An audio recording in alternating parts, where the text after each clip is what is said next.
ぞ、あや。安心して。でも言っとくけど。問題ない。グレイ。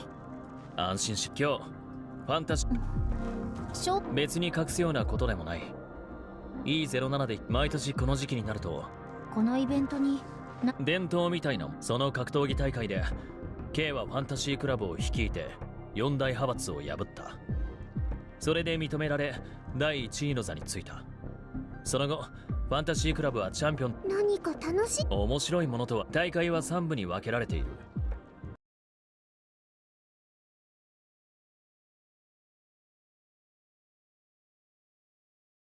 Quick test. Quick test.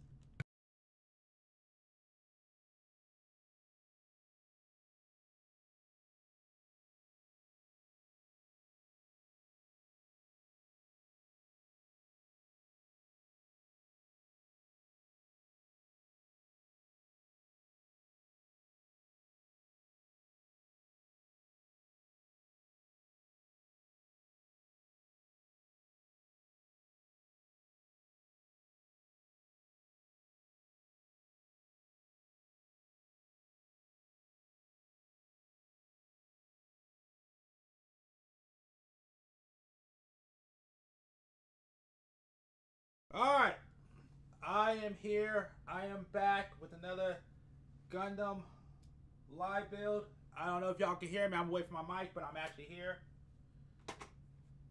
And I told y'all, if you read my post, that I was going to actually do one this week. And I'm doing it this week because, as we all know, y'all get to vote for the kit that I build every month. And this month, what won... Let me actually go grab it real quick because I should have grabbed it earlier. That's my fault. Where are you at? Let me go to... Let's go to post. Right here.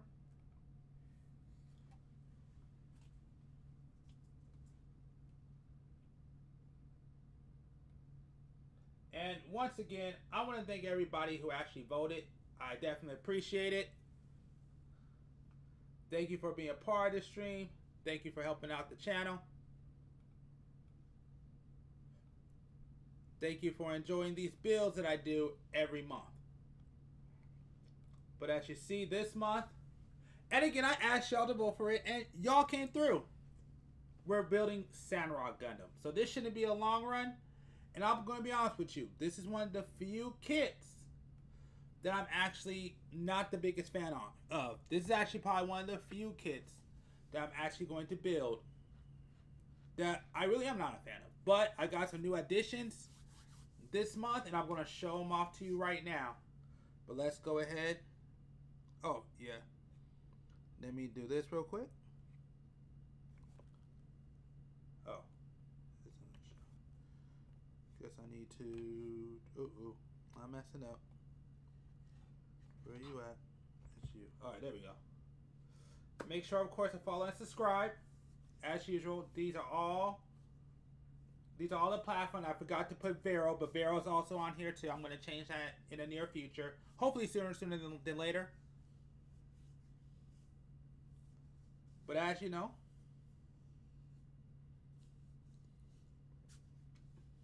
so hopefully y'all will subscribe. Let me move this out the way. Let me move this out the way. I actually need to give me another camera for streaming one day. I actually want to get another one of these actually, if it ever goes super cheap. Maybe get a used one on like eBay or something. Hurry up. Alright, there we go. And as you see, I know the light's not on, but I just wanted to make sure that y'all can see it right here. What we're building today is, again, the Gundam Sandrock. And like I said, this is one of the few builds that I'm actually building that I'm actually not the biggest fan of. But I'm only doing this because I am a Gundam Wing fan. So, alright, now let's turn on the light.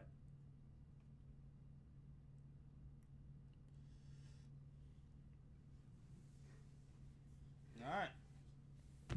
Oh, jeez. Don't knock that over. So now that we're here, show you that real quick. I actually need to clean off this desk.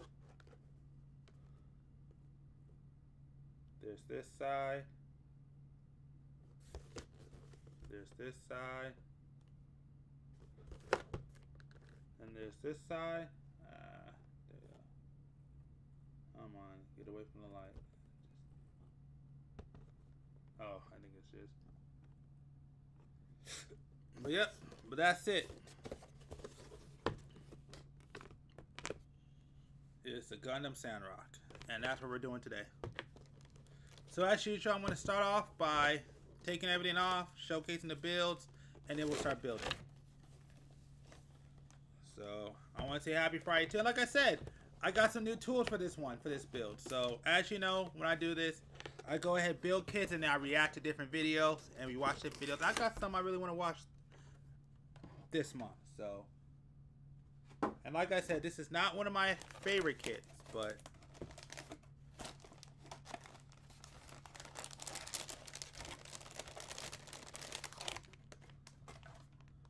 so, oh, geez, shut up. I didn't know that went off. Okay. So as usual, there's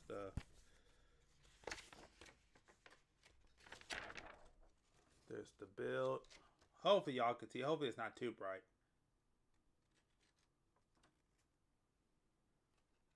Hoping it's not too bright. Because it looks good on my camera, but I don't know if it looks good on stream. So my bad if you can't see it. Because on my camera, I can see it just fine.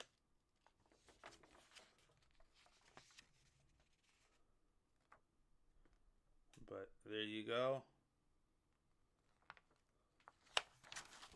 You know what? Let me actually see if I can adjust the light real quick. Because it's a little bright right now. Let me adjust it.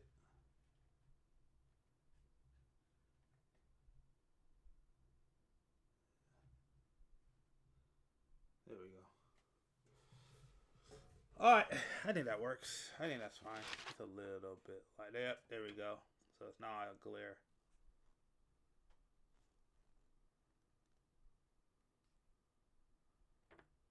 So there's the instructions.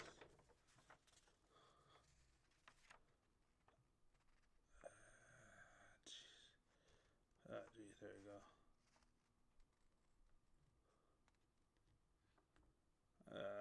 Get right there. There we go.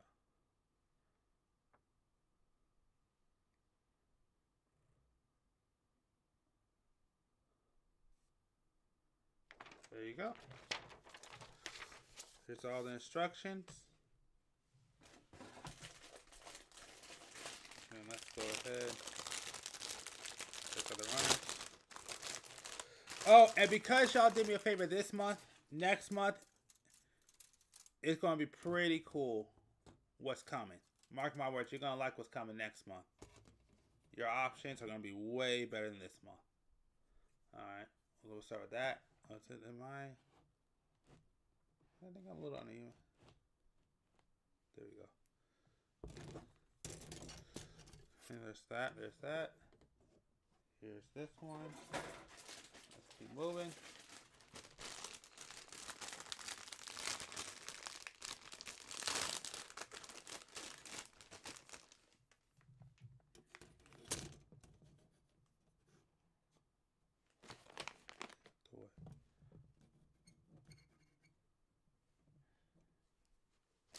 Glue you right here. I'm gonna fit. Fits right there, just barely. No, it won't fit. All right, so you got these. Next one on the list.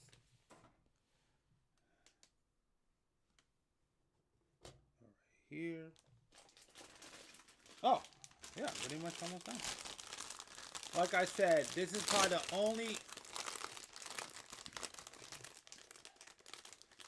the only kit that I'm ever going to build on this channel that I'm doing it because I'm a fan of this series.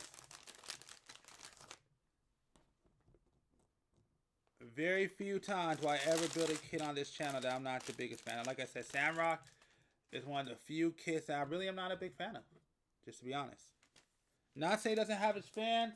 I'm not one of them. But the one that I also want to say is I, you know what? I'll text him. Hold on, give me 1 sec.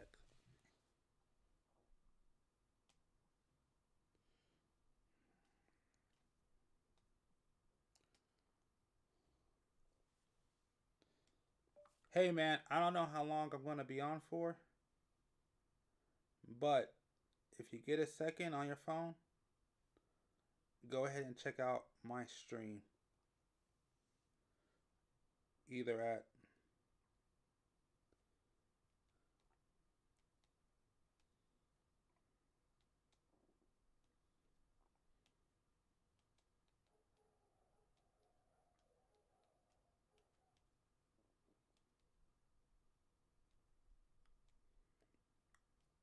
or Twitch at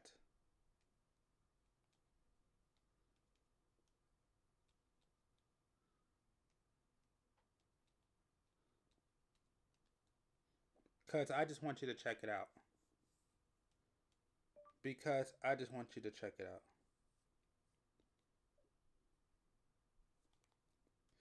You could do it through your phone if you have a chance. Alright, anyways, I just wanted to send that out because the reason why I'm doing that is the reason why I even got this. And again, I'm not mad at it. Is this was a gift from a friend because I was telling that I would love to finish the at least the original Wing Gundam kits before the end of this year. And this is the last kit from the Wing Gundam that I actually need to finish of the 5. And he actually got this for me for a birthday gift. So I just want to say shout out to him. Shout out to Adam. I appreciate it, man. And shout out to the fan base for voting for this one. So yeah, this is all because of the homie. And if he didn't do this, then I wouldn't be building this one. So shout out to him. I definitely appreciate it a lot because he did not have to do this, and he said he was going to do it, and he kept his word. So I appreciate it. But also, you already know the arsenal, but something else has changed too. I've actually upgraded my tool set, and I'm about to show you right now the debut of the parts separator, which is supposed to help me separate parts. And of course, this is the first time you've seen the God hands. I've heard these nippers are really, really good. I've never used them before. So this is my first time using them. From what I was told, I may want to get a second copy because these over time do tend to break. But, you know, I did look up tutorials, so I kind of know how to use these. And I heard these are amazing, so this is my first time I'm going to be using these nippers. So, yes. So, we're going to see how this goes. And if they do well, I may actually go ahead and pick me up a second or third copy. Why not? But anyways, we're going to put these aside. And let's go ahead and get started. Let's do A11. A11, C1. So, actually, I could do this.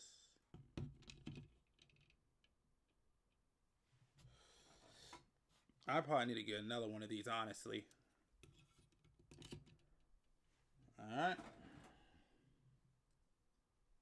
Let me...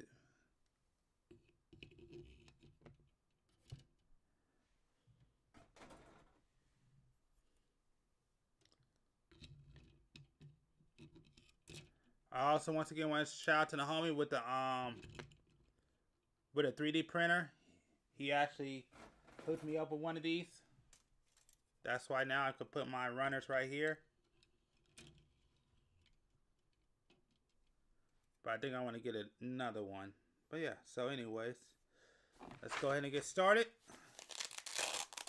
And get after this, I'm gonna go ahead and put on something that we could watch, but first let me go ahead and get started with the first ones. So C1, right? C1. That is 8.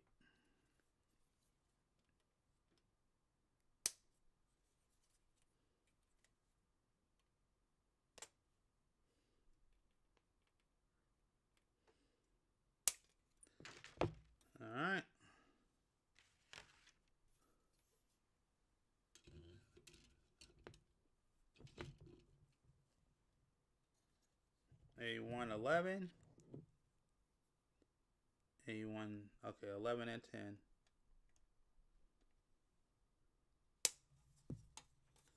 $11.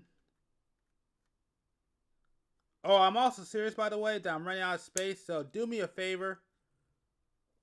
Make sure to save the shorts and me doing these videos. Make sure to hit that subscribe button.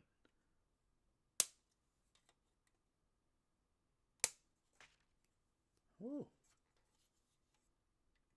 I know these nippers are beat up. All right. There we go. Oh, please don't fall. There we go. All right. Now we're going to try them out for the first time.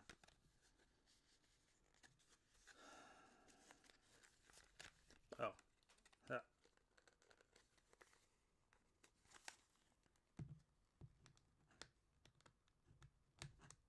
Because every time I look these up, like, even though there's some that are similar, they still, like, everything I see online, they said these are the best nippers that you can buy no matter what. And everything else just comes close.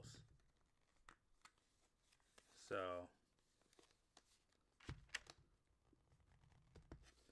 very, very interested in this.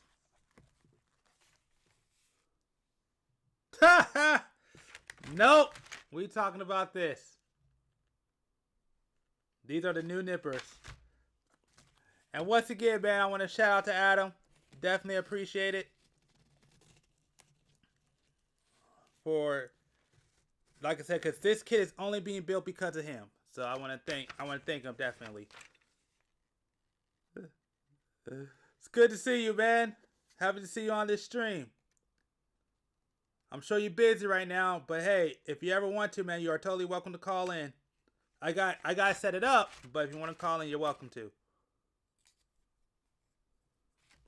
But just want to, you know, hit you up to have you come on board so you can see exactly what's being built today, because of course I have a great fan base here, and they voted for yours.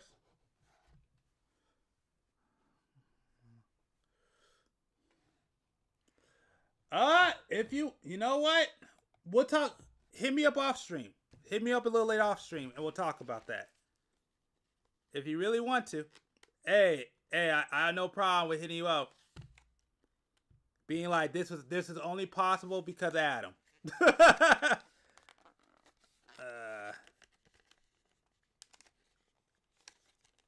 I knew it. Like I said, we'll talk about this off stream. Because I'm very curious on what you're going to do. Freaking make me build. I'm worried. Cause I don't trust your picks, man. Oh, there is a staple. That's why I was like, why can't I get this thing off? I do not trust your picks.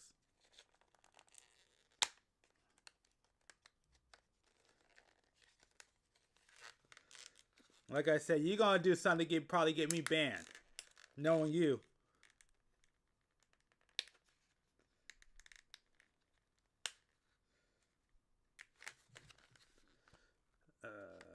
There we go. Alright. Get this out of here.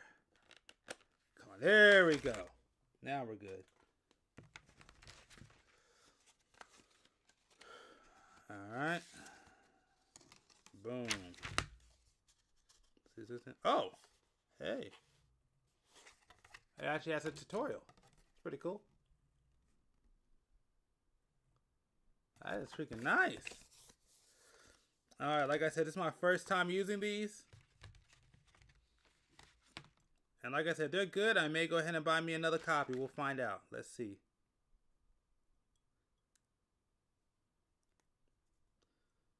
You know what? It's not bad. It feels really weak. Like, oh man, I should do a review.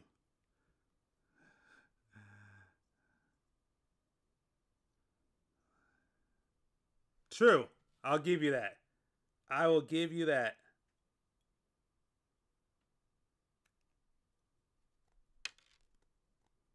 Okay.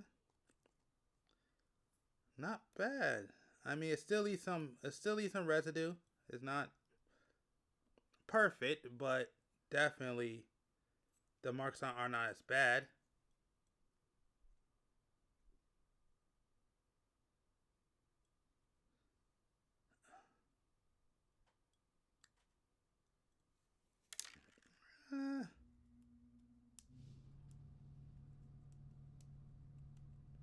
I don't know. Okay, hold on. Let me test something out real quick. Well, I'm about to see. I mean, I'll put it like this. They definitely feel a lot weaker than what I'm used to. It is easier to cut, so I'm about to cut this one like this. Let's see. So, let's look. So I don't know if you can see it. Come on. I know it's probably hard to see, but this is the nub of the God hands that I did. Come on. I don't know if you probably could barely see it. And then this is the one I just did of the old nippers. I don't know. Oh, my fault. No. This is the old nipper. Come on. This is the old nipper. I doubt you could barely see it. And then this is the new, this is the God hand. So, yeah, I don't know. It seems similar to me. I will say it cleans it a little bit better.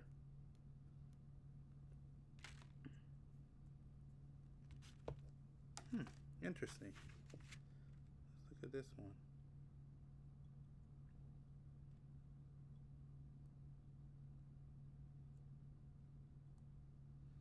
Yeah, it does cut out. Yeah, but the problem is I feel like it leaves a lot more residue than the old ones.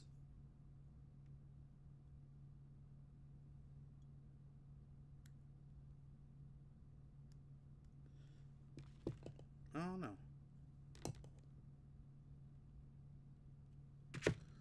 Like I still... It does feel nicer. It feels smooth. How accurate do I need to be when nipping? Pretty accurate, but if you know how to, like, the one thing I'm not good at is sanding. And that's what I really need to know. But you don't, I mean, it's kind of self-explanatory. If you ever build a kit that you already have, you would know.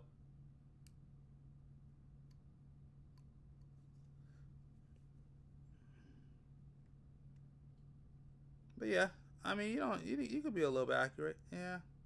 I don't know. Let me see.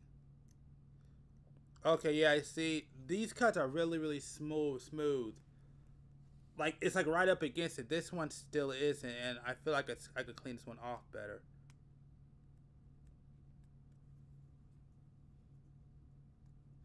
Yeah, you still gotta do some more cleaning still.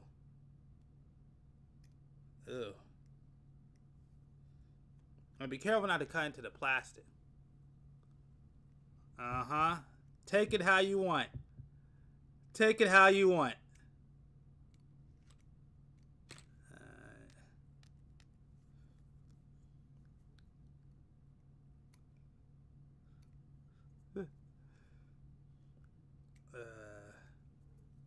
Yeah. I don't know.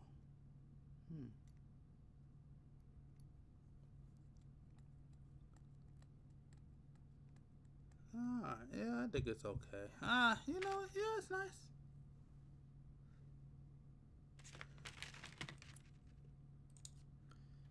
Yeah, no, I mean, it's nice.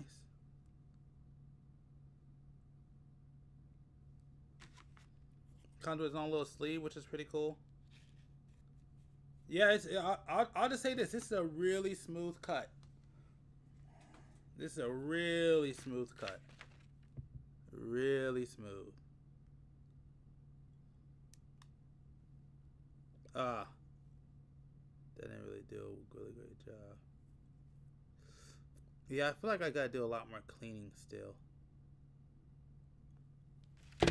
Yeah, that's one thing I think I feel about these nippers. I feel like it makes me force me to do a little more cleaning.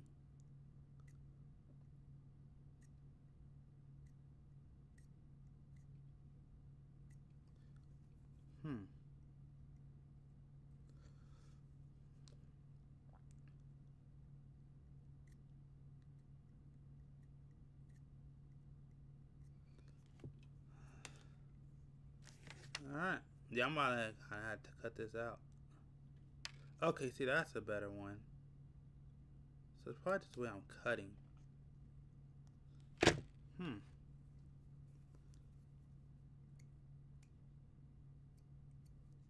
Okay. Okay. And I need a PC2. I just this one doesn't matter so much. Boom. Yeah, one day I'll do a video on my nippers. That's what I need to do because now I have 3. Alright. Okay. So let's put this first set together real quick, and then I'll go ahead and turn on a video that we can watch and react to. So we're gonna put this together. Alright.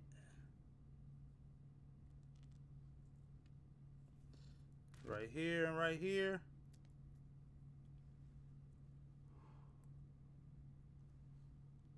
Alright, let me a little more. There we go. Some a little more.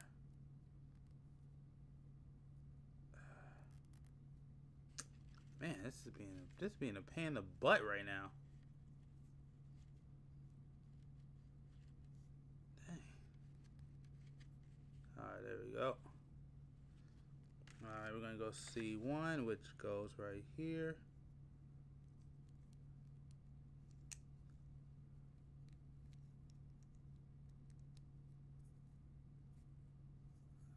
Okay. And then I need a sticker. It says 3. It says 3. Come on. Come on. Come on. Dang it. Alright. We're going to do 3. Alright. Let's do this.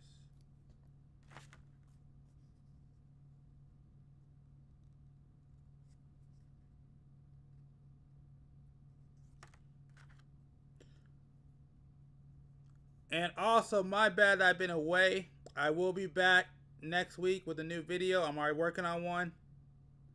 And also, gameplay's going to be coming. I'm going to be playing games this entire weekend to make sure I have enough content to upload. So that's going to be coming this weekend too. Alright. And there we go.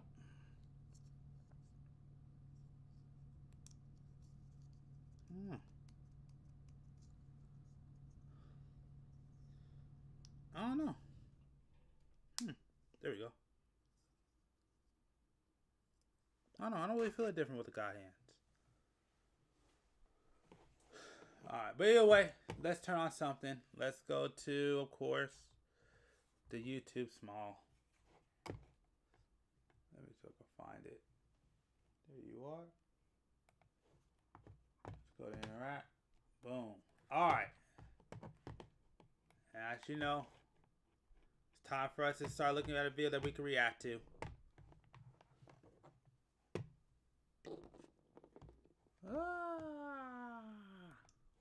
Not my videos, my bad.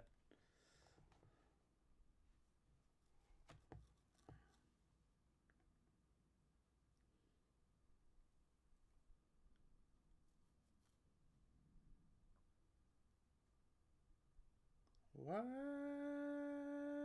Okay. Yeah, I mean, these are really good. Okay, if you're asking about the God hands, number one, because I don't know how much if you ever try to build kits, these God hands can only be used on kits. It's not to be used on electrical, whatever. They're also pretty fragile. I guess they are pretty fragile, so you can't. So, what the heck? Uh-oh. Oh, there it goes. So, when you use them, you can't use them on pieces like this. They're kind of made to clean up, so you got to use them like in between here. But they are a pretty smooth cut. And yeah, they are nice. I mean, you still probably got to do some more cleanup. I thought it'd be a lot better with the cleanup. But if you're gonna get these, you're gonna also need to get a pair of these with it, because when you want to cut like the bigger pieces, like right here, I mean, of course, this is soft plastic. That's harder plastic. You're gonna need one of these. So yeah, I mean, from everything I've heard, like I said, this is my first time using them. These are the best nippers. These are the best nippers that you can buy. But you just gotta be careful with them and take care of them. From what, like, 1 or 2 videos I saw, they recommend getting at least 2 of them because they can break. But if you know what you're doing, you won't have a problem. So as long as you know what you're doing, I guess these are the best nippers on the planet. And like I said, I just tried it, and yeah, I mean, I will admit it is pretty nice. Like I said, I never tried the cheaper ones because these are the only cheaper ones that I got. But yeah, no, I mean, these are some pretty nice nippers at this point. I mean, except for right here, but it's probably because I need to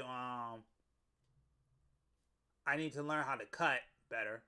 So probably that's the only part I really had an issue with. But like I said, this is my first time. As I use them, I'll get better. But yeah, very, very, very nice and a very smooth cut. I really like them. All right. Now let's turn on something to watch. Oh, I wish I could turn this on. I would love to turn this on, but I can't.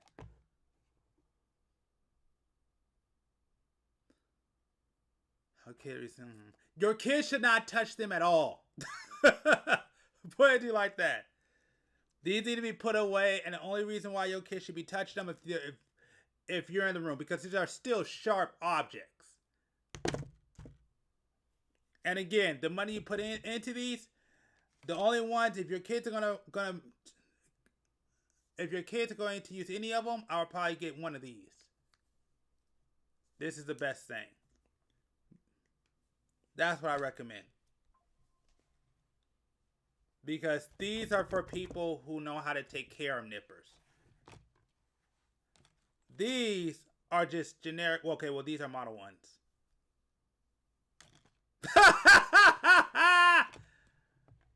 Fair enough. Fair enough.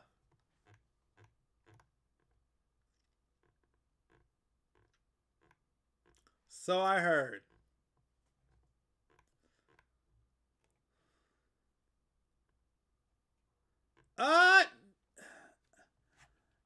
No. I know there's a video that showed that you did need oil, but that video was like 2 years ago, like 2 or 4 years ago. And these are newer ones, and I haven't seen anybody that said anything about oiling these up. So I don't think you need to oil them up. I think the technology is so good now that it's unnecessary. So yeah, you could just take them out. The only thing I would recommend is, yeah, I would say maybe buy a backup just in case. If you have the money, I would just say maybe buy 2 or 3. But again, if you know what you're doing, you'll never have an issue. There is one video I really want to watch. I'm trying to find it.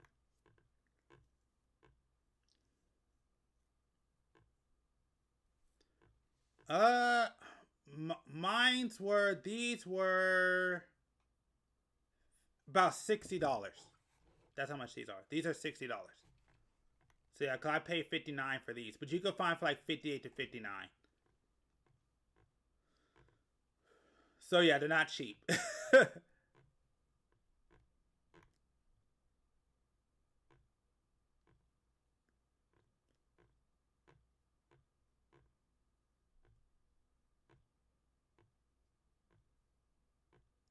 They are not cheap at all. Yep, I know. You're better off just buying a kit.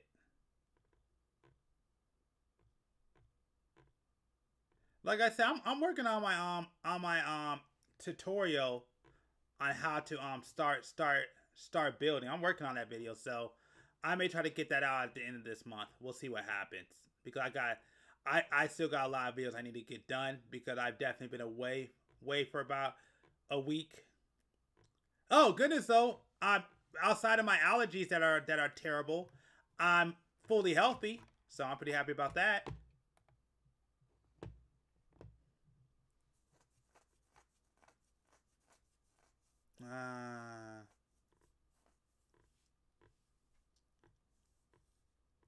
What do I want to put on to watch? Man, you already know, man. You know how I am, man. I buy quality because I need it to last. Where is it at? That's 3 years ago.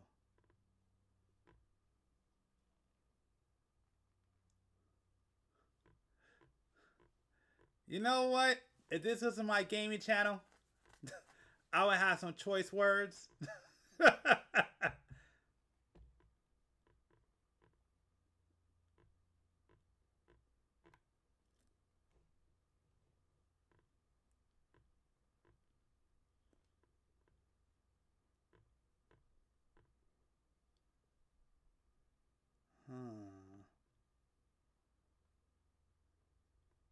I don't want to do that one. It's too long. I want to try with a shortened one.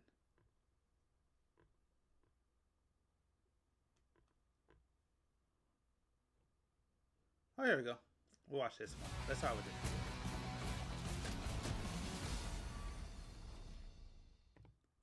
Earn 100,000 points and a $500 Chase travel credit with Chase Sapphire Reserve.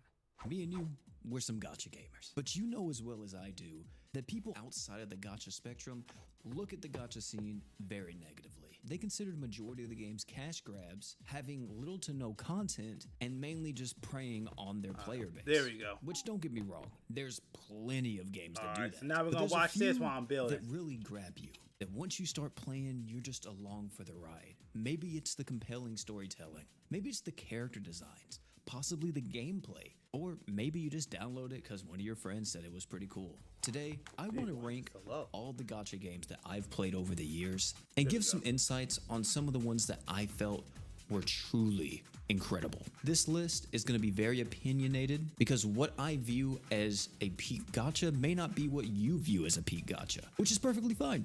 We can agree to disagree, or we both might relish in a certain game. Either way, let me show you the tiers that we're going to be ranking these games in. We have the S tier, which these are the premier gachas, the ones that made me feel like I was actually playing a game and not just a storefront. The A tier is pretty similar to S tier. It's more so my absolute favorites are in S tier, and A tier, really good games. B tier's middle of the road. They're not absolute hitters, but they're not terrible either. They're solid games. C tier, I consider this like the anniversary tier. You come around during maybe special seasonal events, anniversaries, crossovers. That's what this tier is for. And last but not least, we have our D tier, which does not represent necessarily bad games. These are just games that I have dropped, which is actually where we're going to start out. Get ready, because there's a lot. Final Fantasy Record Keeper. Solid game, just got into it a little too late.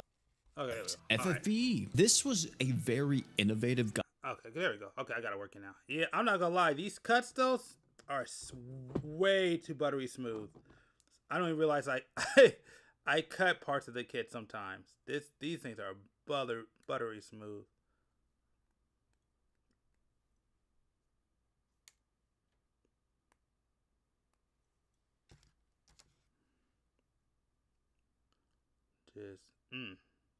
Just go right here and yep.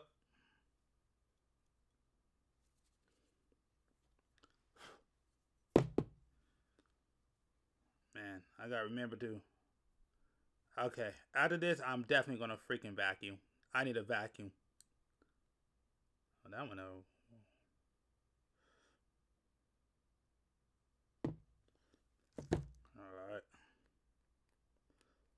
All right, there we go. Gotcha for its time, but I got into it very late, so I was overwhelmed by all the different mechanics in it. Not to mention, man, I like that one. That was a really good one. I actually played that one. That was actually a pretty good gotcha game. That Final Fantasy Brave Exvius. Oh, is that back? Yeah, I guess it's backwards, so it goes this way then. It's backwards, right? Yep. There we go. Boom. And boom. Alright, there we go. Okay. Alright, then PC1. Right there. Alright, let me... I need to do a better job organizing this stuff for real. I'm horrible at organization. EMR farming. If you know, you know, but this is hands down the worst system I've ever seen in any gacha game. I really like this game, but I'm also an adult that has a full-time job, a girlfriend that I love dearly, I do YouTube, and I like playing a lot of different games. It's really hard to dedicate a lot of time to Grand Blue Fantasy, but if you were going to pick only one game to play, it would be Grand Blue. King's Raid. Heard great things about it, but I didn't get too far before EOS. Puzzles and Dragons. Very hard to get into as a new player in 2025. Well, if you still got it, I'm just gonna let you know when you open it up, it's not gonna work because they already shut that game down. So yeah, Brave Exvius is gone. Sorry to tell you that, man. But I recommend you delete it for. Oh, you know what? All right, hold on. Once this video's done, I got a game I gotta show you. I got a game I got a game I gotta show you, but let's finish with this video first. 5. I'm actually surprised there's not more resources for this game, because the best way to learn it is to either know someone that plays it and have them explain a lot of the systems and teams and everything else to you, or this one right here, Dragalia's Laws was no, this ain't to just my fault. go scour a bunch of Japanese sites hoping to pick up everything there is. Zinless, not really a Hoyoverse fan. Gonna let that be known now. Now, I can explain. Too many lollies. Heard great things though. Just not a game that appeals to me. This one. Ooh-wee. LC. This might be my most hated game on this list. The only thing good about this game is that as soon as you open it, you can still close it. Artery Gear, same thing like Blue Archive. Too many lollies, not really for me. If you No, I don't know what he's talking about. Artery Gear was great, had amazing animation. I played that game. The only issue with Artery Gear is the drop rates were trash. This game had some of the worst drop rates I've ever played in a gacha game. But Artery Gear was really good. you want a PvP gacha, just play Epic 7. Counterside. I love this game when it first dropped, which I agree with that too. Also, yeah, I have Counterside. Counterside's good too. is kind of crazy because I'm really into actual gameplay for the most part, and this is more of like an idle strategy type game. But that changed very quickly since the limited currency system. Never mind. All right, I didn't realize this is 3 days ago. All right, we'll watch another. We'll watch another 5 minutes. I got turned off because yeah, this is too early. Free-to-play players is god-awful. I don't know who designed this, but this was horrendous. Almost as bad as this game. This one upset many of us, but it didn't upset me as much as this game did. One of the best stories I've ever read in a gacha game. But my god, did this game flop. I mean, it's alright. I just wish you could play with the boys. I know why they don't want you to team up with the boys, because imagine a team full of whales fighting people that don't whale, or imagine a team of extremely skilled players just stomping through rank 24/7 or carrying somebody that may not be that good. I understand why they don't allow you to team up, but if they ever add that feature where you can at least duo or something like that, I might be on this. Naruto fans deserve better. I had a lot of fun with God Eater. Thought this was a great collab, but PGR better. They were setting on a gold mine and fumbled the bag. I will say gameplay was kind of ass. Why do they even do global versions anymore? Before anything else happens with this game, can we get a UI update? Between the balance of new characters and quirk sets and the infrequency of meaningful balance patches to the existing roster, it's hard to stick to this game, man. Not to mention the only way for you to get new characters, not characters that's been in the game forever. Connectivity through Spectrum is vital. Provides us with reliable. The only way for you to get actual new characters is by rolling in the gacha. Did I mention that there's only a set amount of currency that you can get per season. And unless they change it, which I haven't been keeping up to date completely, they changed the BP system not too long ago. And when they changed it, they lowered the amount of tickets you were getting from the free battle pass. Because I'm not gonna lie to you, if you buy the battle pass in this game, more power to you, but a lot of these skins don't look that good. The models are kind of terrible. It's a fun game to play with the boys though. There we go. Now the list is evened out a bit. We can actually get to the meat of this video now. Dragon Ball Z Dokkan. I'm gonna stop it here only because it's only been out for 3 days and I can't watch the video. I'm not gonna watch the video in full. That's only been out for 3 days. But Adam, if you're there, there's a game I want to show you. There's a game I absolutely need to show you that I think you're gonna like. Can't do it, man, but it's all right. Cause I'm glad you're here. There's something I do want you to watch though. I'll even put it on full screen. I'll even put it on full screen for you.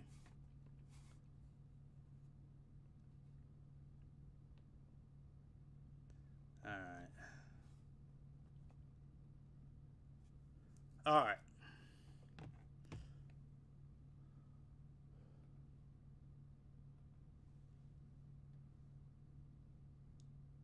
I've never played that game. I hear so many people talk about it. I've never been really a fan. But there is one game I have to show you that I think you're going to be into. That I really want to get your thoughts on it. Let me see. So what I'm going to do is I'm going to play the trailer. And then I'll go back to minimize it. What is it called? Oh, what is it called? I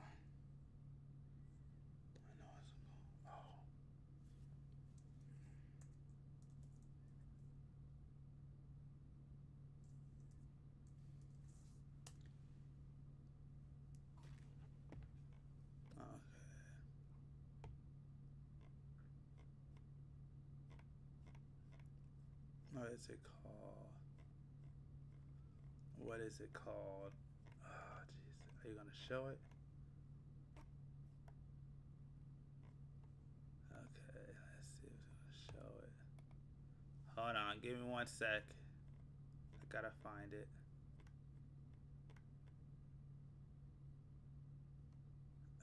Jeez. Oh, I forgot this is that bad. What's it called?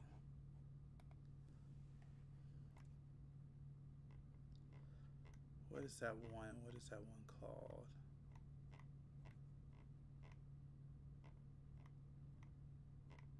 I'm trying to think.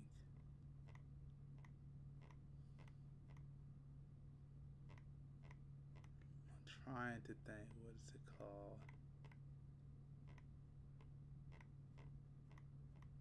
Give me 1 second. I don't even remember what it's called.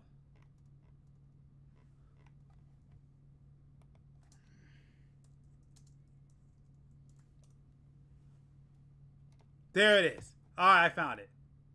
Here it is. All right. All right, Adam. This is what I wanted to show you. Took me a freaking minute. But if you're there, hey, you know what? If you're there, give me a thumbs up.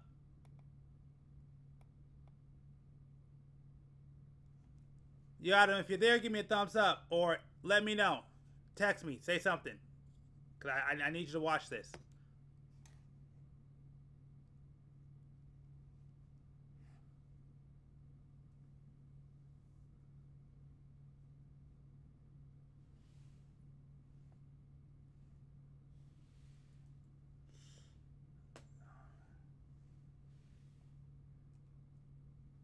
Hold on. Let me...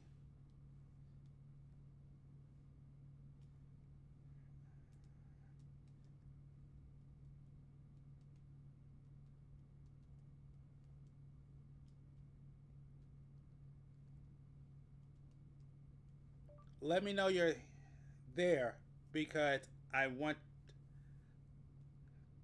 need you to watch what I'm about to play right now.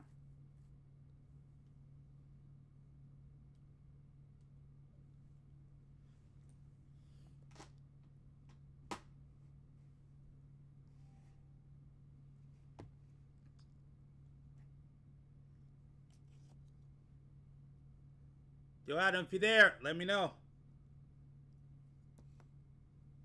Ha, funny. Alright. Here.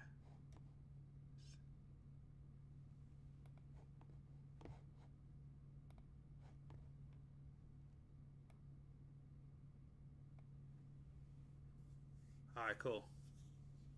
Check this out.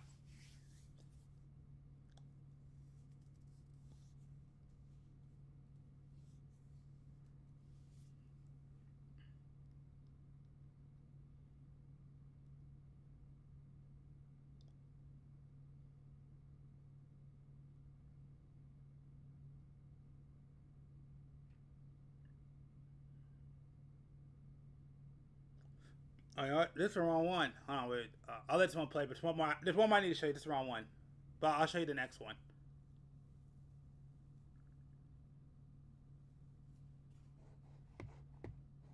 Yeah, no. This ain't the right one. No, this is the wrong trailer. No.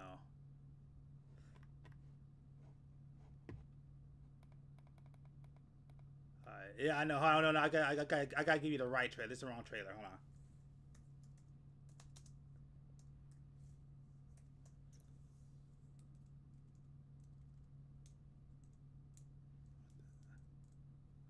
Geez, slow down. There we go. Alright, where is the trailer? There it is. No, that's the showcase. No.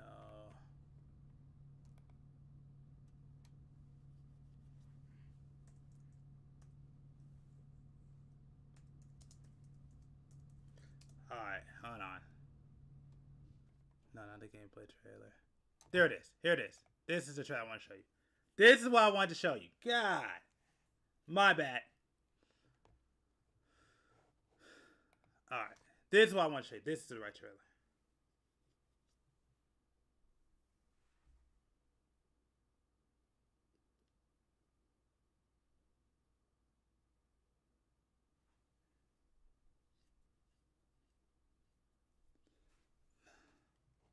No, this is a trailer. Yeah. Okay, I think this is a trailer.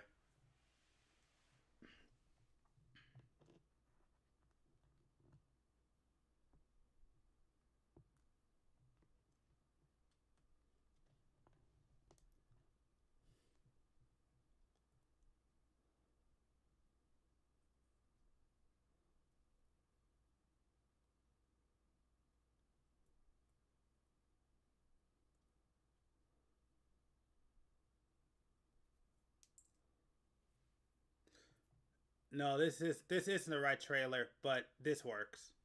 This should get to where I want you to be.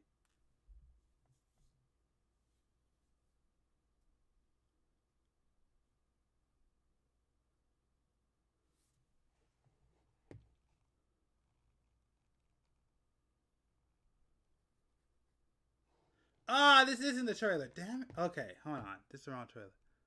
I know, but that's still not the right trailer. That's still not the right trailer. What's going on? That's still not the right trailer. Alright, this is it. This has to be it.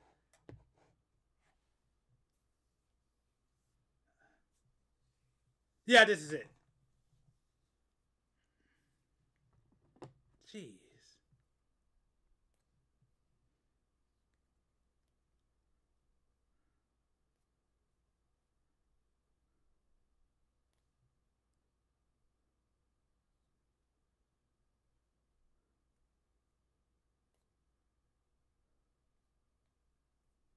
No, this isn't the trailer. What the heck? Wow. Alright, whatever. I'll let this play it through. I keep changing it. There's a specific trailer I'm trying to have you watch. This isn't the right one.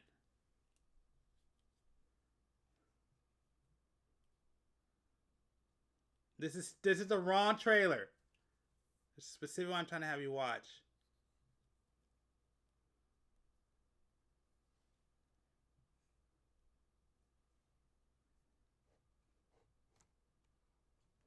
Okay, that's cool. Not the right trailer, though.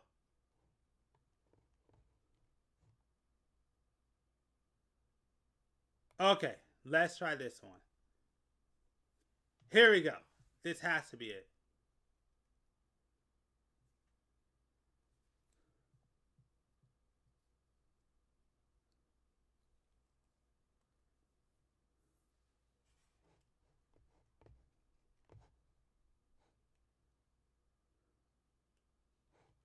No, that's not it. It is the gameplay trailer.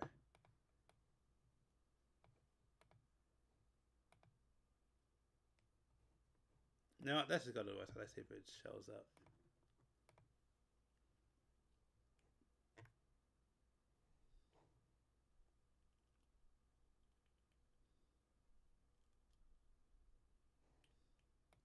Okay, here it is. I found it. I found it. This is the last one, and I'm good. Jeez. Yeah, this is it. This is the trailer.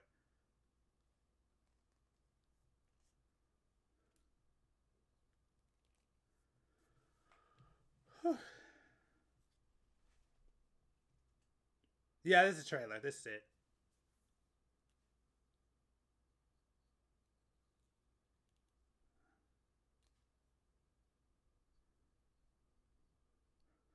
Right?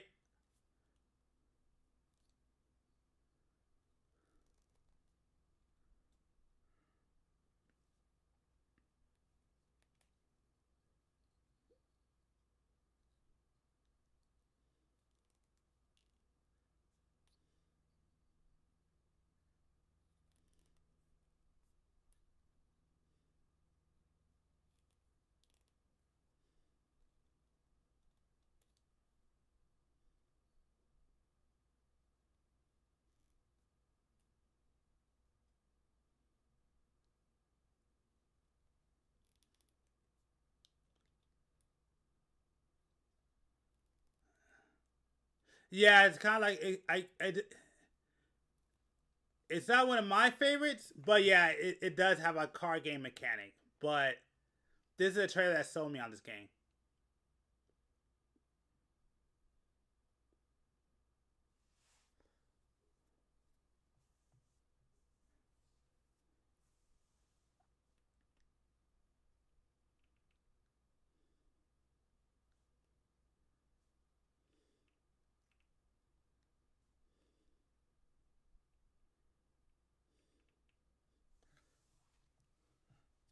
I haven't watched that one. All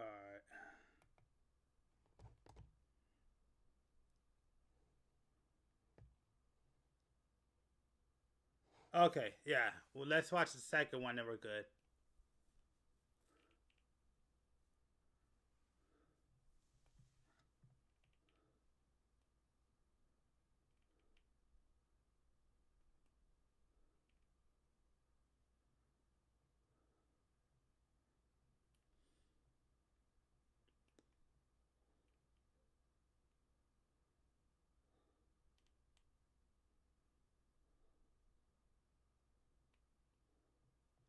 Has a dice mechanic, which is crazy.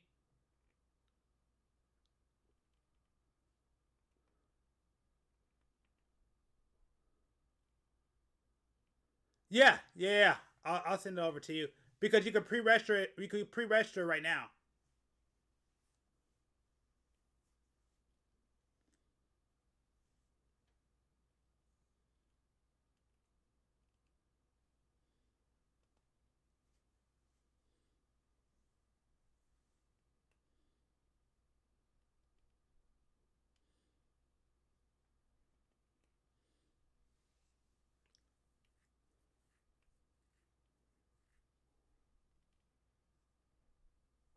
Actually, if you see it, the title's right here, but I'll go ahead and send it to you.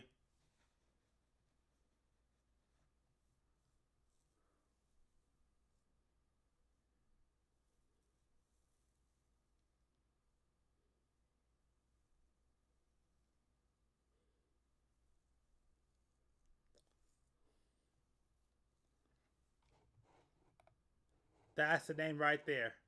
But yeah, I'll send you a link so you can pre-register. Because of that dice roll. You see? Pre-reg. You know what? I can send it to you through here, actually. Hold on. Oh no, I can't send it to you through here. I mean, I can, but hold on. Give me one sec. Give me one sec.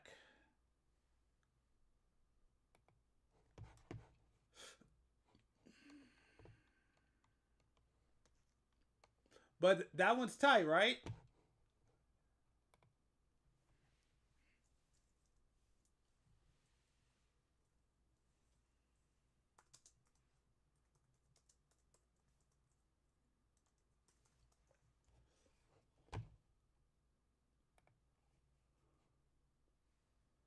All right, here. I'm gonna paste it. I'm gonna paste in the YouTube chat right now.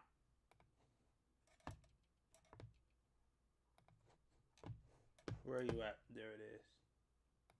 I'm not sure. I don't think they announced it yet. But I know the pre-registration is supposed to be coming out this year. So I linked you the official website right there. So. Alright. But anyways, let's get back to the building.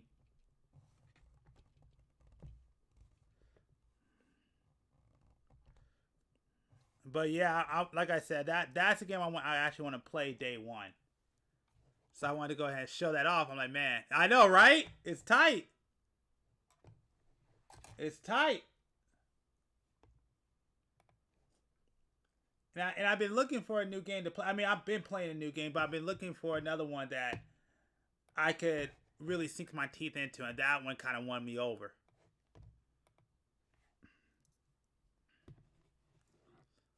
Again, man, if you want to do a YouTube channel, just make one dedicated on that one. I guarantee you.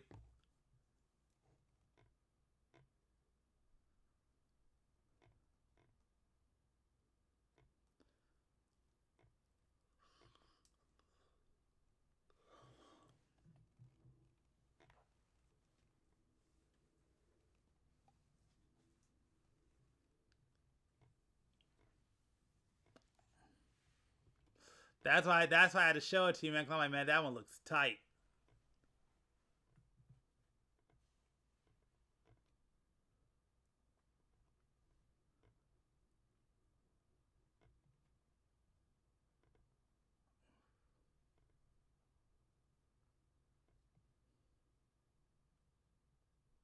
Oh.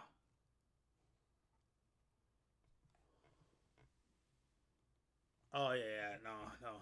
I can't do that showcase. That's in a different language. I can't showcase that one.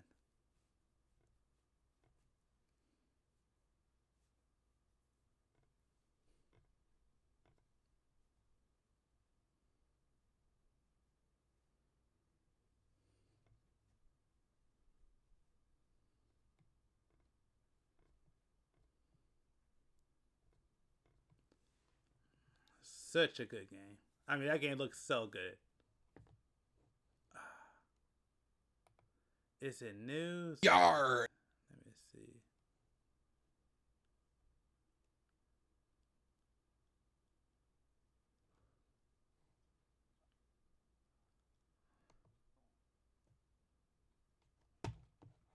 I know. I'm excited for that one. I'm definitely checking that one out.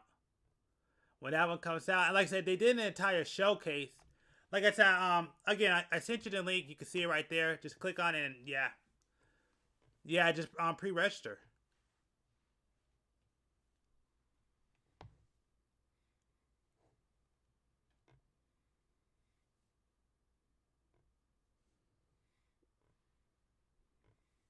$7 days ago.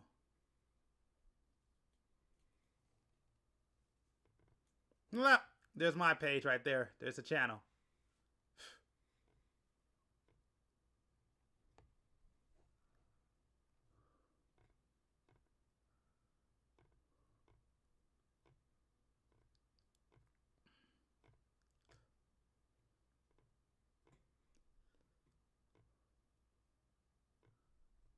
Oh, there we go. We'll watch. Okay, here Want we to go. glow up? For your phone? right, With let's get back to Verizon, building. everyone gets a free phone on any plan. And now I have Google Gemini. Here's another beauty tip. But yeah, I just wanted to make sure that you saw that one. That was important. That was important. Like I said, if B was free, I would have him on here showing him too. But B ain't, I can never get B. I can never really get B most of the time. It sucks. Hello and welcome to another carrot snacking and batarang thwacking episode of What Happened, the YouTube-style pop culture media show that travels the video game and movie universes to seek out the stories of the most fractured and tumultuous development cycles. Now, as I often start out, you can't say the semi-fancy word tumultuous without your mind immediately jumping to today's subject, which was an example of trying to capitalize on the sometimes tough nut to crack that is the platform fighter. And like many other examples before, it really didn't work out. However, unlike a similar stab at the genre that we've covered before, the story of this clash between dozens of Warner Brothers characters battling out for supreme supremacy has some unique aspects to it, with some culled from an inside source that'll absolutely gas your flabber, believe you me. So grab your biggest stack of sandwiches, crystal gems, and basketballs as I answer the question, what happened to multiverses? I say you're taking the L train now, boy.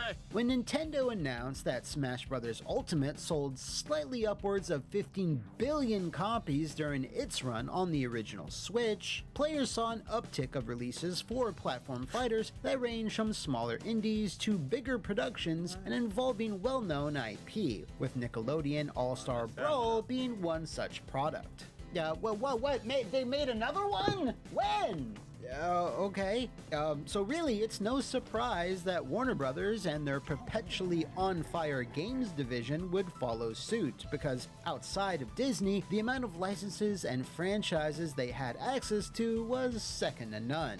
So in 2019, Player First Games was established with the express mission statement to deliver a competitive platform fighter for WB I'm not sure. that would utilize this vast catalog of characters. But I know I Player did play First this was game. founded I by couldn't- Christopher K. I couldn't White really and get into Tony it 'cause I Gwynn, felt like this with game the was a latter knockoff cutting his teeth Smash on Brothers. Darkwatch, which I'm pretty familiar with, before joining Sony Santa Monica as combat designer on both God of War 3 and its oft-forgotten follow-up Ascension. With Player First also being set up in LA, the team logically had the pick of the litter when it came to the pretty sizable community of developers in. Yep. Alright. So, just finished the torso. That's done. Torso's done. Alright, let's go on to the next one. Oops. The greater Los Angeles area. You know, at least you would think. For this video, I reached out to an ex-WB Games employee whom, for obvious reasons, preferred to remain anonymous, to give some additional insight into this game's development, and their first revelation certainly surprised me.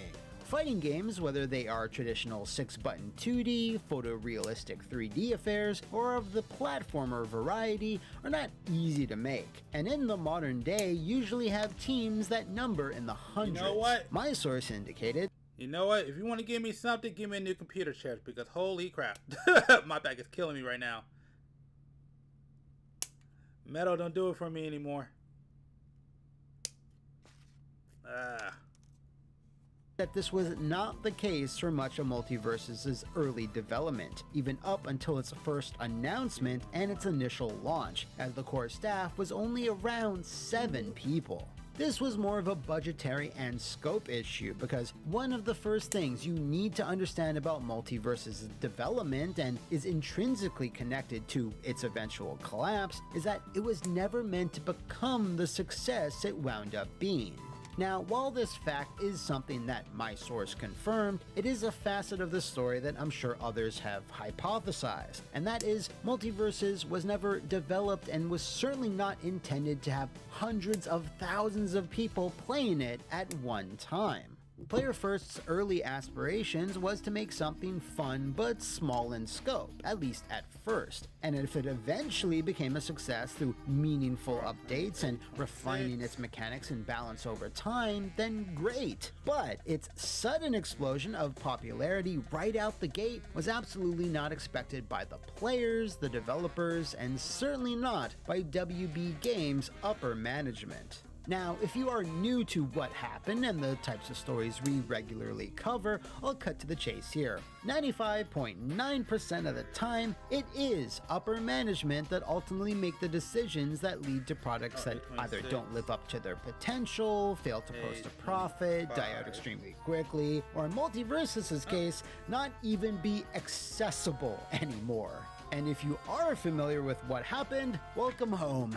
We missed ya. But even with that said, there's still some specific decisions that were made by those same upper management fat cats that are truly baffling, even by what happened standards, with many of them being within their control and a few that were above even their lofty pay grades. Step into Hojo, where the whole family is welcome, where the rooms are vibrant and modern. Free Wi. When Multiversus was first announced in November of 2021, after a few leaks made their way onto the internet, it was bandied about quite prominently that the game would launch the following year, but that didn't exactly go to plan.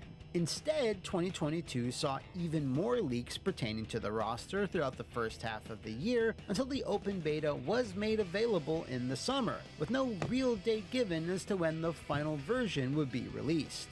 Despite that though, Player First and WB did seem like they were making all the right moves to start building a proper fanbase, establishing an ambassador program, hiring internal community managers, and even securing a spot to host a 2v2 side tournament at EVO 2022. Basically, everything you should do to promote your fighting game product. Feedback from that EVO tournament was then quickly implemented as they started adjusting the character balance. And aside from some people raising their eyebrows at the 2v2 game mode, which was often advertised as the game's signature match type, positive buzz was definitely starting to brew.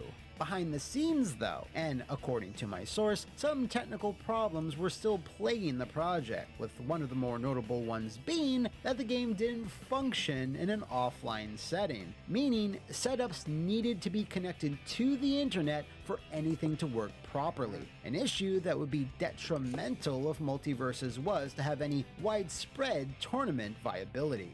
This wrinkle, of course, was due to a variety of reasons, such as the minuscule team size, using outdated technology, and the lack of budget, because most of that was going to securing and negotiating the inclusion of all the different licenses and their associated voice talent. I mean, you know, LeBron James does not work for free. It really started to seem like the game might have just been a vehicle to sell you on characters from other properties and such.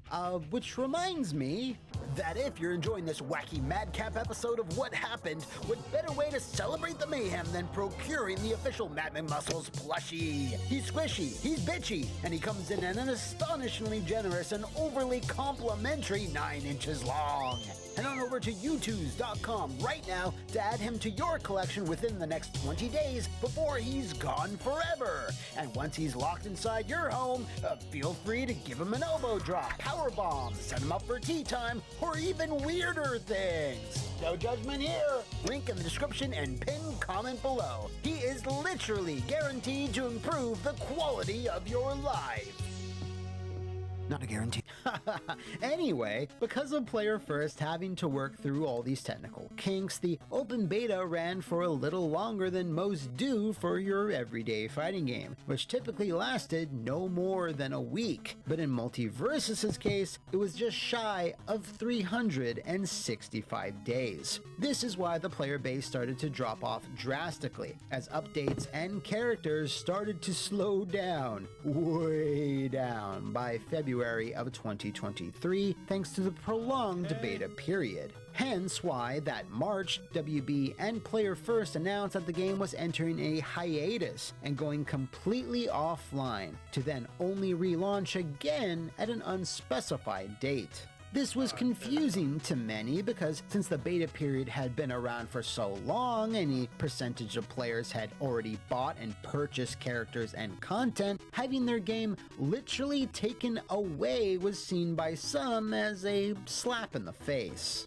So would it surprise you to know that this wasn't the original plan? According to my source, Multiverses was meant to remain playable online, and after some bug fixes and further rebalancing and testing, would then enter its 1.0 version shortly thereafter, much like how many early access games work on Steam. So what happened? Well, popularity happened. Popularity happened a lot.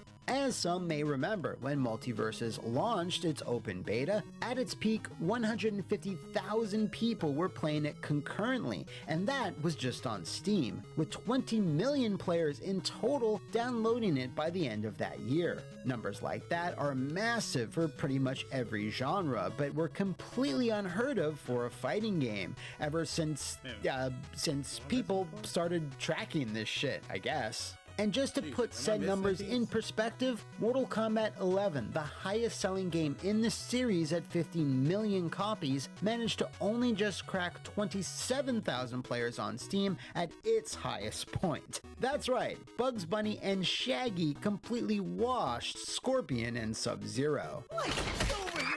Now, to be serious, even though Multiverses did have a respectable lineup of characters during its beta period, the likes of Tom and Jerry, Rain Dog, and Arya Stark, well after the HBO show had squandered all of its goodwill, couldn't really account for all this hoopla, right? Well, what did? Being free to play, of course. The model was to offer the base game for free and then allowing players to grind forever for additional skins or characters, or using real-world money to get them instantly. I know, but we're in this world now and there's not much we can do about it. Therein, though, lies the rub, because when WB Games shareholders saw these never-before-seen player numbers, their eyes were lit ablaze with the idea of potentially being able to afford another private jet. So the game's monetization model was another thing that would drastically change, so it could be what else but far more predatory. There was one other reason as to why the game was being taken offline and retooled though, and that reason was purely technical, and to Player First's credit, was in line with what was publicly stated. The original beta version was running on Unreal Engine 4, which, while familiar to many developers, was also 10 years old by that point, and wasn't the best equipped at handling the types of player numbers they were seeing, along with all the content they need to get online and running on the back end. So the decision was made to move everything over to Unreal 5, which, while wise from a technical standpoint, had the negative effect of taking the bulk of the nearly 1 year long delay before the game would be made playable once again. But unfortunately, this still didn't solve many other issues, and in fact, produced a few other really big ones that would contribute towards Multiverses imploding. I started All Nation Restoration to help people. Chase for Business is literally what it says in the name. It is Chase for Business, where I can find everything I need in one place, so we can help people get back to life. These dishes just aren't getting clean. Problem isn't your machine. It's likely your detergent. I recommend switching to Cascade Platinum Plus. These pods dissolve completely and have Dawn, breaking down up to 100% of tough stuck-on foods. Cascade Platinum Plus.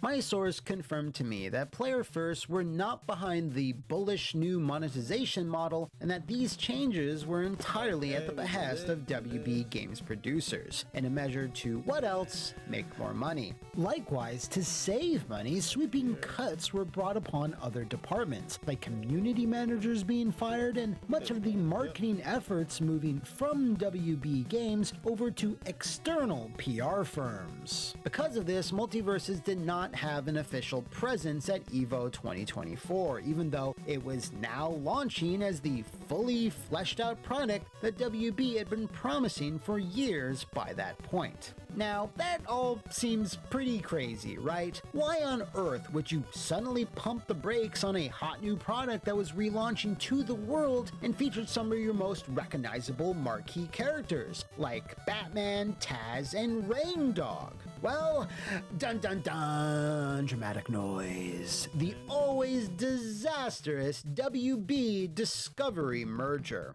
This big, dumb, pointless business thing has destroyed so much media and screwed up so many creative careers that its ramifications are still being felt to this day, and most likely will for a few years more. And its stinky waft menacingly drifted over to multiverses. Budgets were slashed across the board in pretty much every arm at Warner Brothers in general as a cost-cutting measure, because no one wanted to be seen as the project that was burning through a ton of cash and therefore more likely to be hoisted onto the chopping block. Because of this, though, there was then a pressure for multiverses to be relaunched perhaps earlier than it actually should have, as the process of shifting everything over to Unreal 5, despite the layman's view of such a process being simple, was anything but.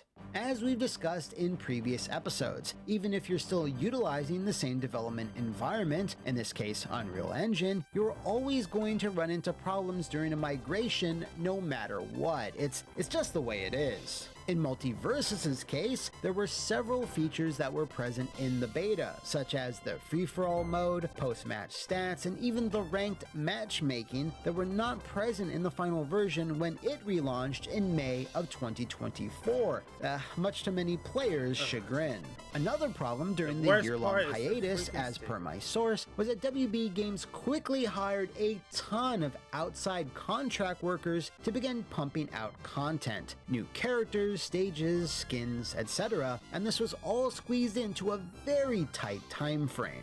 This drastic change in workflow, as you can imagine, probably proved to be a difficult transition for the previously minuscule core team to wrangle, which in my view may have led to some oversights elsewhere, such as the aforementioned missing features and other new tweaks, most notably the very noticeable decrease in speed to the core gameplay. Their online infrastructure and patching process was also clearly not optimized yet either, because famously the Iron Giant was temporarily removed from the game for retooling mid-match during a major online tournament, leading to many headlines across the internet eliciting incredulous responses from a fanbase that were already a bit grumpy with the relaunch. Now, related to this, I also asked my source about the rumors that Tony Hwyn was perhaps not the most diplomatic or focused game director in the industry, but from their experience, they didn't have anything negative to say about him. Fact is, as the game director, he most certainly had a target on his back, and considering how sour things were getting, it's certainly possible people were just looking for someone to blame, as I couldn't find any concrete evidence that he was some type of detriment to the project. Now, as to why things were getting sour, well, that's because when the game did relaunch, the mammoth player base from the beta was mostly retained, 113,000 plus at its peak, but unfortunately, despite a steady flow of characters, features, and content slowly coming online, the player count quickly plummeted, going down to 5,000 in just 2 months, and seeing even a more worrying decline after that. This steep drop-off has been mostly attributed to the backlash against the overhauled monetization system, the missing features, the changes to the gameplay, and character move kits becoming more and more unintuitive.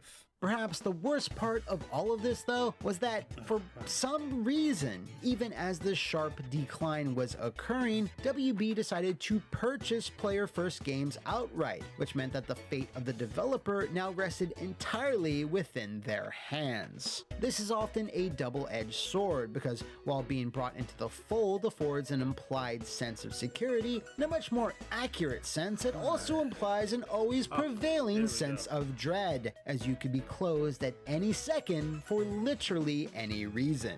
Now, my best guess here, since my source wasn't privy to the exact reasoning, was that this deal had been in the works before Multiversus relaunched, and everyone kind of assumed it was going to go on to generate like $1 billion or whatever. But by the time the ink was dry and the acquisition was made public in July of 2024, well, by that time, things were obviously cooling down. So, somewhat predictably, in January of 2025, only 7 7 months after announcing their purchase of Player First, WB Games admitted they were already sunsetting multiverses, as the inclusion of such characters as Jason Voorhees and Raven evidently didn't help move the needle all that much, as the player count had continued to crater. May would be the last. Alright, we finished the head. Head is done. Head is done. Alright. Now we're on to the arms.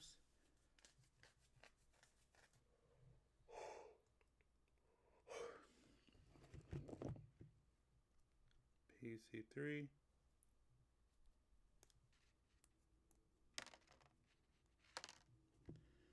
Alright.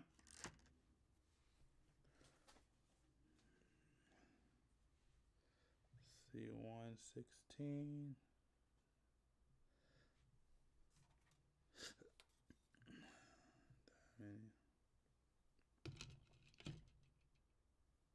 Alright, let's keep going. Last month the game would be downloadable, and not even the inclusion of the lovely Lola Bunny and to a much lesser extent Aquaman as the final duo of characters was enough to turn things around. Now, despite the massive player count, it seemed that the changes to the monetization model were the real killer here, as the game failed to generate any significant profits. In fact, WB, and more specifically Clown Lord CEO David Zaslav, let loose that multiverses actually caused a massive $100 million loss for WB's games division. Like, how is that even possible? How are you this bad at managing your company? Of course, to help soften this blow, Zaslav did what he does best: fire people. For their service, Player First games were immediately shuttered following the rollout of the last 2 characters, not to mention the closing of 2 completely other different studios, WB San Diego and, most tragically of all, Monolith Productions, which left behind a 30-year legacy of incredible titles. So I guess it's nice that WB at least decided to spread the misery around, I guess. It is absolutely tragic what a complete waste of time, money, and potential this entire project wound up being, as you could literally point at any juncture and see where they went wrong. This was made all the more painful as Multiverses had what many game launches rarely get: a massive audience hungry for the product, wanting to be impressed and wanting to support, only to then be let down by a cavalcade of poor decisions, mismanagement, and just plain old bad luck and timing. Obviously, Player First only had so much power in the decision making, but they probably made some bad calls all on their own. Tony Hwyn probably didn't have the most experience managing a project that suddenly had so many eyes and expectations on it, and producers and top brass on the WB side clearly saw dollar signs and not much else. But there's one thing I think we can all agree on, and that was, it was mostly David Zaslav's fault. You stinking.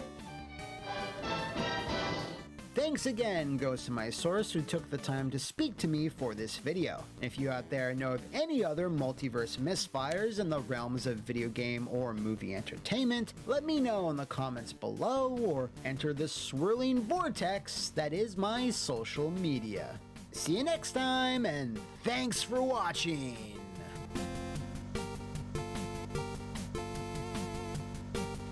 Alright. I know exactly what I want, so.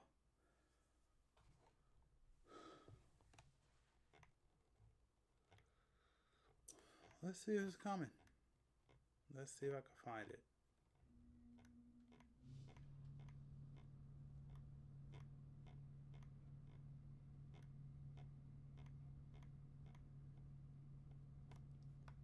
Alright, here, let's go to...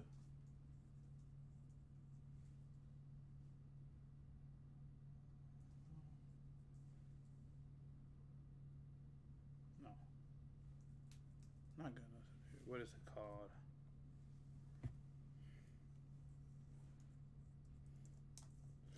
I'm gonna Supreme. It's called.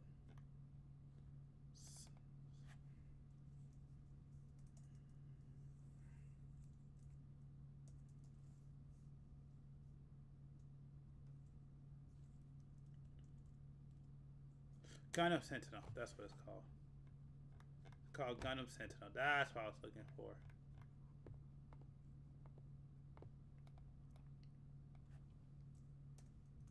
Alright. Here we go. Alright, this is cool. 3 weeks. Hey guys, Gaia Guys here. Basically, For those watching who a are movie right wondering now. why I'm making this upload, let me explain. Last year, I worked on my video series that dissected and recapped the events and story of Gundam Sentinel by Masaya Takahashi, and so far, to this day, it has been one of the most popular videos on my channel, at least the first part. However, what I've noticed is that there's a huge dip in viewership when it comes to my videos on the subject. So, to remedy this, I've gone ahead and compiled my entire 4-part series going into Gundam Sentinel into a single video. For those who are tuning in for the first time and want to watch and listen to this from beginning to end, I've edited out my intros and outros slightly to aid in that. I'll also have links down below to the playlist that contains the individual segments. I hope you enjoy the video and check out my other projects. And now, enjoy the rest of Gundam Sentinel, the entire story from beginning to end. Read the title of this video, and today is the day we finally get to talk about this. For those who are unfamiliar, Gundam Sentinel was a story written by Masaya Takahashi, one that was featured in Japan's Model Graphics magazine from 1987 to the summer of 1988. To this day, the story is widely regarded as one of the most popular Universal Century side stories within the greater timeline. However, due to a myriad of complex legal reasons, the story has never been officially animated or given proper treatment by Sunrise. To this day, though, Sentinel is regarded by many as one of the greats, despite its unique nature as an entry. This story is also marked as a pivotal one within the Gundam franchise, as it marks the official first debut of the legendary Hajime Katoki, one of the most influential and iconic artists within the Gundam pantheon. Pretty much all of Sentinel's original mobile suit designs were designed and influenced by Mr. Katoki, and these machines are seen by many as some of his best work. Many suits like the Nero, Zeku Eins, Zeta Plus, Gundam Mark V, and the titular S Gundam are all fan-favorite mobile suits to this day. Yet to this day, and due to the nature behind Sentinel's precarious existence within the franchise, many people and casual fans don't even know what the deal is with this story. The characters have made cameos and other entries in games, but have never been on the big screen.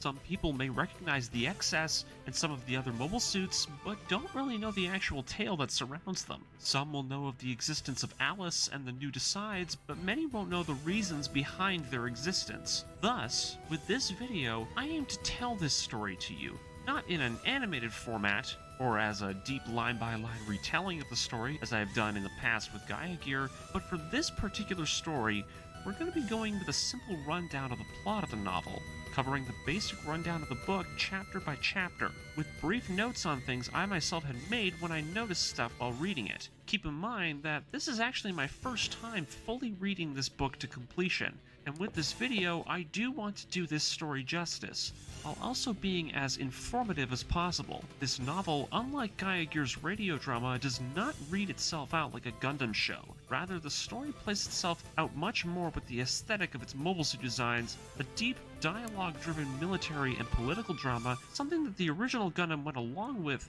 but for the case of this tale, Sentinel leans very heavily towards the hardened battlefield drama that encompasses the idea of mobile suit warfare. I understand if you may be a little upset by the fact that the series will be shorter than my previous work, but Sentinel as a story is actually pretty short in and of itself. It's only a single book, and it's actually a very light read. Now that that little intro is out of the way, let's begin our story. All images and characters are owned by the respective companies and creators. Firstly, the prologue.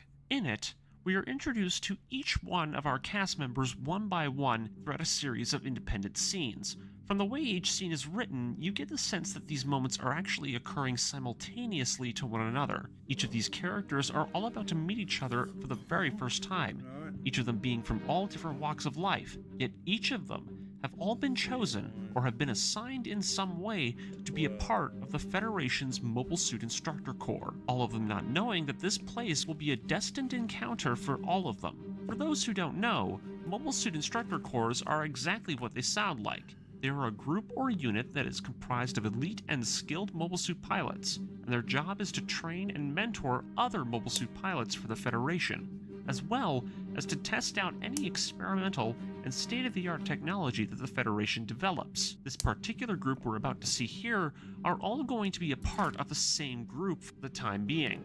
The year is Universal Century 0085, 2 years following the events of Operation Stardust and 2 years before the events of Zeta Gundam. At this time, the Titans are near the height of their power, yet have shown their true colors with their massacre at Colony 30. In our first scene, we're introduced to 2 very important characters, Tosh Cray and Stoll Mannings. Both of these men are veterans of the One-Year War and will somewhat act as the representative second-in-commands of both our heroes and villains. They both pilot GMs, and the scene goes on to tell us what kind of relationship these two have. You see, Stoll is an amputee. He lost his leg during the One-Year War, and the loss of it was the result of saving Tosh's life in battle. We are told by their interaction that the two are very good friends. However, Tosh has bigger goals, and is looking forward to his next assignment. He's been reassigned to be a part of the new Federation Instructor Corps, with Stoll himself sadly having to stay behind, as he has a suspicion that his condition is seen by his superiors as a hindrance. Regardless, Tosh is grateful to him and even offers to vouch for him if he ever chooses to come over and join him. The two give each other a brotherly pat on the back and part ways, not knowing that the next time they meet, it sadly won't be as allies. Our second scene within the prologue is actually dedicated to the introduction of our protagonist, a young cocky mobile suit pilot by the name of Ryu Roots. His introduction shows us that despite his high level of skill with being a pilot, he has a severe tendency to disregard the authority of his Earthnoid superiors. Ryu, at least at this moment, is the type of person who doesn't exactly get along with others, and is quite reckless in combat. Despite this, he has been chosen to be a part of the new Corps, Superior giving him the envelope with his transfer orders and being happy to just finally find a way to kick him out of his office, all the while questioning why on earth someone would choose someone as difficult to rein in as Ryu Roots. Our third scene introduces us to a young man named Josh Offshore. Josh comes from an incredibly wealthy and powerful family within the Federation government. His family has been grooming him on the path of the highest level of success within the Federation for the past few years, and with Josh, he himself has lived that life accordingly. He's quite cold-hearted, and when people praise his accomplishments, he doesn't pay much mind to it, as at this point, he's just numb to all the praise. So, after a session of fencing with one of his tutors, in which he easily outperforms his opponent, his colleague asks him for the reasons as to why on earth he's joining the Instructor Corps willingly. Josh says it bluntly, and to him, he's just bored, and he thinks by accepting these orders he might find something that finally interests him after all this time. After this brief scene with Josh, we're introduced to an individual who is at a similar level as him, although a person who wasn't born into wealth. Eton Heathrow, an honored graduate of one of the Federation's most decorated military academies, a studious man who worked hard to get his perfect grades. We are introduced to Eton at a ceremony to his graduation from the military academy. He graciously accepts his diploma and the position he's now been given by his mentor as the new captain of his own ship. We then cut to space, to the man who has been assigned to command the Instructor Corps. This man's name is Brave Cod. We are introduced to this man during his return from a mobile suit combat patrol mission near and around an asteroid base and command center of the Instructor Corps itself, the asteroid base of Payzoon. For those who are unaware, Payzoon is actually an asteroid that was meant to be featured in another conceptual Gundam story, one that was actually planned to be animated, that being the mysterious MSX. Now, MSX was an early concept for a Gundam spin-off. Keep in mind that this was before Zeta Gundam was ever released, so at the time, the idea for the next Gundam story was kind of up in the air at the time. Regardless of the fact that it wasn't animated, the bare-bones components of the original story were salvaged, and some of its briefly used elements were later used in the creation of Sentinel. Payzoon is one of these elements. MSX would have followed a separate series of battles during the One-Year War, in a different sector of space. Payzoon was once a Xeon laboratory, responsible for creating some of the most powerful and strange mobile suits that had ever been fielded by Xeon. MSX would have told the story of how the Federation was able to take control of the asteroid, with the FA-78-2 Heavy Gundam leading the charge. Anyways, at this point within the UC, Payzun acts as nothing more than a backwater base for the EFSF. Brave Cod returns from his patrol and docks in the asteroid's hangar. There, once inside, he notices a strange new mobile suit that has been brought out for testing here at the base. An original machine built here in the laboratories. This mobile suit is known as the Zeku Eins. These machines are incredibly bulky, yet extremely powerful despite their sheer weight and size. Brave himself finds the suit to be quite impressive as he passes it by.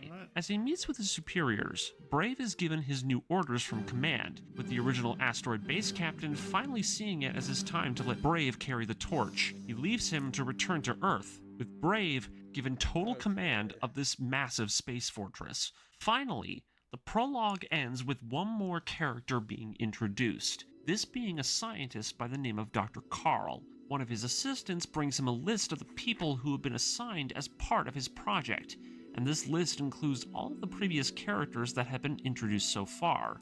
One name, however, catches his attention, that being Ryu, with Dr. Carl being one of the people who witnessed the incident that took the life of Ryu's mother. He finds it interesting that he's one of the people who's been chosen by the system.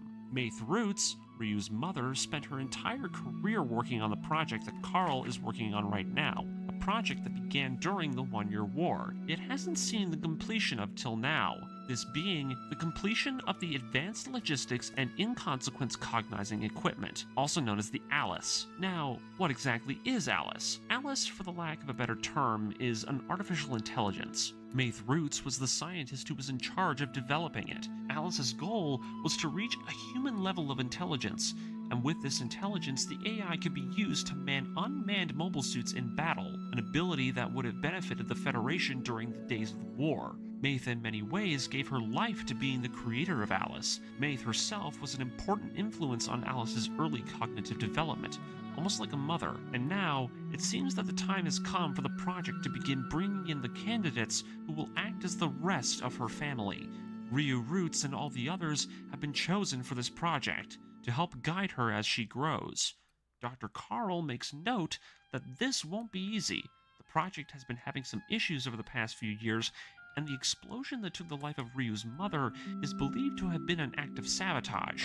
We do not know who yet, and with the Federation's support for the project dwindling, things may be about to get a bit more chaotic as the Federation begins to demand more results. The doctor then meets with the drill instructor, who introduces him to the 12 men chosen to be a part of this team. Chapter ends with 10 of them being sent to the briefing room to begin their briefing on their job within the Instructor Corps and as testers for the Alice project, with Ryu and another pilot by the name of Crypt being immediately sent to isolation, as the drill instructor already knows about the situation about these two rabble-rousers, and sends them there in hopes of hopefully breaking their spirits a bit. As the prologue comes to an end, Dr. Carl worries about Ryu. He wonders if it's a really good idea to have him here.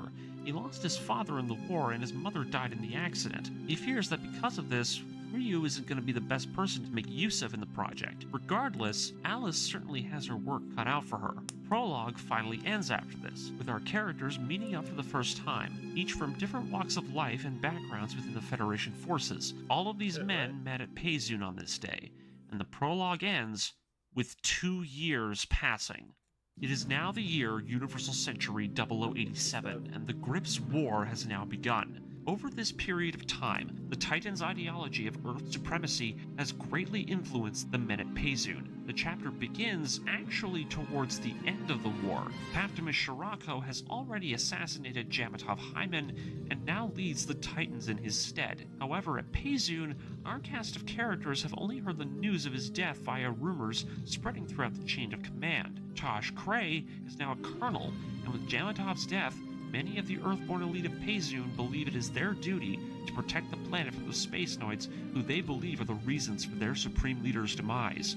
Time passes, and in late January of UC 0088, the Titans as we know them were defeated by the AUG, victorious over their tyranny. With the remaining Federation forces choosing to side with the AUG, things began to get very bad. The little backwater asteroid, the Payzun asteroid was ordered by the Federation to comply with the order to be reabsorbed back into the Federation forces following the Titans' ostracizing. However, those still loyal to the Titans refused. To them, the leadership of the EFF was being helmed by those who'd opposed the quote-unquote righteous cause of the Titans. They side with the AUG now, and now the forces within the asteroid have revolted, and those loyal to the Titans within the Instructor Corps, Tosh Cray, Josh Offshore, and Brave Cod, and those loyal to them, now hold the asteroid of Payzun as their own personal fortress. Federation, with now having to deal with both the asteroid threat and the arrival of Haman Karn's Neo Zeon,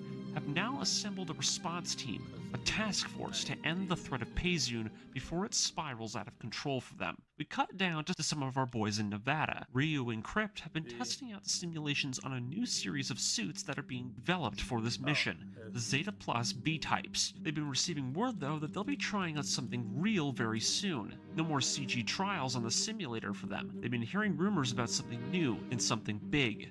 A Gundam might be making its way over to them, and the two of them are looking forward to trying it out, despite the fact that Ryu still can't stop getting shot down in the simulator. Over in the control room, the officers at the Nevada base are going over both the data on this new Gundam and the mission to recapture the asteroid that will take place over the next month. Stoll Mannings himself is actually here at the base, and he expresses his concerns for both the prototype and the mobile suit pilots that have been assigned to the task force. However, Dr. Carl reassures him that the experimental Gundam they'll be receiving will be exactly what they need to show those remnants at Payzun the strength that the Federation actually possesses. It won't matter how skillful the pilots are, as long as they make enough noise and cause enough chaos, the enemy should get scared enough to surrender to the Federation's demands. However, Manning still has his concerns for the team, the kind of aces they're up against, and with all the rejects their team is comprised of, he fears that they might actually need a whole fleet of Gundams just to pull off this kind of suicide mission. The scene ends with an ominous note, with Shin Crypt's simulator giving him one word as his unit gets shot down again from another failed test: death. Now, for those who are a bit confused, I want to make this very clear.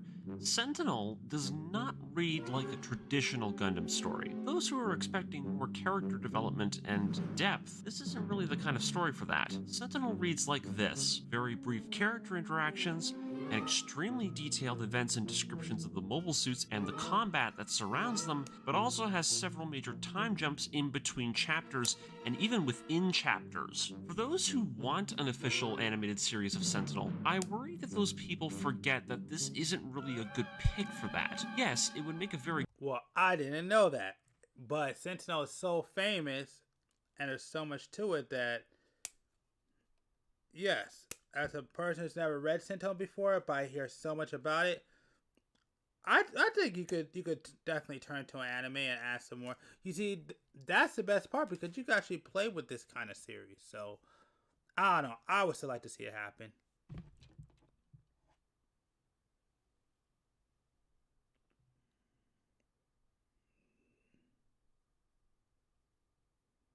A1. Okay. good movie, or as we've seen before in games like the SD Gundam series, a good video game, but it probably wouldn't work well as a show in my opinion. Nonetheless, the characters are easily identifiable. They all have their own distinct personalities and attitudes, but the real show of Sentinel is primarily the space battles. Now that I've said my piece about that, let's carry on. In space, we cut to Josh, who's currently on patrol around Payzun's perimeter. Flying around in space doesn't exactly sit well with him though. To him, and by extension the others at Payzun, he doesn't quite like the idea of humanity expanding out into this void. To him, it feels like the more humanity explores it, the less majestic of a place it becomes. He speaks with his squadron mate about this idea, and his squad mate reassures Josh in their cause that the space noids and their corrupt ways need to be stopped, that space can remain as beautiful as they see it now. As the patrol team of Zeku Ainz return to the base, we get to see what Payzun has grown to become over the course of the Grips War.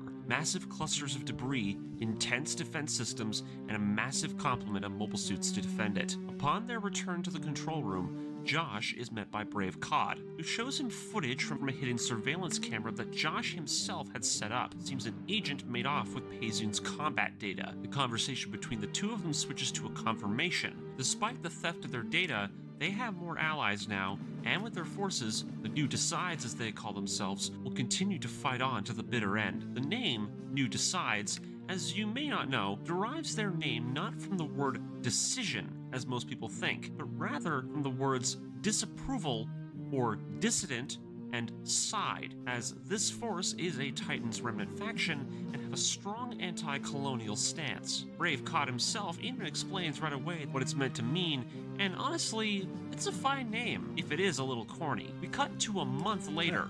Operation Maelstrom has resulted in a success. The Titans have been overthrown by the AU, and Neo Zeon have been briefly held back for the time being. However, Neo Zeon's threat is on the rise now, forcing the Federation to turn their attention to them. This leaves us with the New Decides, now able to begin making allies with the remaining Titans remnants that they possess that still remain in space. Particularly, the New Decides aim to gather allies from the Titans' remnant forces that remain on the moon. In response to their rising power, the Federation, still having to deal with the impending invasion of Hamon's Neo Zeon, have secretly established Task Force Alpha and have charged them with the objective of defeating the New Decides. The Federation claims they are an elite force of pilots and soldiers ready to take them on, but in reality, it's anything but. Since a majority of the Titans were deemed as traitors by the Federation, and all their forces were either killed at the Battle of Grips 2 or survived to side with the New Decides, the members of Task Force Alpha actually consist of people who don't exactly fit the bill for an elite force. They've been given powerful and expensive weapons and equipment, but the men who are at the helm are not what you'd want to be tasked with a high-stakes mission like this. Most of them are rejects and washouts from the instructor corps, and even fewer of them are even properly trained to handle mobile suits, Ryu Roots and Shin Crypt included. And now, thanks to these orders, they've been given an Argama-class cruiser, what up, Croc? several What up, expensive Crocky? Gundam-type mobile Absolutely. suits, and a small fleet of Absolutely, I was locked in. Oh, man. I got new tools. Man, I was totally in it. Man, I'm doing really great. I'm doing really, really great. Like I said, got me some new tools, so been away for a week. I go take care of some stuff, but other than that, man, I'm doing well. Especially because you're here, man. It's good to see you again. It's good to hear from you. Man, how's been your summer so far?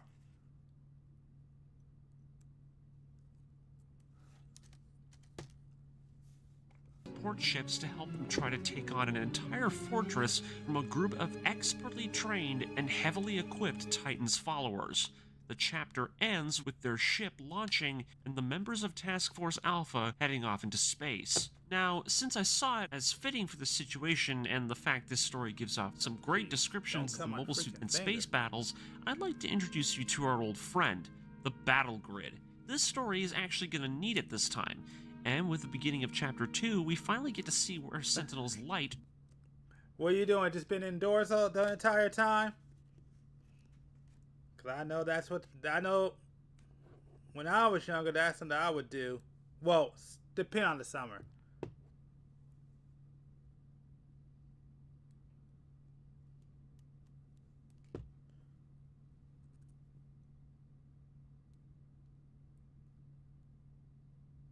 Well, technically this summer I've been indoors this entire time. Just to be honest.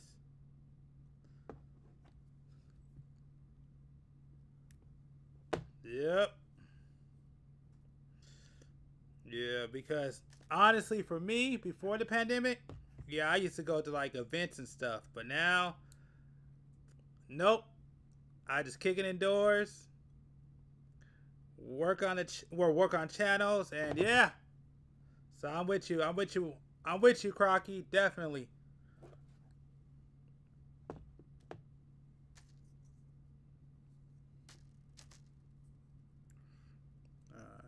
Let's go.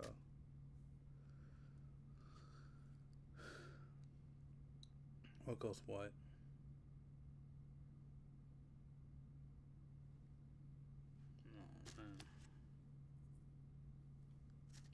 this goes.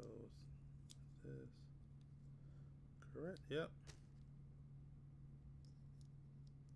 And then like this. All right.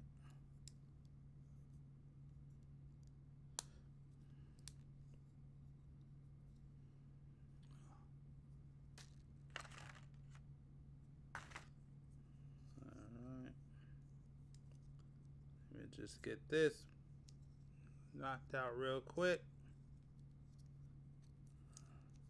Oh. No. Oh.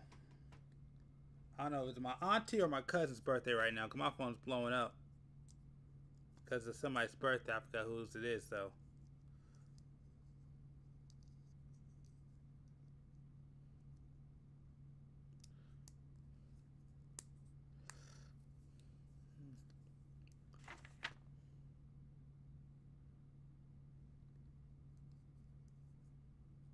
Ah, I know. Hey, you know what? You're not the only one. I'm in a different situation, though.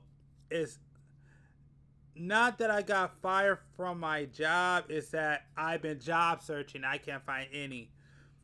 What I want to say, I think as of right now, about 4 weeks ago, in one day, I think, what was it? I got like maybe 12 or 15 denials for a job.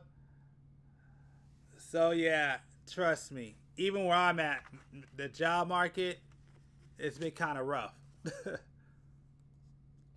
like I said, that's not a bad thing because now you got more time to do your, well, I mean, it is, but it's also giving me time to kind of, like I said, do this YouTube channel. So it has its pros and its cons. Don't get me wrong. I really need an income badly, which technically I have one, but it's not consistent because most of my income as of right now, just to be honest, is coming from investments. But yeah. Yeah, job searching, you're right. It's not the funnest, especially right now. What the heck? What's this? No, that's right. Okay.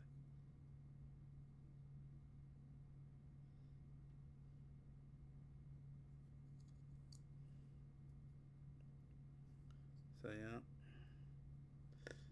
But like I said, it comes with the territory.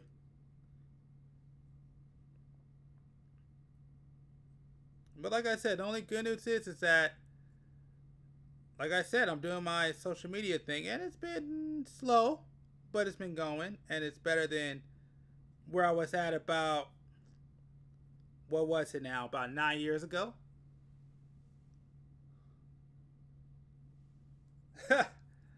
Yep. Here, I'll give you a funny story about a job I didn't get. This is just some years ago. And I basically got an interview to work at a you see, I don't know if you have one of those, but it was Kmart at the time. It shut down, but it was Kmart at the time, and they told me I had a full interview, and I had to walk there because I didn't have a car at the time. So it probably took me about 45 minutes in the hot sun in a suit to walk over there, just to be told that we're not doing interviews. And so I wound up having to walk 45 minutes there and 45 minutes back after getting told you have a job interview and getting there saying we're not doing job interviews.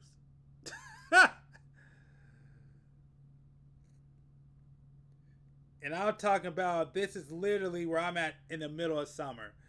So you gotta think about this. I'm in like basically a black suit, hot as heck, all happy I'm about to get an interview, just to be told we don't have an interview and you gotta go back home. Yeah, I know. Just a waste of my, like, I'll be honest with you, I have a lot of just bad stories when it comes to jobs. I'll give you this last one. So I wound up getting hired to do I basically got hired. I forgot where it was at, but I basically got hired. This was some years ago too, to do a job, and like it was a full-time position. At the time, it had to be like $23 an hour, something like that. And I go to the interview. She liked me. I got hired, and then after that, I never got a call back. Literally, I went to the interview. I got hired. She said, I like you. You got the job. And then I hit the lady up because she gave me her number. I text her. I said, hey, when do I gotta come into work? When do I gotta report into work? Already I still had to finish sign up some paperwork. I already signed some of it, but I still have more to sign up. Got there. Got the job, went home, happy as heck, and never heard back. So I technically got hired for a job and I never did work for it at all. Didn't even start. I got the interview. I did the first set of paperwork, and I was supposed to go back. Nothing. So yeah, when it comes to freaking jobs and bad luck, trust me, I got a lot of that. So that's why me personally, right? Hey, I never was fired. So hey, that's how I feel. I was never fired. But that's why, that's part of the reason. Well, that's actually not really the reason. But that's the reason why I have my own business. So, and that's the other way I make money is, the problem is the work ain't what it used to be. But that's the other thing that I did was I got my own business. That's exactly why I did that. Because these jobs, at least where I'm at, nah, I need some kind of guarantee. I need some kind of responsibility in my hands. So yeah, I got me my own little business. And that's the other way I make money. But yep, that is the perfect question. I like to say I am.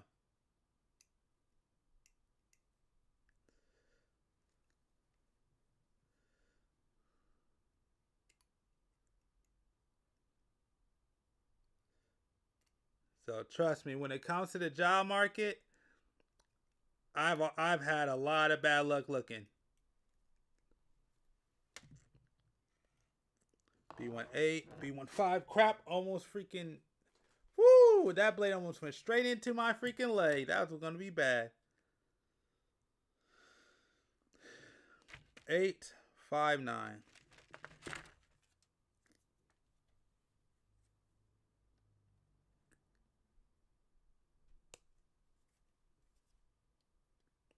But my advice to you, Crocky, even though you gotta let go, take advantage of the time that you have back. That's my best advice to you. Oop, give me a sec. Truly shines in its space Okay. back.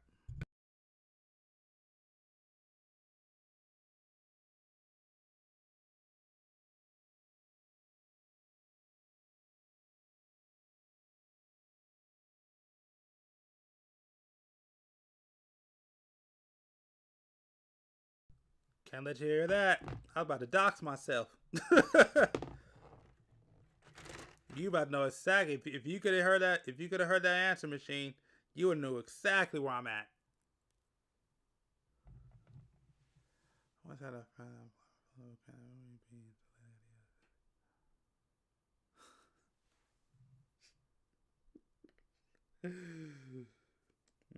Just wait. Once you graduate, you're gonna start getting the messages, which I've gotten a couple of times, that you're overqualified.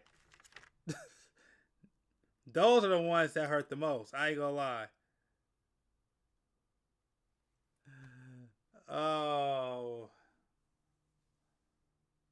Yep. I know that I feel. Oh. Like I said, the worst thing was You get those emails and you're like, okay, cool, I got the job. I have qualifications. They're like, yeah, you're overqualified, and they don't hire you. That sucks. That hurts the worst. Yes, overqualified. That's what I got. I've got the overqualified emails. Yep.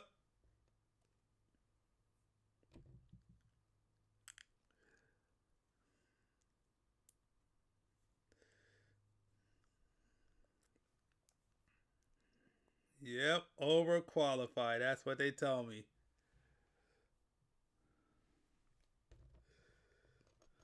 I'm like, overqualified? Like, shouldn't you want somebody like me? They're like, nope. You have too much experience. Oh, yeah, those are fun. I'm telling you, man. Get those emails, man. Those one crush. Those are the ones that crush you. Right there.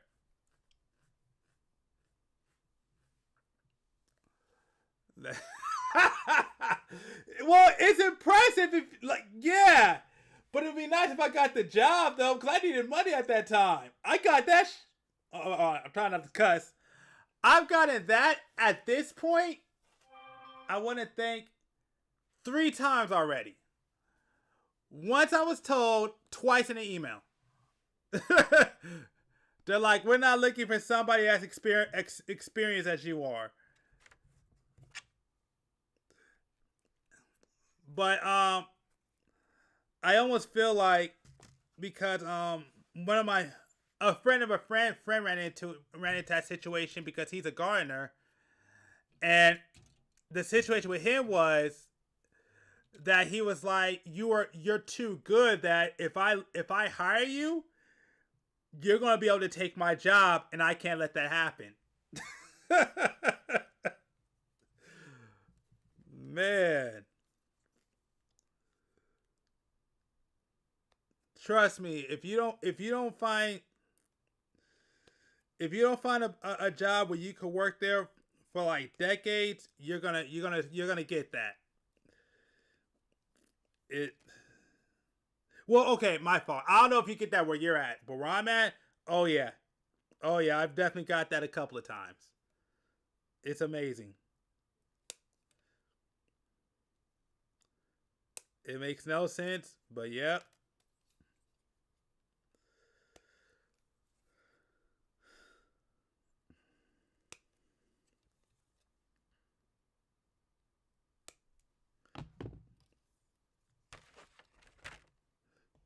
That's why the other thing I also recommend is, and this is something somebody told me and it works, specialize in something.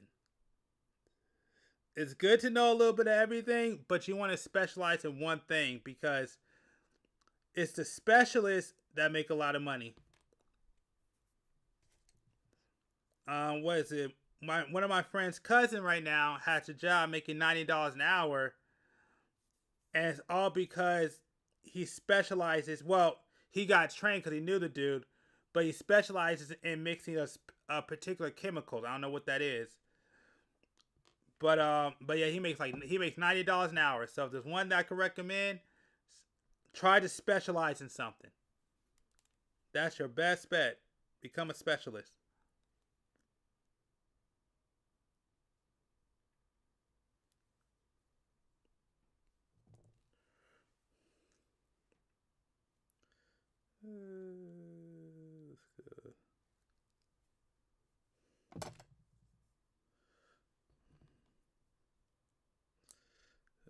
This and this. Alright. A119, A120.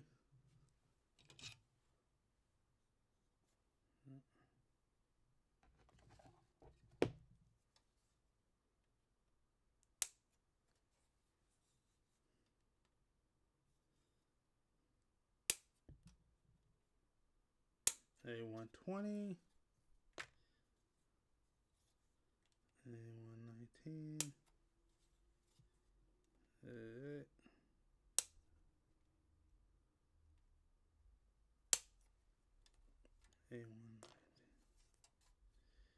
A121.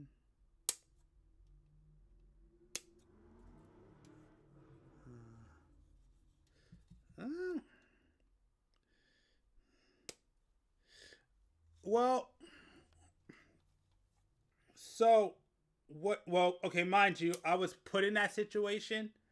So, but I know when I was going to college, one of the things that I did, like my first year, and I want to say my first couple of years in college, was I wound up taking a bunch of general ed. No, I mean electives, and mind you, that was only because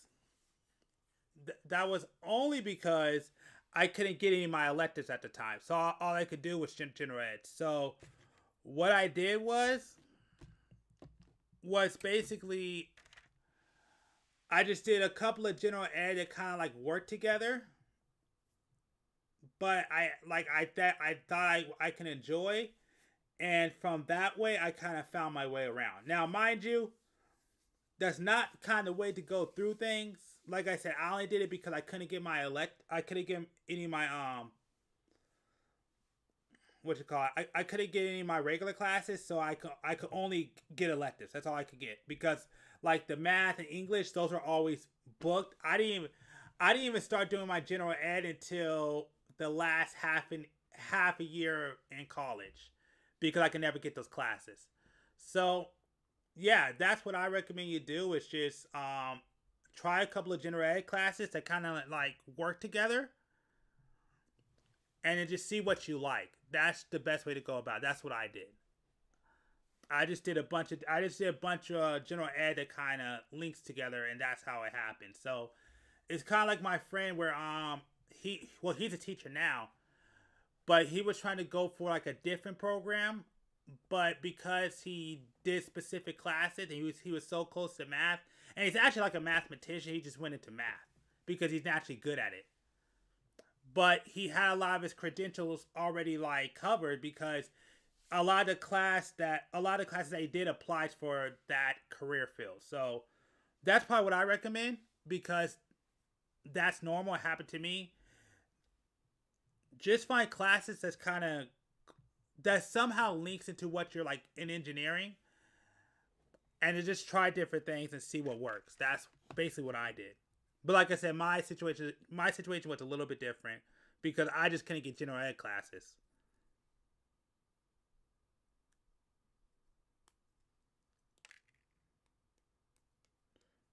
I mean, you know, I would, because I'm actually in the arts. I would recommend the arts, but with AI right now, I probably wouldn't recommend that. So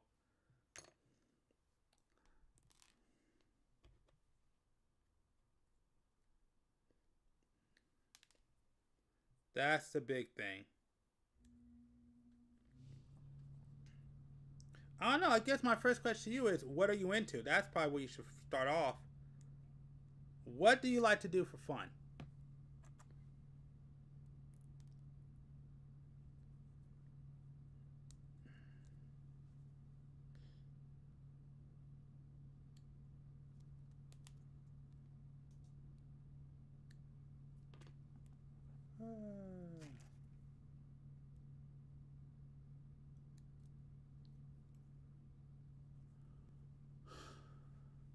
Yeah.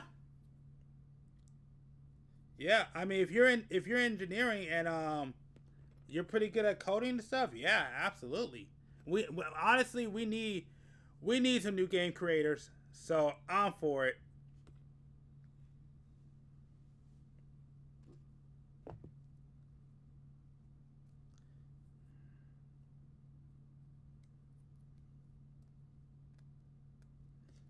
Yeah, that might be actually a good idea.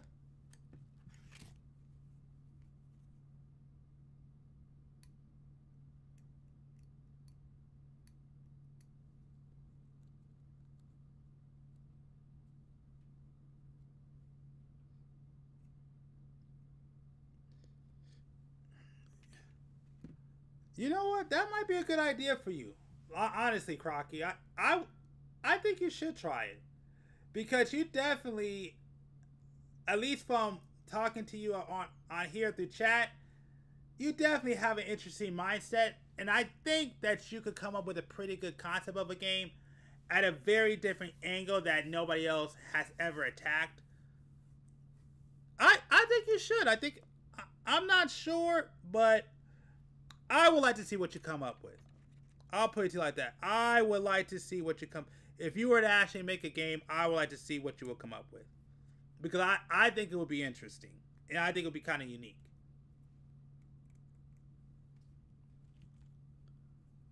I'm here for it.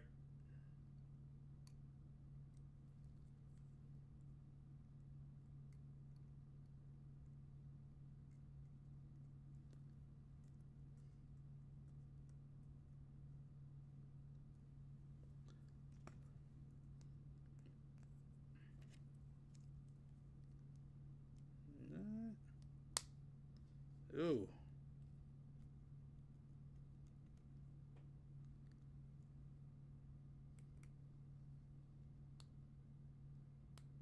I'm not gonna lie, I had a little bit higher expectation for these God hands, and they're not really meeting my expectation. Not gonna lie.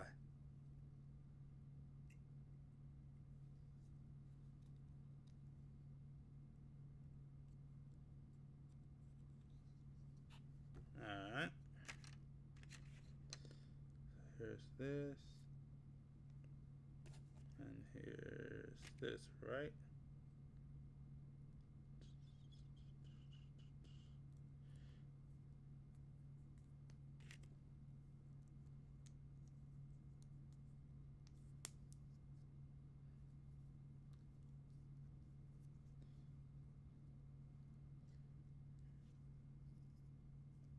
Alright.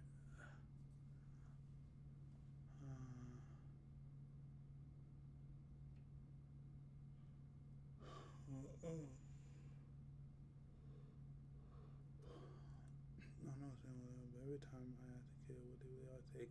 Yep, Call of Duty, Fortnite, FIFA, and car. Oh, I know what you're talking about.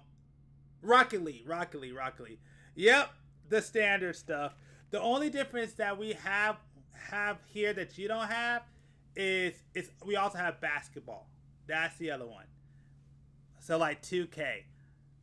Yep. COD, Black Ops. No, wait a minute. That is Black Ops. What am I thinking of? Who's the other guys? Not Call of Duty. Oh, I forgot the other one. Because COD has a competitor. But yeah, those are the standard ones. Those are the big ones. Those are the ones that. Oh, really? Oh, nah. 2K out here is freaking big. NBA 2K, that's really big out here. It has an entire community. Although, I have heard, because I used to play 2K back in the day, like big time. But I have heard lately that it's been falling off because the gameplay hasn't been that great like it used to be.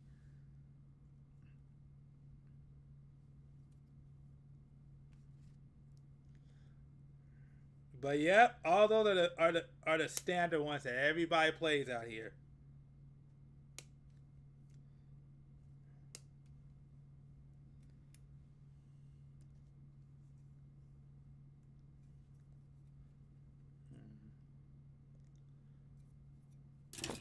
Oh sh!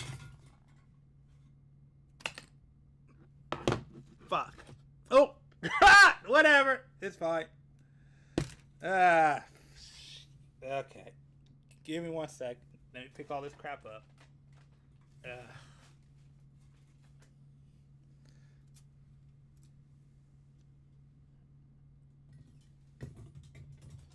Woo.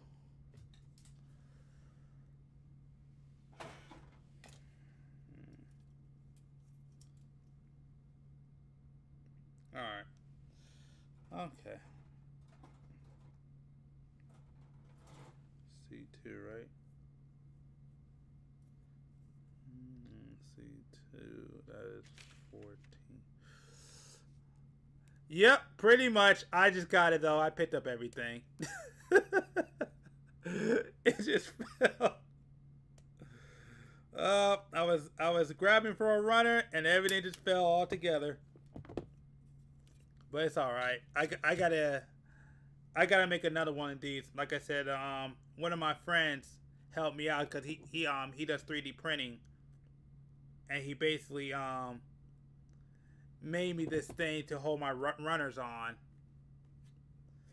So, but it does its job, but I need something a little bit better that's a little bit more secure. So I gotta try to get another.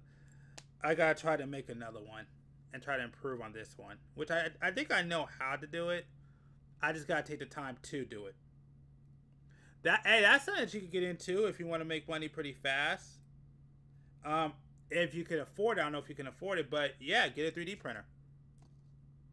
That's something that you could really do if you really want to make some pretty fast money and you don't want to have to wait.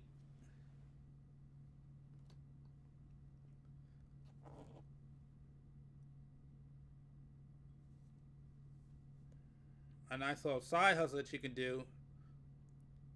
But again, it depends on. I don't know if you get financial aid where you're at, but yeah, if you get financial aid, and as long as you got a well ventilated room, I would definitely say try to go into 3D printing.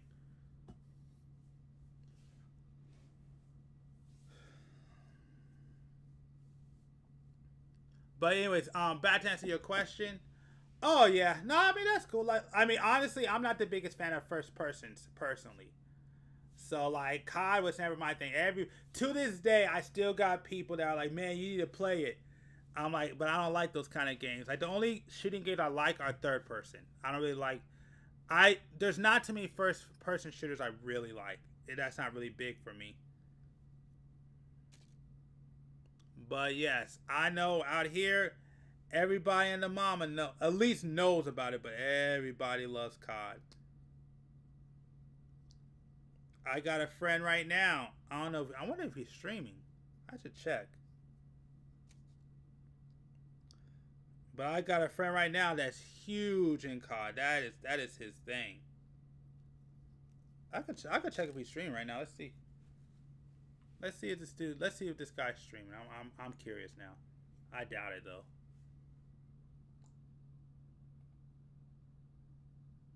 Let's see if he's streaming. I may be wrong, but I doubt it. Let's see if he's streaming right now. I'm curious.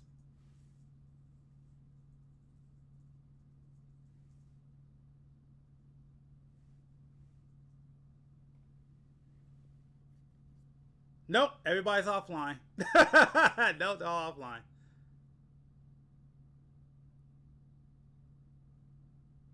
Oh, he got a pretty good subscriber count. Alright. Yeah, shout out to the homie. He got a pretty good. Yep. There it is, COD. Give me one sec.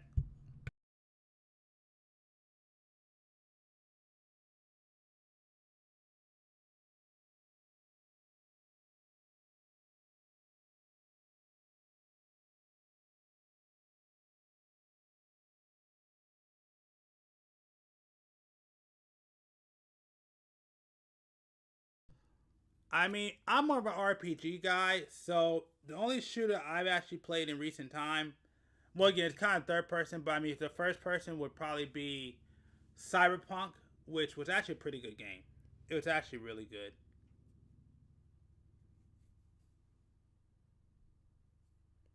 So that's the last first person shooter I really played. I mean, and technically, which I mean, I had the first and third person mode. I also played Skyrim, which I also enjoyed. And I messed up. I put the wrong. No, I did. Well, the heck did that happen? Well, that's kind of awkward.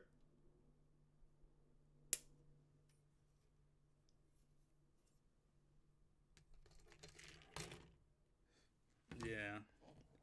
I don't know. Let me ask you, Crocky. What kind of games do you normally are you normally into?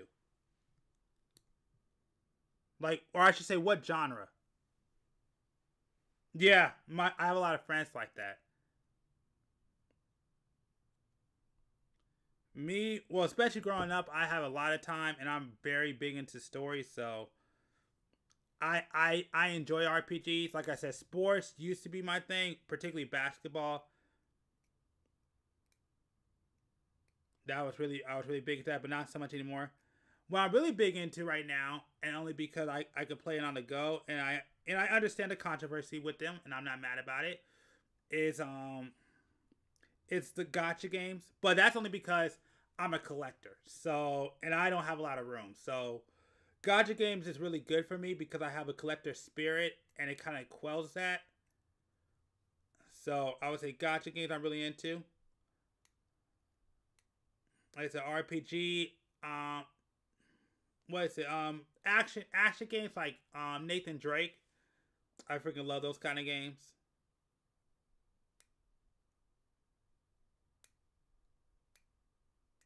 Yeah, that's kind of where most of where I'm mainly at. Oh, and fighters.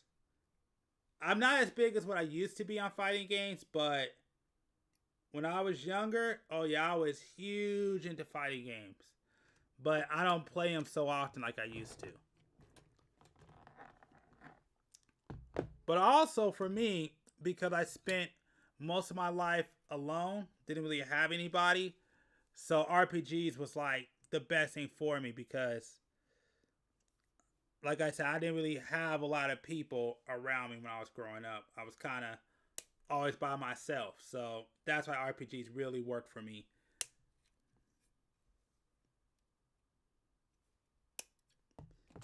Because when you don't have nobody around and nobody to like talk to, whatever, you by yourself, you gotta find ways to enjoy yourself. So RPGs was really great for me because trust me, I had a lot of time to myself. Oh yeah. Oh, you know what? I need to. Okay, you know what? Probably next week. Next week, I'm going to do a community duel. I haven't done one of those yet. Well, I've done one of those, but I need to do another one. So, as long as nothing else happens, next week I'll go ahead and I'll just say it right now. I'm going to do another community duel session. So anybody who's hearing me, who's listened to me on stream, and wants to run a game on Yu-Gi-Oh! On Master Duel, let me know.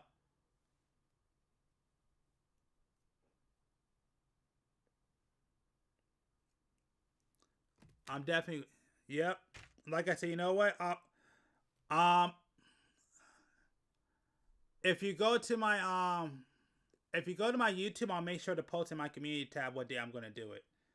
Again, I can't make any guarantees yet because crap keeps happening, but as long as nothing else happens, I'm free. Then yeah, I'm definitely gonna do a community duel session. It's been a minute. I'm gonna see if I can get my friend on too. I gotta see if he'll be available. But he's difficult to get locked down, but he's really huge into Yu-Gi-Oh! So I wanna try to get him involved too. But yeah, next week for sure. As long as nothing comes up, I'll go ahead and we'll do that. I'll make sure to put that on the community tab.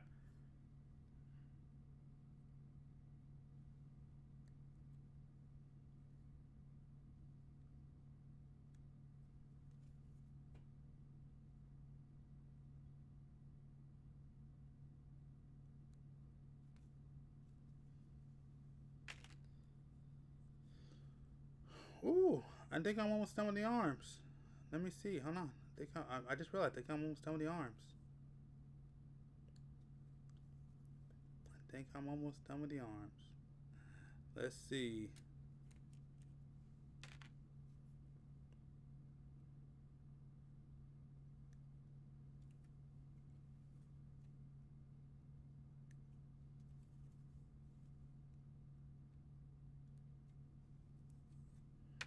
Okay.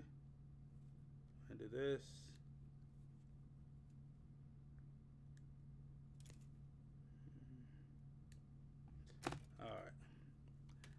Actually, speaking of that, I still got to get that video done. Oh, wait a minute. I know why I haven't got that done.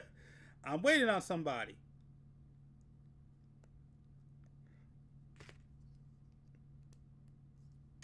Alright, here and... Uh-oh. Oh, there it is.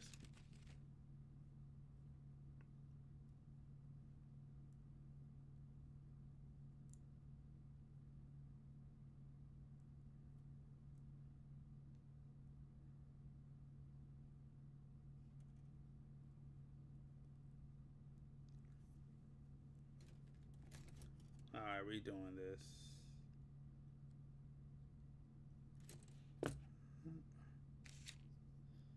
Boom, boom. Okay, and then the shoulders. Uh-oh. Did I... Where, oh, there they are. Oh, yep. I am. Is that it? Oh, that's it? What the... Are you sure? There's nothing else that counts? Oh, heck yeah.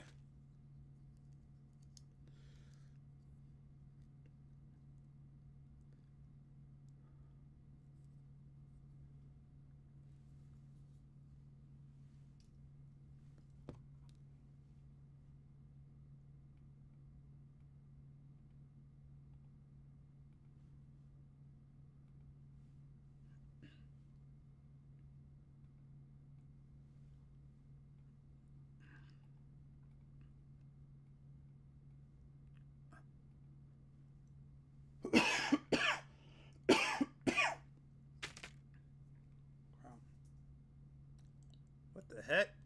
I'm looking it up right now. What is this? I never heard this game. You must play poker. Where you must play poker and earn chips to defeat the enemy behind. Huh. I never heard of this game. Huh, let me bring it up. Let me bring it up. Battles. We cut to a Federation. Yeah, let me bring it up. I never... Yeah, huh. I never heard of it. I'm going to bring it up real quick. Ah, this stupid... Okay. Alright.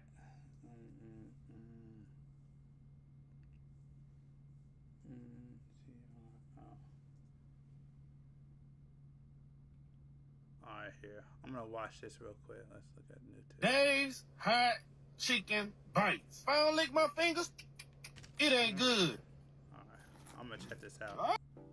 There's a lot to do in Balatro, and you may have missed some things, so here are 10-ish tips to help you along your way.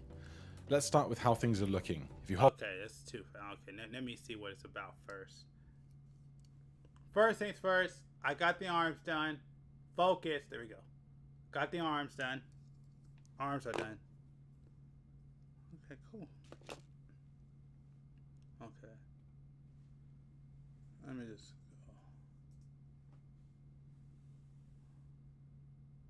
go. Okay, let's check this out. Welcome to Balatro's Ultimate Guide.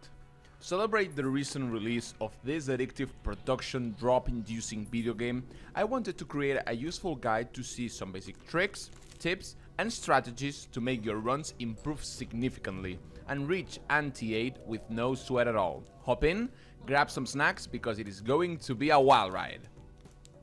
Okay, let's do a quick recap. In Balatro, the main objective is to beat anti-8, and to do just that, you'll need to go through each one surpassing the small blind, the big blind, and the boss blind. You need to play hands to score points, which rewards you different amounts of chips and molds depending on how hard it is to get the hand you scored. Okay. Bosses have special abilities, such as disabling one of your suits, and each blind has a score requirement bigger than the previous one. Sounds good? Well, the main philosophy you must pursue playing Balatro is the classic CMX formula. Chips into multi into multiplier. Let's look at this strategy with detail, shall we? Yep. There are several jokers that give you chips if you meet certain requirements, like the slide joker, which gives you 50 chips if you score a pair, or the banner, which gives you 30 chips for each remaining discard, or even the odd tot, which gives you 31 chips for every ace, 9, 5, or 3, or 7 that you play in a hand. Chips come in large quantities, and they are great for the early game, and most of them Hold on one are sec. obtained Give me one through sec, I think. common jokers, which are quite affordable. While securing your cheap source, you can pair it with a multi-joker, just to get a nice combination that can get you through antes 1 to 4. The OG Joker gives 4 mult every single hand, the Half Joker gives 20 mult if your hand has 3 cards or less, and the Abstract Joker gives 3 mult for every Joker card you have in your possession. If you have successfully acquired a chip source and a mult source, you can then move forward to the next and final step, which is getting a multiplier Joker that works with your deck. This is really important as most runs will be lost precisely at this point, especially if you're a beginner player. Although there are some types of builds that can reach anti-8 without a multiplier, that is a feat often attempted by seasoned veterans, who know the intricacies of Balatro and know how to play around them. So, which type of jokers give multiplier? Well, there is the Trio, which gives up per 3 mult if you score a 3 of a kind in your hand, the Acrobat, which also grants a per 3 multiplier on the last hand of the round, or the Baseball card, which gives a 1.5 multiplier for every uncommon joker you have in your build. With a chip source, a mult source, and a multiplier joker to put the cherry on top, most runs will succeed, and as long as you manage correctly your economy and don't play recklessly for most of the time, victory is easily attainable. Multiplier jokers work really well in late game and high antes, but if you don't have a mult source yet or high level hand types, you will struggle if you get them in the early game. During the late game, you can also prioritize 2 multiplier jokers instead of getting a chip source, a mult source, and a multiplier. Sorry about that. I had a text real quick. If that's true, I have the perfect friend who would freaking love this game. If you're saying it's for gambling addicts, I know the perfect guy who would be who would definitely be down to do this one.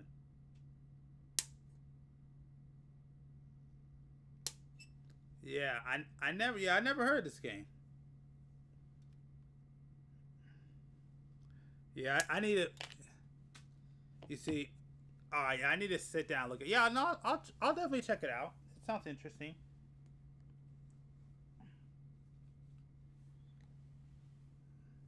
Like I said, I actually start playing card games because every time I go to Vegas, put it like this, I never won in Vegas.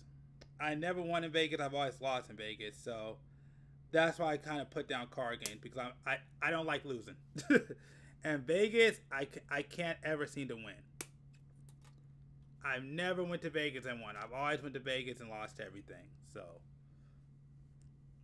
that's why I made the decision that gambling isn't for me. But I will try this game, 110%.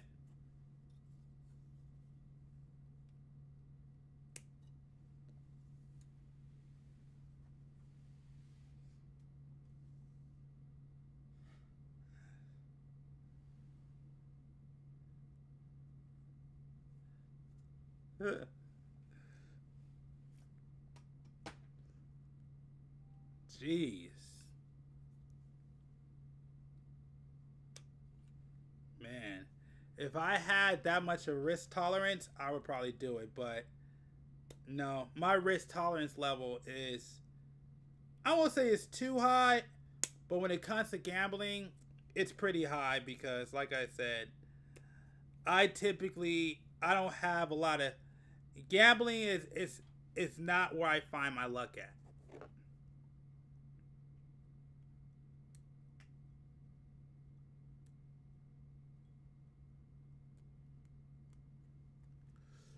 I'm not gonna lie, I'm a little disappointed in these God hands. I thought they would cut a little bit better than what they are.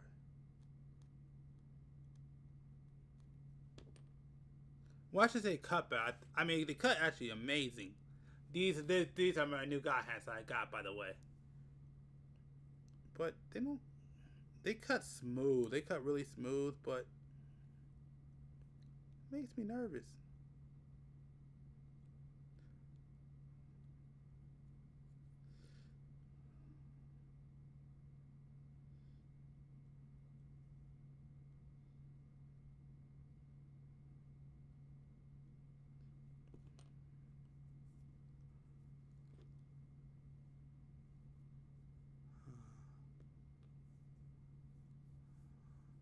Oh yeah. I'm not against it. It's just, I mean, put it like this: if I would have won, I probably would have been.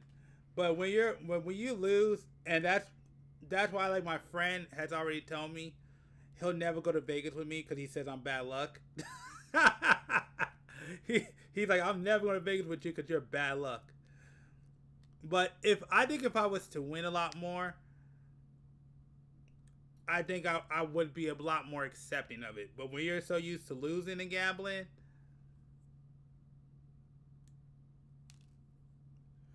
like I said, the most gambling I will ever do for me is investing. That's the best you get out of me is being an investor.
Yeah, I'm sorry about that. Damn. All right. Yep. All right. When I get done with this build, I got a ways to go, but yeah, when I get done with this build, I can't really stay on. Wait a minute. What the heck did I cut the wrong? Oh no. Did I screw up? There's no way I screwed up. No. No, there's no way.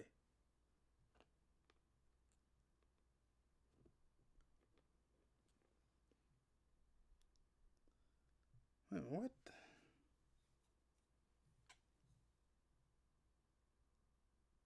A23, right? Yeah.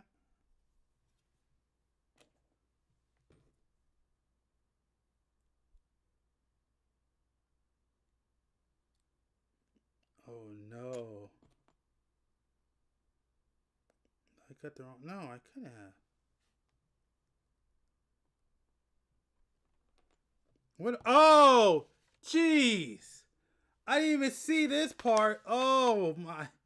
All right, there it is. I'm like, did I mess up this freaking build? Did I screw up and cut the wrong stuff?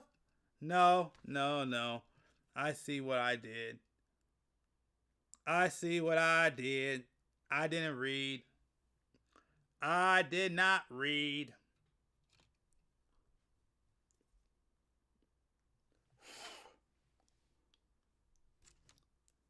You gotta read.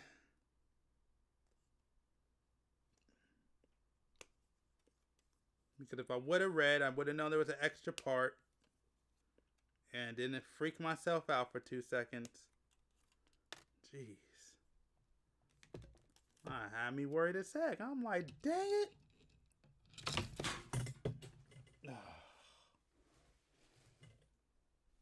At least it bounced my way. I was about to say, I'm like, did I just freaking mess this dang stupid kid up? Over here, texting this dude and got me not paying attention. No, I'm good. I just didn't cut out. I just didn't see this part. What up? Oh, okay. He's done.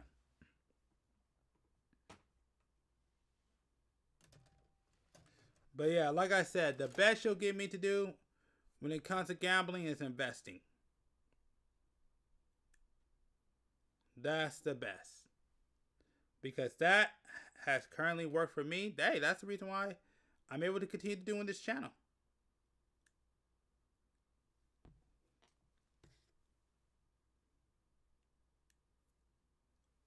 Oh yeah, I see it now.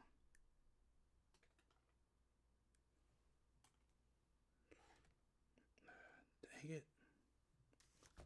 I'm not gonna lie, I'm kind of disappointed in these God hands. I'm not gonna lie. Alright, PC 7.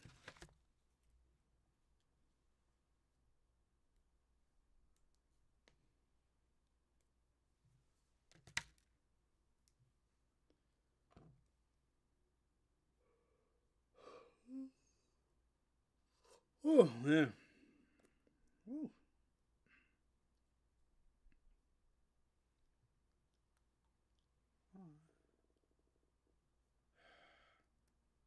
And I really need to get a freaking back button for this. Oh, yeah. Yes, investing. Okay. I don't like to talk about it too much on this channel, but I'll touch on it a little bit. Investing are for people who are patient. If you're not patient, it's not going to work. Whereas gambling is for high stakes and people who like to win money and massive money. Investing is for people who like to make money over time.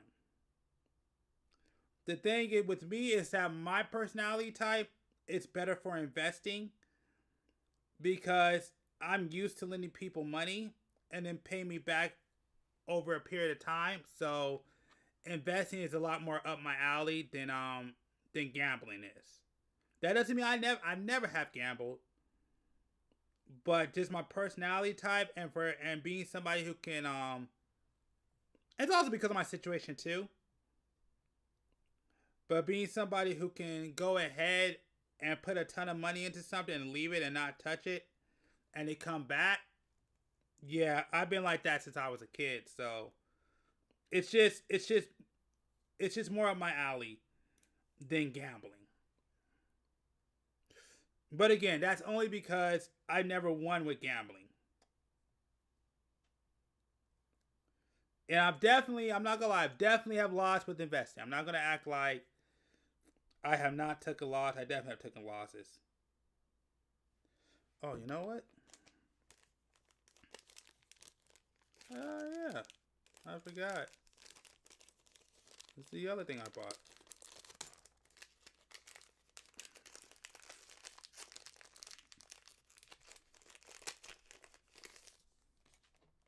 Okay. Let's try it.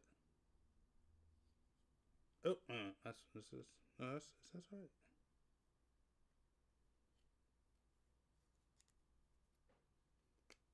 Oh, heck yeah.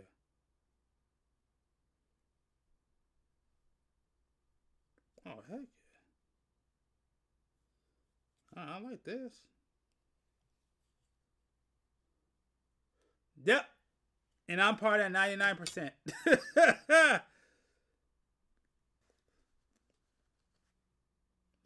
I've heard that plenty of times, and I'm part of that 99%. I quit before I hit it big. Like I said, that's what my friend told me. I'm not taking you to Vegas because you're bad luck.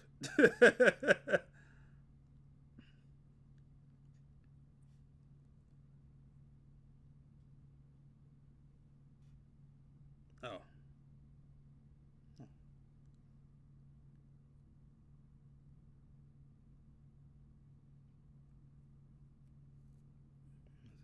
Oh, okay.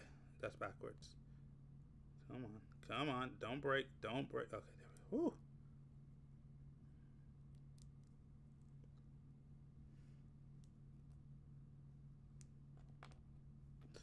Where's that song go? What do you say? Don't know when to hold 'em. I don't know. Gotta know when to fold 'em. Da da da da. I forgot how that song goes. But my friend quotes that song to me all the time.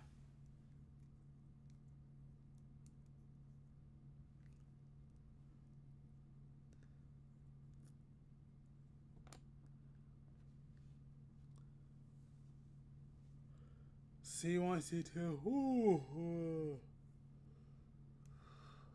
Oh man.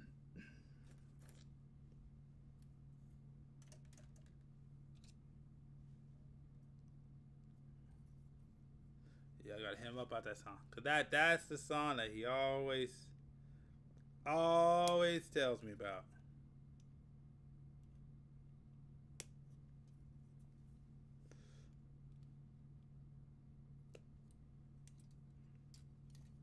Goes this side. And then the other one is C10, which is right here.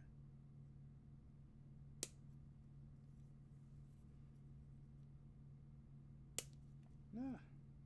Oh, okay, I already realized. Yeah, I ain't seen. Okay, that's C1. And now C2.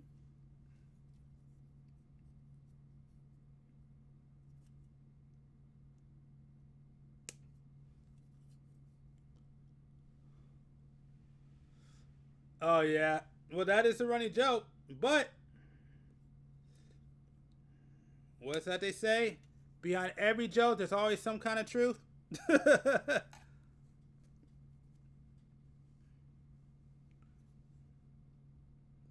That is what they say. That is what they say.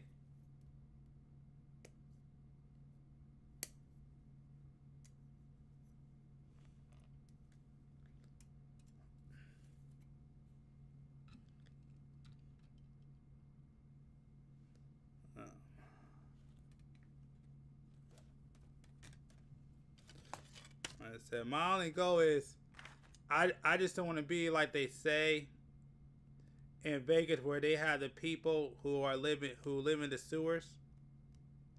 I just don't want to wind up in that situation. Where the rumor has it in Vegas, there's an entire city full of people. There's an entire city, underground city that nobody knows about, of people who live in the sewers.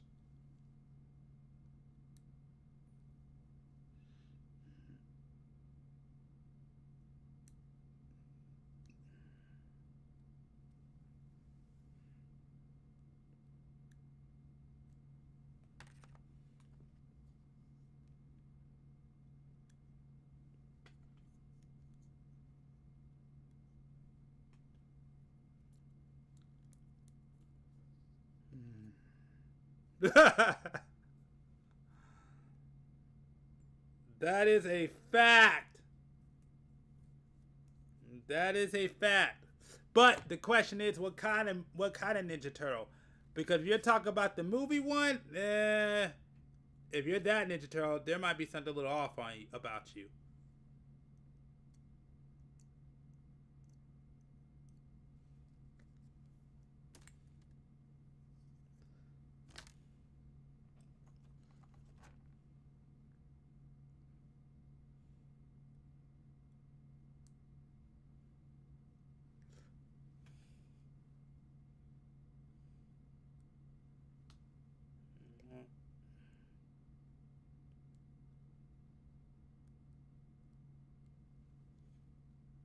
Okay. Yep. All right.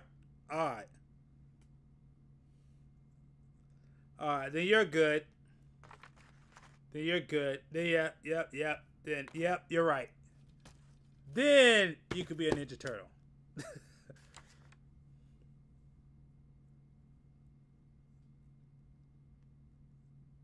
I 110% agree with that statement.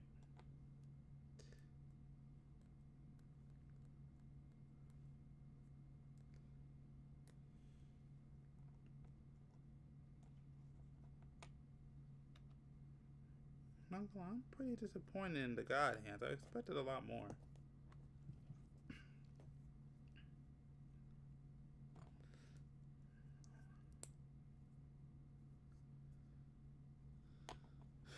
Alright. And then I need PC7. Wait a minute, PC? No. B1 and B2. 7. Alright, forget it. Forget it. Let's just do this. 1. I want to try this. B1. 7.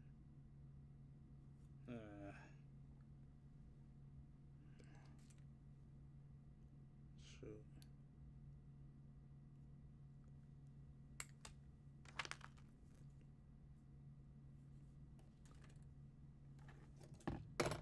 B27. Alright, let's see how this turns out if I'm doing it. Ooh. Sound like a good feeling?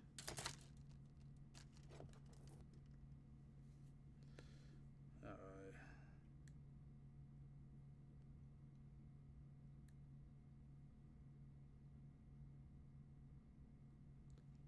Boom. Alright, that's done, and then where's the other side? Oh, yep, that's okay. Let's compare it to. Oh, who hit me? Okay, we're good. We are good for now. Alright, so, yep. Alright, how does this go? This goes this way, right? Yep.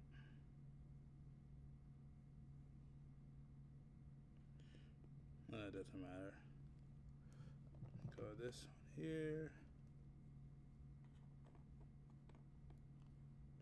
This one here. Alright, and then they go. Alright, yep. You go back here.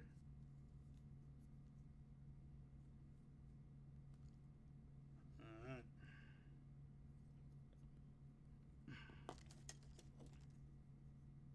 And then you go back here. Okay.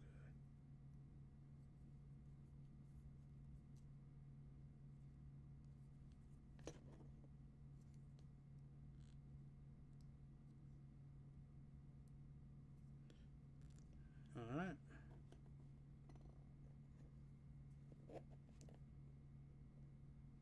All right. Thanks for coming on, Crocky. Always good talking to you. Always good. And like I said, check my YouTube page post, and I'll make sure to put on there when I'm going to do that community duel session. So.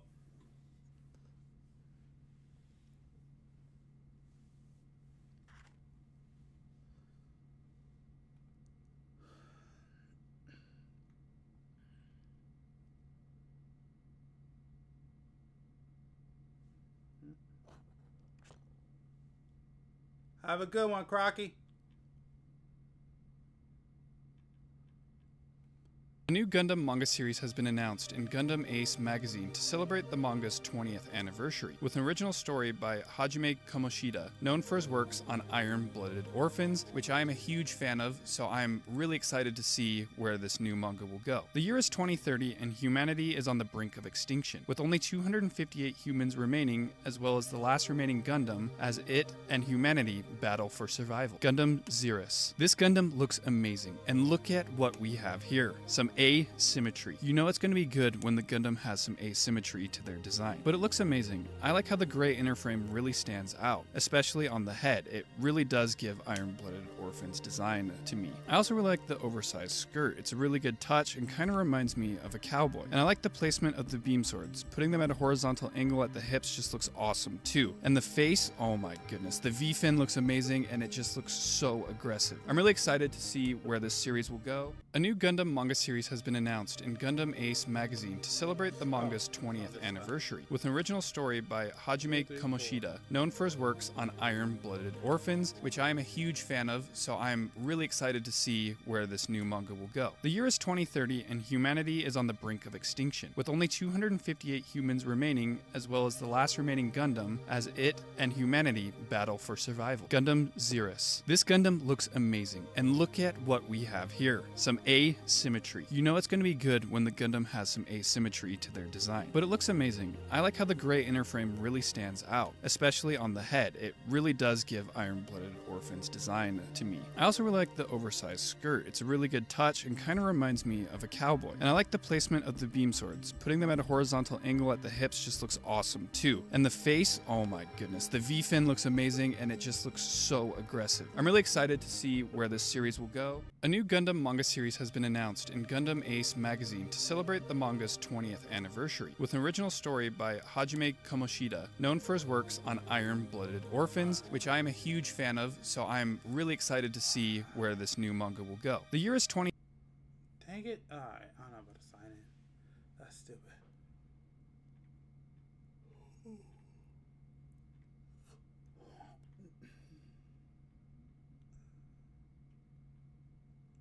Let's see if it shows. Let's see if it. This time I gotta work on the rest of the other video. Okay. Oh yeah, I did it. Purdue Global was there for me at a time of great uncertainty in my life. I really wasn't sure what was going to happen, what the future. Honkai Star Rail is a game from Hoyoverse and is one of their latest attempts to ensure I cry myself to sleep at night for not being able to collect my favorite fictional anime characters. You may know them from the worldwide sensation Genshin Impact on my credit rating, but this is not Genshin Impact 2 or Honkai Impact 4th. This is a completely standalone game about traveling across the universe, saving different worlds like Space Canada, Space China, and Space Birmingham, featuring some of the most canonically straight women you can find in gaming. Yeah, girls, innit? This is a gacha game, which is a genre of game where the main goal is to pull for anime characters you are most physically attracted to with an infinitesimally small chance of actually obtaining them. My personal strategy boils down to a simple flowchart, wherein if there is a new character I can respectfully refer to as Mummy, I will violently do everything in my power to try to acquire them, only to get jump scared at the sight of receiving a child. Surprise, motherfucker! I can assure you that the E5 Clara on my account was achieved totally against my will, and I am not trying to cosplay the protagonist from Black Bullet. But Gigak, what's the real gameplay? That is the real gameplay.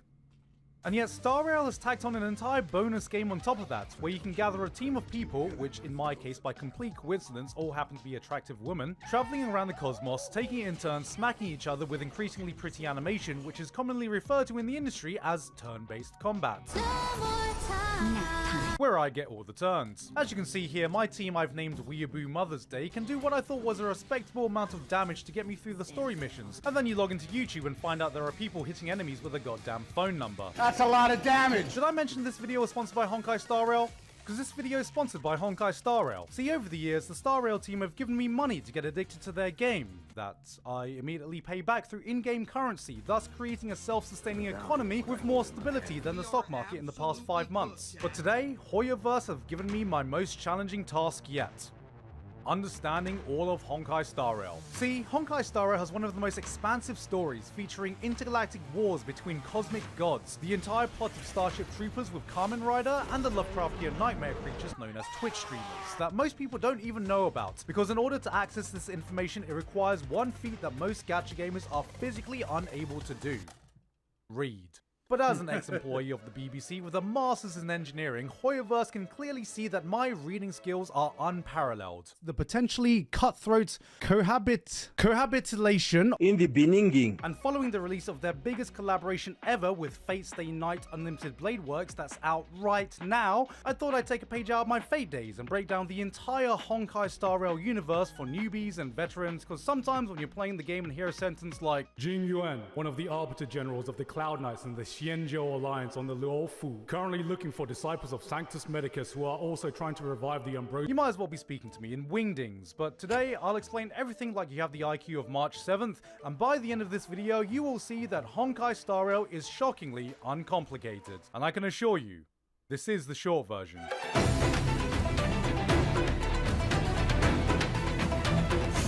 God damn it, it's another child! That's right. Steve Handjobs is back, bitches. Hello guys, it's been a while. Welcome to my second TED Talk where we talk about the Honkai Star Rail universe. Now before we fully dive into the story, there are a few core concepts everyone needs to know so that you can fully understand everything that's going on. Yes, I'm talking to you, dialogue skipper who lets every fight run in autoplay. I've definitely never done that myself. First and foremost, we have paths. But what is a path? I'm walking a path right now. No. In Honkai Star Rail, paths are totally different. See, they are these universal philosophical concepts that anyone can believe in and practice. That was a lot of big words for the average gacha player, so let me simplify it down for you. It's how you think, dummy. Let's say a person believes in preserving and protecting life. Well, they probably believe in the path of preservation. Get that, vegans? Oh, you hate conflict and think everyone should just get along? Well, harmony seems right up your alley. That's right. Paths are to weebs in the Star Rail universe what astrology is to white women. In-game, this translates to different gameplay mechanics. A preservation character, for example, probably means they have a lot of shielding and can tank a lot of damage. Abundance characters, well, there's your healers. And destruction characters, destroy. Shit, damn, this is getting really complicated. And in universe, anyone who practices a certain belief of any path is called a path strider. They walk that lonely road, the only road that they have ever known. I think I just quoted Green Day. And in rare cases, any one being who explores the concepts of their path in its entirety, embodies the beliefs, practices the philosophies as deeply as one can, they can ascend to become an Eon. Eons are essentially these godlike beings that completely embody one singular path. Let's take Nanook for example. He is the Eon for the path of destruction. What does that mean? He is a hater. He is a hater on a level that no other being has ever seen. He hates everyone, everything. His hatred transcends racism, sexism, because he hates everyone equally. His path represents the belief that the creation of the universe was a mistake, so he wants to destroy everything. Once again, proving that men would rather eradicate all life in the universe than go to therapy. Like, damn bro, you good? Can't you just like get a pint, build a log cabin, start a podcast like the rest of us? So my wife has actually just started playing Honkai Star Rail, and I have a quote from her about her interpretation of Nanook. He's just a little hottie with a body. Yes, okay, maybe he wants to destroy a universe or two, but he's just an edgy little bad boy. Shut the fuck up and look at those pecs. Look at that emo fringe. Let me nuzzle in that yellow chest gussie. Same old phone? Nah. Upgrade to the new Galaxy Z Fold 7. Are you looking at 4x4s on cars.com again? I honestly don't know what you're talking about. I was thinking of something more sophisticated. Fine. Keep the beard. Cars.com. Where to next? Now in the Star Rail universe, there are all these different factions that basically boil down to following one Eon. They see their philosophy and goes, you know what? We can make a religion out of that. Well, why don't they make a path for gooning? I bet I can be a follower for that path. Well, joke's on you, there is a path for that. It's called the Path of Propagation, and here is your Eon. Tazironth, an Eon whose sole motivation is to propagate and spread themselves across the universe, which was born out of a feeling of intense loneliness. He started self-replicating so much that he started a disaster that threatened the entire universe. So much so that other Eons needed to step in and be like, bro, can you stop gooning for 5 seconds? Imagine gooning so hard you almost wipe out the entire universe in the process. I wouldn't even be mad, I'd just be impressed. Honestly, knowing the Honkai Star Rail fanbase, that's probably the path they'd follow. I knew you would come. Now below the Eons, you have the Emanators. Now these are people that have been acknowledged by the Eons themselves and have been given extra powerful abilities from them, which is actually a big fat fucking lie, because most of the Emanators that we've met so far have never even spoken to that bloody Eon. But don't worry about that. Because one thing you come to realize is that just because a specific faction follows a specific Eon, that doesn't necessarily mean the Eon actually fucks with them. Like, there are some factions who can be like, we follow the path of destruction. Nanook is our god. And Nanook can be like, who Who is this man's? Why does everyone keep saying this is my man's? This isn't my man's. In summary, for all you power scalers out there, you got Eons at the top, then below them you got the Emanators, then below them you got the Path Striders and factions that follow the Eons' beliefs. Then you multiply this by 18 because that's how many paths are currently in Honkai Star Rail. And that's where the lore of Honkai Star Rail can be a little daunting because there are so many characters, so many titles, so many factions. But when you break it all down, it all comes down to which path does a particular character follow. Everyone and every faction has a different drive and goal based on the path they follow, and all of the conflict in Honkai Star Rail revolves around the opposing beliefs that each Path Strider has. Did you get all that? Good. We can finally start at the beginning of the story. Our story starts at the Herta space station, an amalgamation of a bunch of nerds who have a hard-on for the one and only Herta the goddamn genius. Philosophical hard-on, not an actual hard-on, I assume. Yes, this is one of the smartest individuals in the entire universe. A sassy lost child. Or her puppet. You know what? We'll get back to that. Helping her run the place, you have a girl about as privileged as Sea-Dog VA, your diversity hires, and a dignified woman whose hobbies include theatre, desserts, and breaking the Geneva Convention. At the station, they research all things that piques this little shithead's curiosity, and it's here that we get introduced to the first factions that will play a massive role in the entire narrative. First and foremost, you have the Nameless, which is an interesting name because constantly in the game, people can be like, hey guys, I'm Himiko, I'm a Nameless, so what's your name? Himiko. Bruh. This faction follows the Eon of Trailblaze, Akavili, which is the path that we follow. This is what Akavili probably looked like. This recreation identifies Akavili. They're all about traveling the universe, going on a bunch of adventures, making a bunch of friends, the Luffy of the Honkai Star Rail universe. And this is our Going Merry. The, train thing. The Astral Express. I knew that. See, unlike other Eons who are too good to hang out with pathetic humans, Akavili was that cool older uncle Eon who'd hang around with the kids and occasionally sneak them beers when nobody's watching. Which, I have no idea about. They were just a chill guy. So chill, in fact, that one day they mysteriously just fucked off. Nobody knows where they went. If they're alive, it was just the ultimate Irish goodbye. Now, at the opposite end of the spectrum, you have the Antimatter Legion. Remember our favorite edgelord Eon Nanook? Well, he was so edgy that he inspired other edgelords who don't want anything other than to see the universe burn. So they just go around fucking up other people's shit in the name of Nanook, being an overall vibe killer, and conveniently show up whenever there's a Stellaron. Wait, what is a Stellaron? Now, come here, a little closer. Listen up. Because Stellarons are massively important throughout the entire story of Honkai Star Rail. I don't know. Look, all we're told is that they're these weird, mysterious things that pop up every now and again and bring disaster wherever they appear. Nanook loves them, probably because he has a hard-on for disasters, and his other name is the Cancer of All Worlds. Which leads us right here to our wildcard faction, the Stellaron Hunters. Why are they called the Stellaron Hunters? Because they hunt Stellarons, innit? Right now we don't exactly know why we're hunting Stellarons, but what we do know is that one of the characters is named Kafka, and it's probably the sole reason you first put money into this game. Don't lie to me, I see the date of your transaction history. What's this? I'm getting word from my producer that we actually have footage of Star Rail fans reacting to Kafka's introduction. Let's have a look.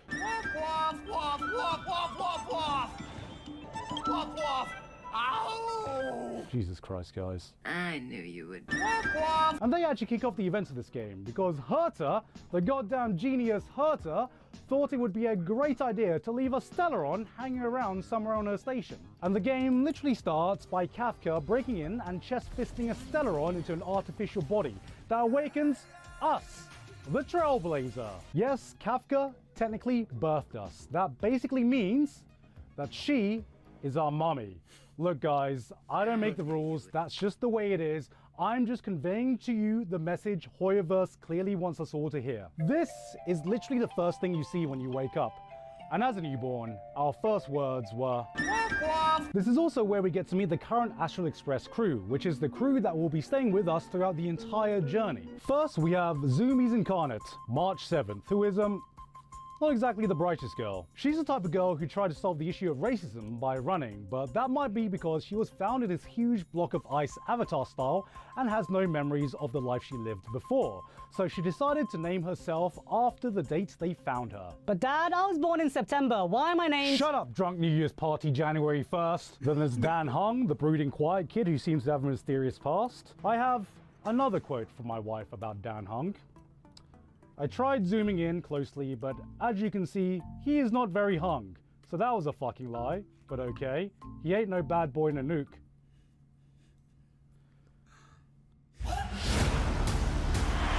Show no mercy.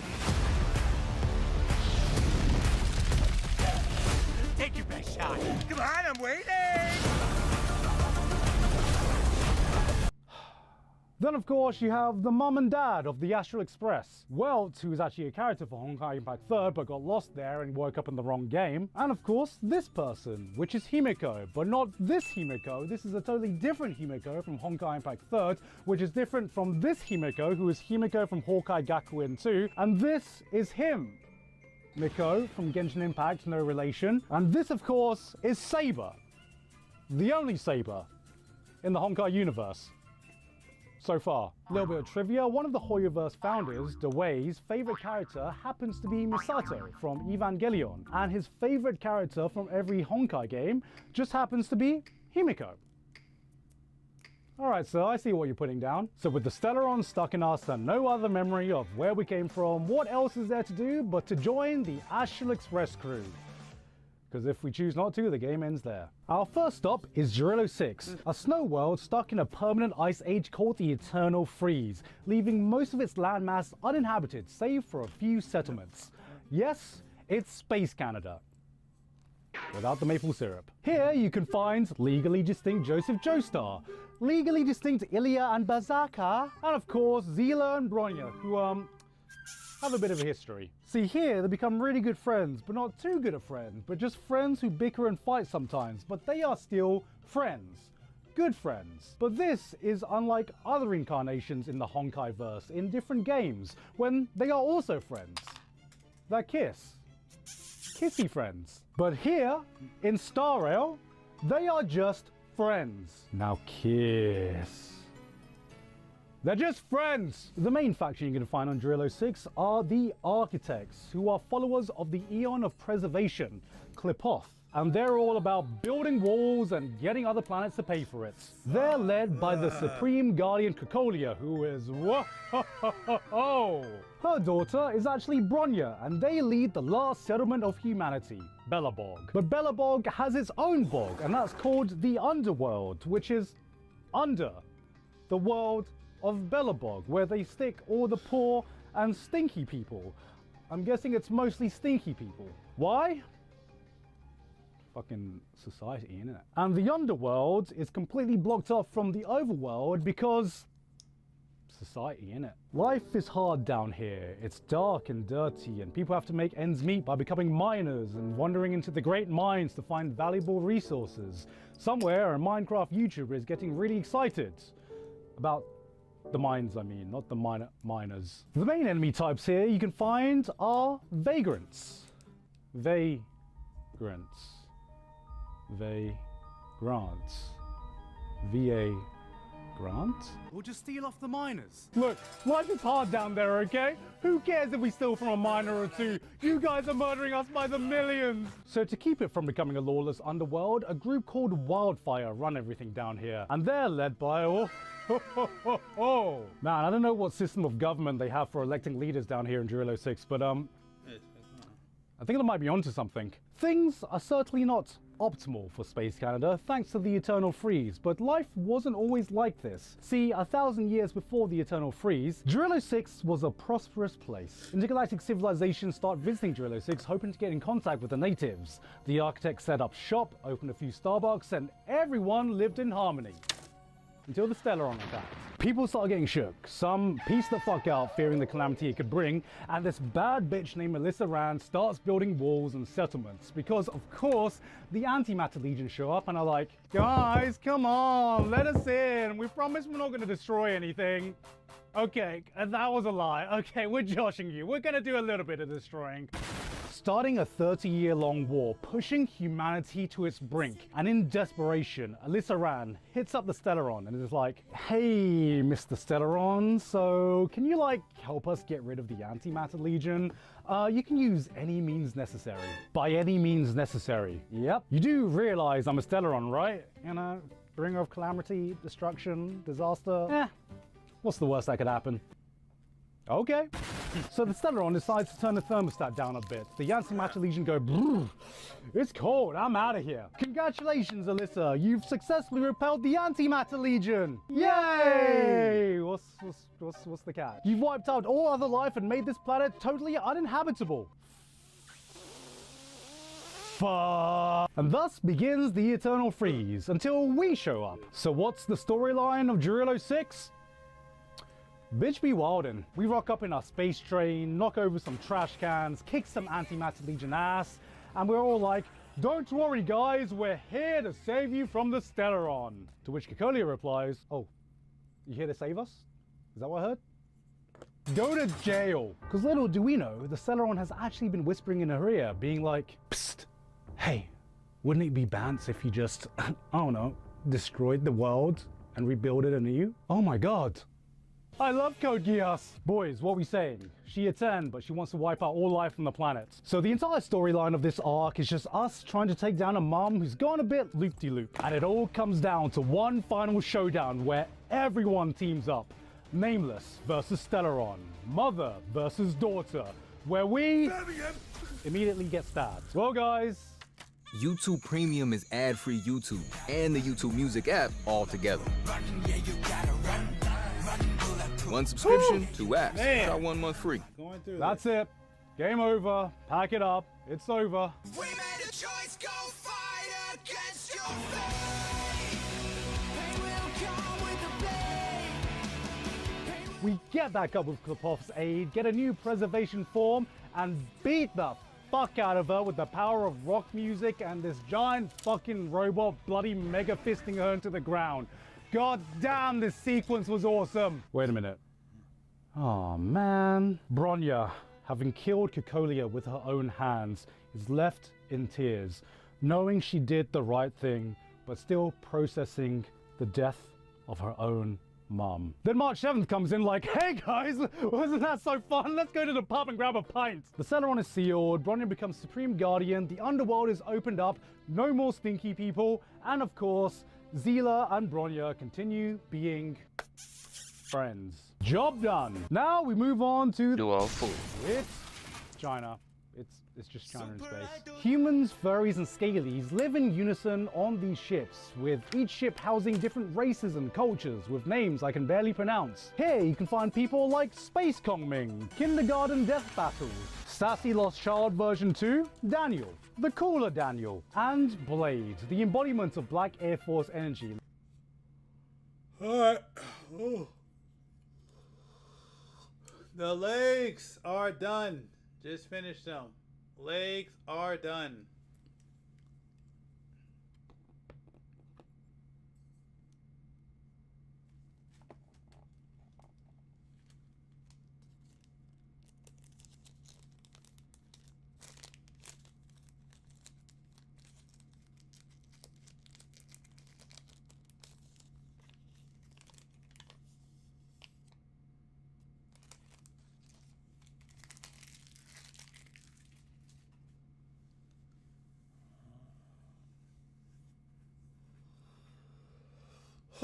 Let's see on. Literally saving up centuries of hatred, going around looking for just one thing. A way to die. And he looks like this. And he calls himself Blade. Bro is canonically hundreds of years old and hasn't mentally matured past the age of 14. Now for this story, we're just focusing on the but it is just one of 6 ships, all together forming the Xianzhou Alliance, which can also be split up into different divisions run by different groups of people that sometimes have guilds within them, causing factions within factions within factions within factions within factions within, meaning every character we meet here has a title about as long as your average light novel name, like they jack off every time Daenerys Targaryen introduces herself. It would take this entire video length just to break down every faction within this one ship.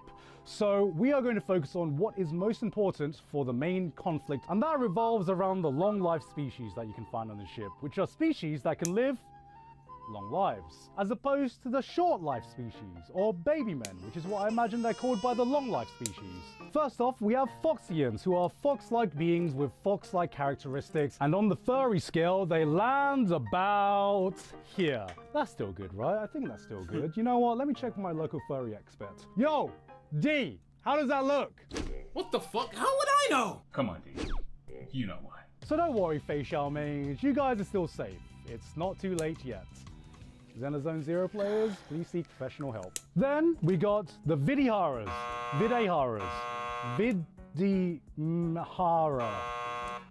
Vidimen. These are people with dragon-like characteristics who are functionally immortal. But instead of going through one long lifespan, they go through a cycle of rebirth, where after a certain age, they get reborn while their body gets repaired and lose all their memories, in a process the FBI calls Schrodinger's lolly, where characters can canonically be both 13 and 1300 years old at the same time. And lastly, we got the Xianzhou natives, who bring the main beef to this all-you-can-eat buffet. Many years ago, the Xianzhou Alliance traveled the stars to search for immortality, where they just happened to run into the Aeon of Abundance, Yaoshi. Now Yaoshi, she's a giving Aeon, maybe a bit too giving, but don't worry about this part of the title. She sees everyone turn up asking for immortality, and she's like, you get immortality, and you get immortality, and you get immortality. What's this I'm holding in my hand? It's just, don't worry about it.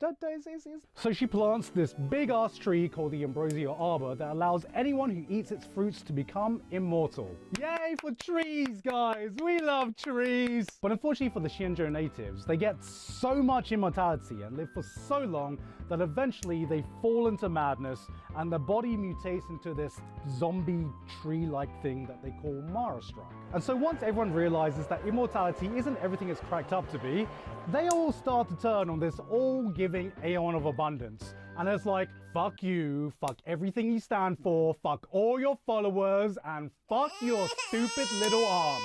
And look, I'm not gonna lie, I actually kind of feel bad for Yaoshi. Like, aside from this, there was also a time when the Foxians were going through a famine on their planet. So in desperation, they ask Yaoshi to give them some food. She plants so much food for them that eventually it spurs a population explosion that kills their ecosystem and destroys their planet. Like, when are people going to learn that her name is the Aeon of Abundance?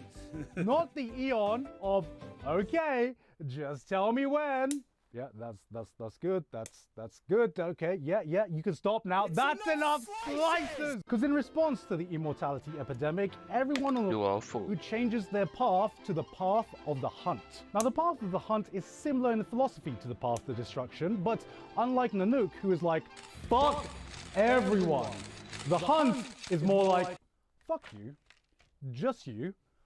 Fuck you in particular. Like the Aeon of the Hunt, Lan, is the self-proclaimed sworn enemy of abundance and will go around endlessly eradicating any followers of Yaoshi. Bro's got more generational hatred than Dio does for the Joestar lineage, and poor Yaoshi is just in the corner sitting down going like, guys, I don't mean to victim blame, but you literally did ask for it. So they commit a bit of casual deforestation, destroying this immortality granting trees because fuck trees, am I right? What the fuck have trees done? Supplying oxygen and immortality to people. Puh, I spit on you. So what's the Laofu storyline?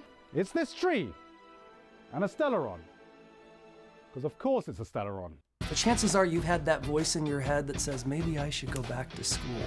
Whether it's just to better yourself, get a different job, or even get you a little closer to where you want to be in life, I would say that's a voice that's worth listening to, and Purdue Global can help you get there. We hear a rumor that there's a Stellaron on board from Kafka, and you know what happens when Kafka goes fetch? We go, and it seems like someone's gone and fucking done it by planting a Stellaron at the root of this tree, causing it to resurrect along with this deer tree thingy. But who could have done such a thing? Turns out, not everyone agrees that immortality is a bad thing, so they all gather together in secrecy, forming this weird-ass group called the Disciples of Sanctus Medicus, who looked at the way everyone was hating on Yaoshi and was like, I know Yaoshi, yeah, she crazy, man. She fucking sucks. God, I hate her guts. Can't let gang know I secretly fuck with this. Little do we know that there's a real mastermind orchestrating everything from behind the scenes. That's revealed to us at breakneck speed. Yep, it was a real plot twist. Someone got Thanos snapped out of existence. Alright, I'm gonna go watch some TikTok chiropractor videos now. You'll never be able to guess who it is this time, lads. That's right, the fucking Antimatter Legion are at it again. And this time is one of their head honchos, Fantilia, who is one of Nanook's emanators. And she takes the form of, god damn! Pretty sure Thanos had to clap for this one. Yes, this entire thing was just the Antimatter Legion trying to destroy the from within. And they would have gotten away with it too if it wasn't for Dan Heng, who is secretly a dragon person, because Dan Heng is actually the reincarnation of Dan Feng, the cooler Daniel, not to be confused with Dan Sung or Dan Dung, who also has a history with Blade, because they used to be really good friends, but not too good of friends. But according to some of the lore you can find in some of the relic sets, they were what you call bosom friends. Hey yo, what? That's all in the past now, because Blade actually hates Dan Heng, because Dan Heng was previously Dan Feng, and Dan Feng committed a crime which caused Blade to be immortal. So Blade now hates Dan Feng, but he got reincarnated to Dan Heng, so they are no longer bosom friends, they are bosom enemies. Now kiss. They're just enemies, guys! So we get another team up. Dan Feng returns and parts the fucking waterway, Moses style. We take down the second mummy boss of this game so far, and this boss music is an absolute prop. That's it. You are full. Done. Alright, this video is getting a bit long, so what do we got next? Fuck my life. Welcome to Penacony, the land of festivities, where the game goes from just taking a few hours to complete all the story missions to a lot more. This world is the legally distinct Disneyland for people who look like this, bringing in the wealthiest and most privileged individuals from all around the universe thanks to its main attraction, the Dreamscape. TikTok, our friends are awake and asleep. Welcome to... Fuck me, is that Tiki Mouse? The Dreamscape is like if Inception and The Matrix had one big incestuous baby. It's a lucid dream world you share with all the other attendees there where anything is possible. Get blackout drunk without having a hangover? Go for it. Oh, that's just fucking Tuesday at Spoons, innit? Gacha! In your gacha game. Because spending your real life money wasn't enough. Not even fall damage can kill you, which would be relevant if Star Rail actually had a jump button. Here we'll run into people like Dr. L plus Ratio, the real gacha man. My little sister. My little sister can't be this cute. And just another totally normal cute anime girl here. Nothing to see here, guys. Just another cute wiped out to your collection. And of course, season 20 of my favorite Hoyoverse anime. Can a girl-girl friendship survive? Now kiss. I need an adult. This is also where we get introduced to a plethora of new factions because they've invited everyone under the sun to attend, so I'm going to try and keep this as fast as possible. Starting things off with one of the biggest factions in the Honkai Star Rail universe. The IPC. The IPC is like if the IRS, Amazon, and the S&P 500 came together and made one big incestuous baby. And don't ask why I keep saying incestuous baby, it's not that deep. It is the mega corporation of megacorporations, controlling all business transactions from across the universe. Its mere concept is enough to give Jeff Bezos the biggest morning wood of his life. They supposedly follow our old friend Klipov, the Eon of Preservation, but the IPC believes, unlike the architects from Dorilo 6, that they need one thing and one thing only to help Klipov meet their goals. Money. And they've sent one of their representatives, Adventurine, to try and get some of those big fat Penacony profits, which is on brand because one of his attacks is literally beating the fuck out of you with money. He's not even rich, he's just reckless about spending his money.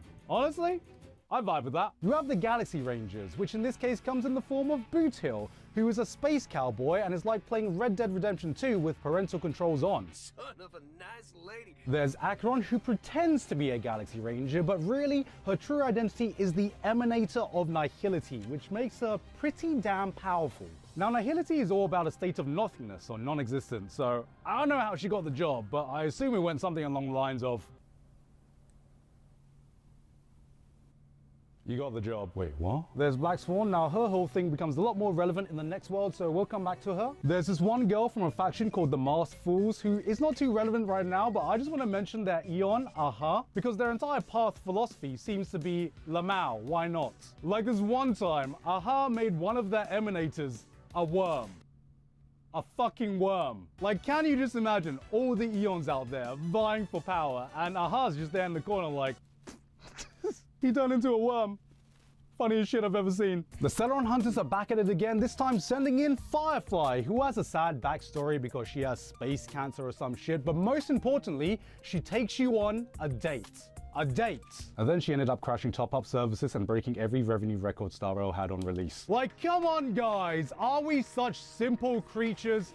Are we just that easy to manipulate? Why are you showing footage of my Firefly? And all these different factions gather together on Penacony, because Penacony is run by a group called the Family. That's run by a man named Gopher Wood, who has 2 adopted children in Sunday and Space Taylor Swift. And their security is run by Gallagher right here. Finally, Star Rail adding a proper daddy to their roster. I'm 13. Goddamn. My boy's aging at the speed of light. And their history ties right into the founding and main storyline of Penacony, because before Penacony was this luxury vacation spot, it was a barren desert with a rather embarrassing leakage problem, because it was leaking Memoria. What is Memoria? It's memory cum. Alright, if you want a more detailed explanation, Memoria is this substance that serves as a vessel for human memories and consciousness that seems to be some sort of physical manifestation of memories or mental energy that can sometimes group together in high concentration and can have a negative impact if a normal human is exposed to it for too long. It's memory cum. So the IPC sees this and thinks, money. Turning Penacony into a prison planet where they send all their prisoners to help fix the Memoria leaks. I don't know what I'm doing right now. I was meant to be mining, I think. Yes, everyone thought Penacony was meant to be Vegas, but think about it. Former prison colony, barren deserts, pokies everywhere you look. This is fucking space Australia. Eventually the prisoners spend so much time around Memoria that they begin losing their absolute dicks and they start to enter a shared dream world, like the ultimate VR gamers in a shared server. Now what do all gamers dream of doing together? That's right, rising up. They rise up against the IPC, take back the planet, and of course this is the perfect time for a Celeron to come in and be like, oh, hello there. Allow me to introduce myself. With the planet in utter chaos, this is when Shipe, the Eon of Harmony, descends down and tells them, yes? Shop your new mattress your way at Ashley. Browse our wide selection online from the comfort of your home, or come in and see what feels good at one of our conveniently located stores. Shop Ashley in-store or online today.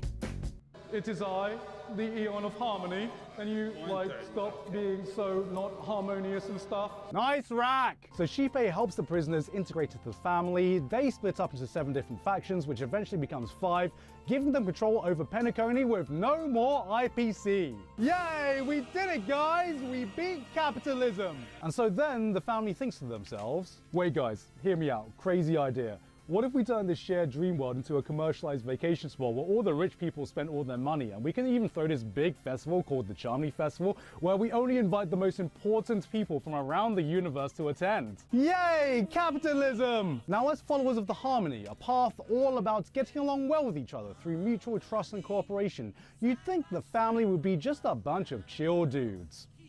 Well, that would be the case if the leader wasn't secretly getting his dick wet for another Eon. See, Eons might seem like these immortal, everlasting, godlike beings, but they can actually be slain, and some of them can even be absorbed into other Eons. Which is exactly what happened to Enna, the Eon of Order. Now, Enna is all about controlling the masses through strict oppressive means to maintain order. She is the final form of your Asian mum when you tell her you're getting an art degree. But like every good Minecraft YouTuber, bitch just became irrelevant, and eventually Shipe came along and assimilated Enna inside of her, which is essentially an Aeon getting bored to death. I don't know why I wrote that sentence. But unfortunately for Penacony, this Asian mum is the Eon that the head of the family secretly follows. They don't want the new hotness. They want old and busted. And so the head of the family comes up with this plan to resurrect Enna and leaves it to his adopted son, Sunday, to enact it. Now, Sunday is a man with a strong personal philosophy. He just wants everyone to be happy, even if the happiness comes from sheltering people from the harsh realities of the world by force. And he thinks this way because he's saw a bird once. Okay, well, there we go. All right, I'll leave you for a second. We'll come back to him. He wants to activate the Stellaron, putting Penacony into a permanent dream world where people can't wake up from it. It will be a perfect paradise with no conflict, no pain, no suffering, and no illness, where people are completely unaware that it's a dream. Oh, he's the bad guy, right? Oh, I'm sorry, free will. People don't get free will. Yay for free will. I always choose free will. I say 3 hours into my TikTok scrolling sesh, being mindlessly fed videos I didn't choose, finding my life increasingly dictated by algorithms. Yeah. Because if there was one thing Sunday didn't account for, it was us, the Trailblazer. Because we turn up to the final battleground, because is he still talking about the bird? Let's give him a minute, I'm sure he's almost finished. 8 hours later. To fashion a cage for it. Oh, because we turn up to the final battleground because a little birdie wants to, oh, for fuck's sake. And this all culminates in one of the most hyped moments of the game so far, where we take on this heavenly mechanical conductor thing while fucking Space Taylor Swift sings in the background and we throw a goddamn train at it. Yes, we beat the final boss by driving a fucking train into it. It was fucking beautiful. Look guys, all I'm saying is, I'm not an Idol fan. But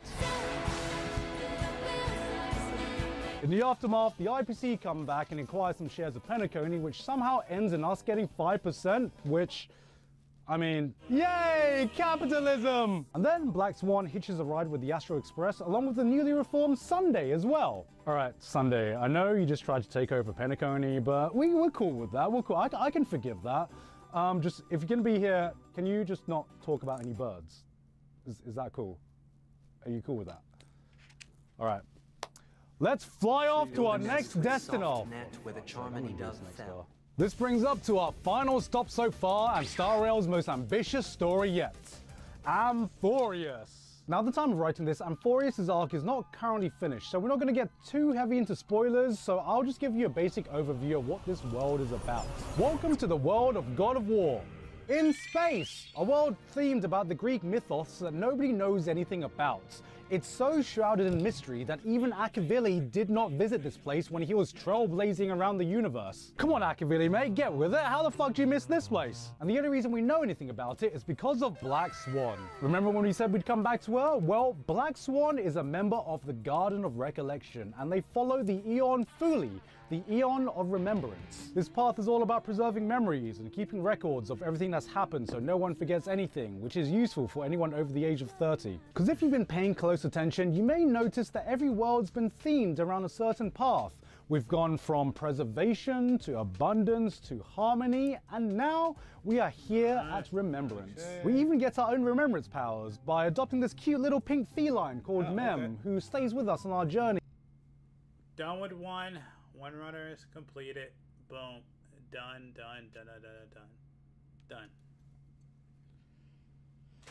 Whew.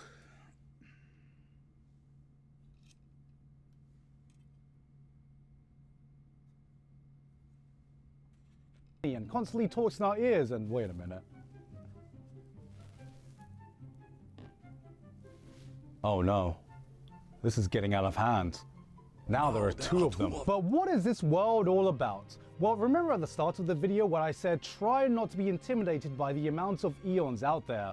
Well, apparently that wasn't enough information, because Amphorius has its own godlike beings that are not eons or emanators. They're called Titans, and they created the world of Amphorius. And there are 12 of them! Oh god, by the end of this game, I swear, Star Rail's gonna have more mythology than actual mythology. All right, lock in gang, because I'm gonna go over this pretty quickly.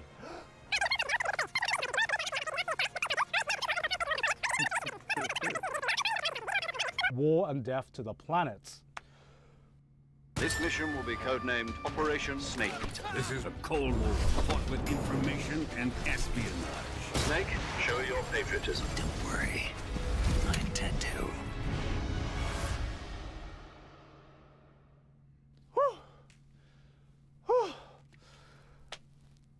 All right, you get all that? No? No one was listening? Well, that's okay, because unless you actually want to deep dive on how each Titan story ties into the world, All you really need to know is that all these Titans came from these things called core flames that was given to Amphorius by an even higher god. Who is this higher god? I don't know. I'll never tell. XOXO, Gossip Girl.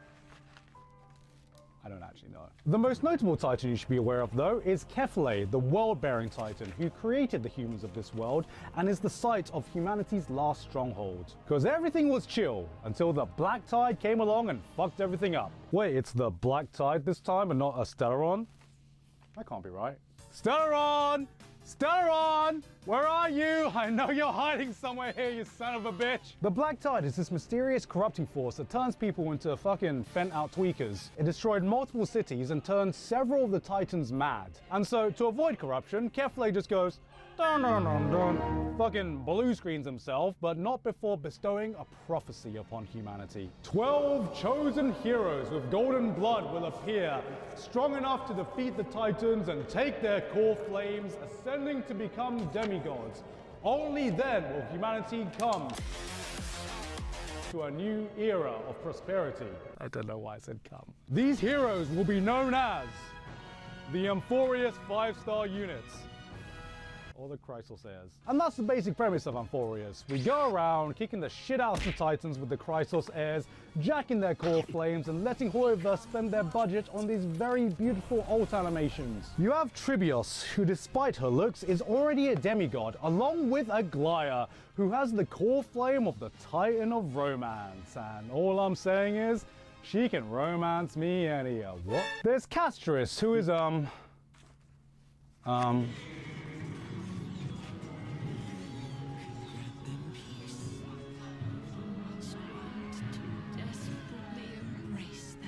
she's okay. Nothing much to say about her story, actually. And of course, you have Mighty and Phynon. Mighty, who is an Angie boy, who I swear to God is trying to compete with Sung Jin Woo for Aura Farmer of the Year. And then you have Phynon, who is a good boy. The goodest of boys. And he goes through a lot. Together they make a great team, except they would do if they weren't bitter rivals who compete in absolutely everything they do. But guys, that's actually really only because they actually care about each other and they're just trying to bring out the best in each other because they're the best of friends, but they would never admit that because they're bitter rivals.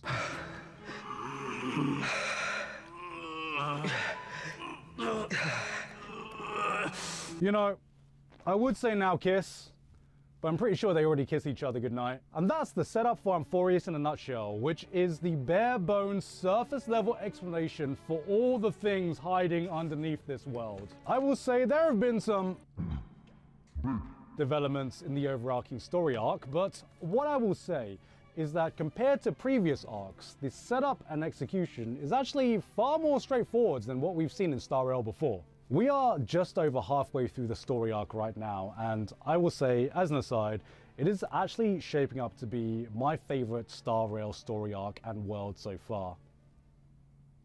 I don't need that. And of course, that leads us to the final development in the Honkai Star Rail universe, the fated crossover with Fate Stay Night's Unlimited Blade Works. I see what he did there. Woo! We fucking did it, guys! I don't know how, but it actually happened. Now, this storyline isn't like all the previous storylines we covered. This is more of a side story. Think of it as a beach episode with no beach and just a holy grail. We head back to Penacony, where one of the heads of the families, Oti, was messing around, where he just stumbles upon a holy grail. But not just any holy grail, it is a mini holy grail. Bro, I'm lucky enough to find £5 in my pocket, and then there's this guy stumbling upon a bloody holy grail. And so he decides to host his own mini holy grail war. Now, any true Fate fan would know that the holy grail war is always held in secret with no way for the public to know. But this one is different. OT holds a public Holy Grail war, and I assume charges people more than your average influencer boxing match to watch the bloodbath unfold. 4 summon famous people from Penacony, where some of them mess up and accidentally summon some familiar faces from a different universe. Wait, wrong universe, wrong universe! As one of the masters, the Trailblazer accidentally summons the King of Knights themselves, Saber. Adventurine somehow summons Archer, and of course, Boot Heel gets our favorite son of a nice lady, Lancer, who is alive. And Berserker's master and servant is OT? He's Berserker's Star Rail's master and servant? But we have Berserker right over there. And that's it! The collaboration is out right now, so whether you're a Fate fan or a Star Rail player or you're both, go get it while you can, gamers. And that completes my very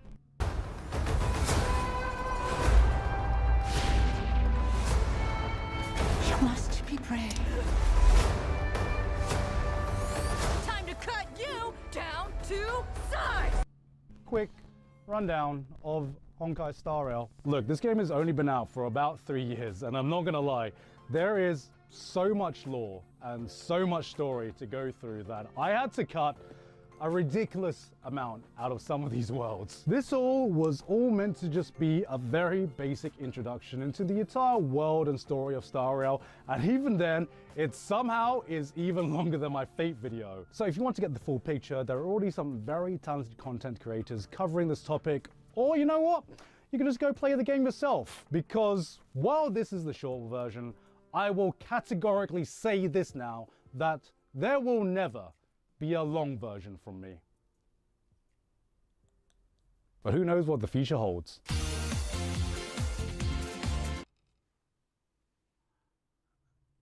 And there's the waist. We just finished the waist.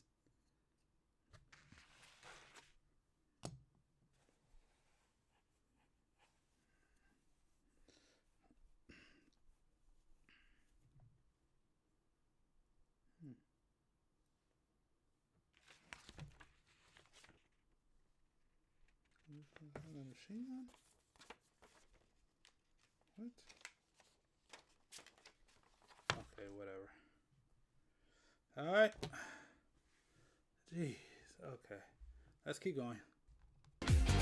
Hey guys, hope you enjoyed that video. Once again, thank you very much to Hoyoverse for sponsoring today's video. You can check out the Honkai Star Rail Fate collab right now by clicking that link in the description to check it out for yourself. But guys, extra add-on, I am doing a one-time only theater premiere for my anime, Ban. It is going to be on the 24th of August at 6 PM at the Grand Cinema Sunshine Ikebukuro in Japan. I'm excited, but very nervous to show you guys what I've been working on. So if you want to join me for what is possibly the biggest night of my career so far, you can get tickets at barnpremiere.peatrix.com. Links in the description below as well. But yeah, even though this was a sponsored video, this took a lot of work. Way more work than any of my usual videos. So I want to give a quick shout out to my editing team and just my team in general for helping me make this video. There is absolutely no way I could have done this by myself or with just one person. As you can hopefully tell, even though this was a sponsored video, they put their everything into this, and I think they earned a much needed break. And guys, just a quick update, the seasonal summer anime in a nutshell video will be a little bit late this season because I've been kind of busy working on this mega project and also working on another mega project, which is an anime. So I apologize for that video coming a little bit later this season, but it is still coming. I knew you would come. Anyway though, that's been it from me for today. I've been Giguk, and I'll see you all next time. Listen, paying $14.99 a month for a streaming app, and $9.99 a month for a music app, and $12.99 for a fitness app, and more money for a bunch of other apps, that really adds up. So why not get YouTube Premium for just $13.99? Yeah, that's cool. That was cool. That was cool.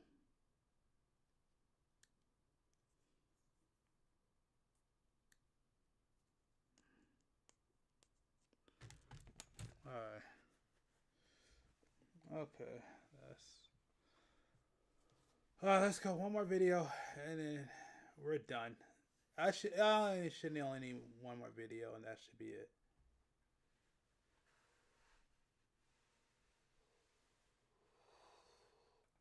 There's a new drama going on X. An X user named Daily Augusta posted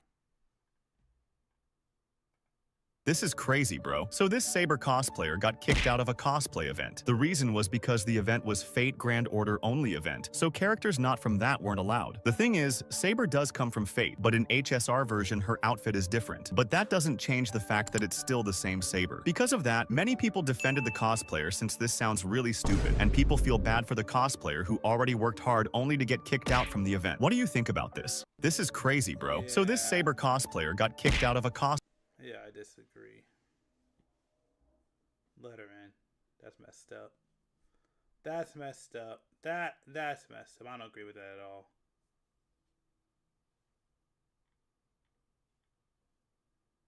Oh no, no, I'm not watching that right now.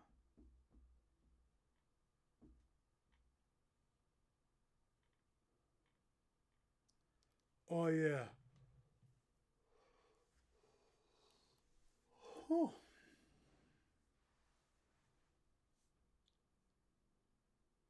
Oh, okay, let's go ahead. Fate Grand Order still holds the record for the longest consecutive and cumulative number of logins to any gacha game for me to this day, and I don't think anything will be able to top it. Despite missing many quality of life features, having one of the stingiest gacha systems out there, and dead event periods with little communication, it remains one of the top grossing gacha games still 10 years later. It's the second ever gacha game I picked up after Genshin, and while it has had a lot of jank, this is a game that's felt very personal to me during my time with gacha games. I think there's many things you can critique about the game, and looking back at my original review of FGO 1 year ago, I do have some updated thoughts about it. Hi, my name is Psyche, and today I'm going to sort of react and analyze my own thoughts about the review I made last year, then see which parts I still wholeheartedly agree with, and some parts I would say that I was definitely a little biased in. So without further delay, let's walk back into hell. First, reinstall the game on my tablet and put in the account transfer code, as FGONA is still one of the few gachas that doesn't have an account system. Deal with the weird cropped borders since aspect ratios are way too hard to figure out for this small indie company. Go back to the familiar background music, and would you look at that, the whole party's still here. So I began playing during the new year of 2020. Alright, just finished another one. Just finished another one. Okay. 22. And for a bit of confession, FGO to this day, strangely was the only gacha game I've played where I felt the most interconnected with the rest of the community and where I paid the most attention to the upcoming events. Maybe it was due to it being one of my first ever gacha games, or it was during a very turbulent part of my life where I actually had something to look forward to. I think now, having played many more gacha games, I will point to two games as being anomalies in the genre: FGO and Limbus Company. These two games have ravenously loyal fanbases, and despite some approaches to their designs that would have been considered a little strange, their following have held very strong over the years. I'll make that Limbus video at some point too, but now we'll focus on FGO. If you haven't watched the original review, I highly recommend it first. It's the longest video ever released on this channel, and I really don't care what anyone says. I'm very proud of what I made. Though I probably won't be crazy enough to make anything else like that again. This script was revised after the 10th JP anniversary was announced, so while the content is mostly focused on the global release, I will consider JP content. Also, to preface everything, I need to restate that just like last year's video, despite me having some strong ties to the game, I'm going to be fairly critical of FGO. Alright, another one's done. Another one's done. Clear it out. Whew. Let's keep going. And I understand that being one of the oldest gachas and having some extremely enfranchised fans, a critique of your favorite game is not a critique of you. Your relationship with any gaming company is purely transactional. If you've been a loyal player of the game and have made it part of your personality for some reason, this video is not a complaint against you. Becoming too enfranchised in a video game to the point of deflecting concerns and critiques when they're valid is, in my opinion, unhealthy and in some cases, dangerous. I don't wish to be a party pooper given the timing that this video is released, but if you genuinely enjoy FGO, then please continue to do so. While I logged in during the 8th global anniversary to claim the rewards and do some farming, I looked at the familiar screen and party lineup and thought, damn, do I still remember how to do this? But sure enough, some things you just never forget. It was then that I just stared at my farming stages, realizing that there's still no auto farm or sweep feature in this game after 8 years, and I just thought, how did I even put up with this for 2 years? I recorded some clips of me reacting and commenting to my review 1 year ago, and at times you'll hear me interject with commentary straight from the clips, followed by points where I will elaborate on this in the script. But first off, in the beginning of the video, I mentioned something about people reacting to my video. I don't know why I said this, the only reason I think I felt justified saying that was because the video took an extremely long time to make. Not only was the script 30 plus pages, I had to record the audio in 5 different sessions because my voice died after talking for like 40 minutes, and the final render took so many attempts to work because it just kept on failing. Anyways, I don't really have a problem with people reacting to my content, but I really just prefer people will wait like 2 or 3 weeks before uploading it onto YouTube. I'm not gonna take any actions against anyone unless they literally just re-upload everything entirely. I'm just saying that if you don't wait before the 2 weeks are up, I have no respect for you. Oh. Alright. I'll stop it here. I die. Okay. I'll come back to this one next week. I mean, next month. I'll come back to this one next month. That's fine. I'll be fine.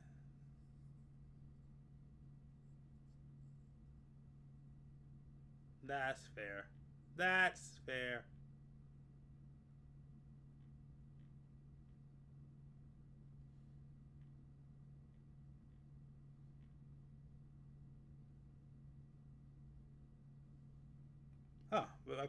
A lot of times people try to base their journeys off of what other people are doing, but that's not my story. This is walking in my own footsteps. Purdue Global is an investment in your future. It's furthering your education. Fate Stay Night is the iconic title that laid the foundation for the Fate franchise and paved the way for Fate's large catalog of spin-off media, anime, manga, video games, and much more. Developed by Type Moon in 2004, written by Nasu Kinoko and illustrated by Takeuchi Takashi, Fate Stay Night tells a story of epic proportions, an all-out battle royale between 7 mages and their summoned servants, heroic spirits from ancient history and myth fighting for a chance to obtain the Holy Grail, a magical artifact that will make any wish come true. Unfortunately, Shiro Emiya, one ordinary high school student, stumbles upon this war on accident and gets attacked by a servant. But right as he's about to be killed, he's somehow able to summon his own servant, Saber, to fight and survive. Fate Stay Night is an eroge visual novel in which the game branches off into 3 different story routes the reader can choose from: Fate, Unlimited Blade Works, and Heaven's Feel, each one having different event developments that happen in the Holy Grail War. Each story route explores different aspects of Shiro's ideals, exploring themes of heroism and the value of one's own ideals. Each of the routes also focuses on a central heroine that acts as Shiro's partner throughout the story. Saber, an enchanted swordswoman, ultimately revealed to be Altria Pendragon, historically the legendary King Arthur. Rin, an expert mage prodigy, and Sakura, a warm, friendly underclassman. Fate Stay Night stands as one of the most iconic visual novels of all time, well beloved and critically acclaimed by many readers and fans, which eventually led to many anime adaptations. The 2006 Fate Stay Night TV anime series by Studio Dean, which adapts the Fate route, the 2010 Unlimited Blade Works movie by Studio Dean, the 2014 Unlimited Blade Works TV anime series by Ufotable, and the Heaven's Feel movie trilogy by Ufotable. These series are the main story anime adaptations, however there are a couple of spin-off series that involve the main Fate Stay Night cast, such as Today's Menu for the Emiya Family, a light-hearted slice-of-life manga series about Shiro cooking for his friends and neighbors, and Carnival Phantasm, a comedic parody anime that has the cast of Fate Stay Night and Tsukihime interact together in a variety of situations. While there are many discussions about how to get into the Fate franchise, wondering where to start, most fans can agree that reading the original visual novel is the most ideal way to start. There is a remastered version of Fate Stay Night released for PC and the Nintendo Switch. Fate Hollow Ataraxia is a visual novel developed by Type Moon, released in 2005 as a continuation to Fate Stay Night. While this sequel fan disc explores more of the Fate cast in a more light-hearted slice-of-life nature and setting, it also tells a serious story about Shiro, Bezette Fraga McRimitz, and her servant Avenger, as they find themselves trapped in a time loop. Fate Hollow Ataraxia takes place 8 months after the events of Fate Stay Night, in which the story reflects multiple timelines at once, where all of the major events from all 3 routes of Fate Stay Night happened, while also not being any singular one of them.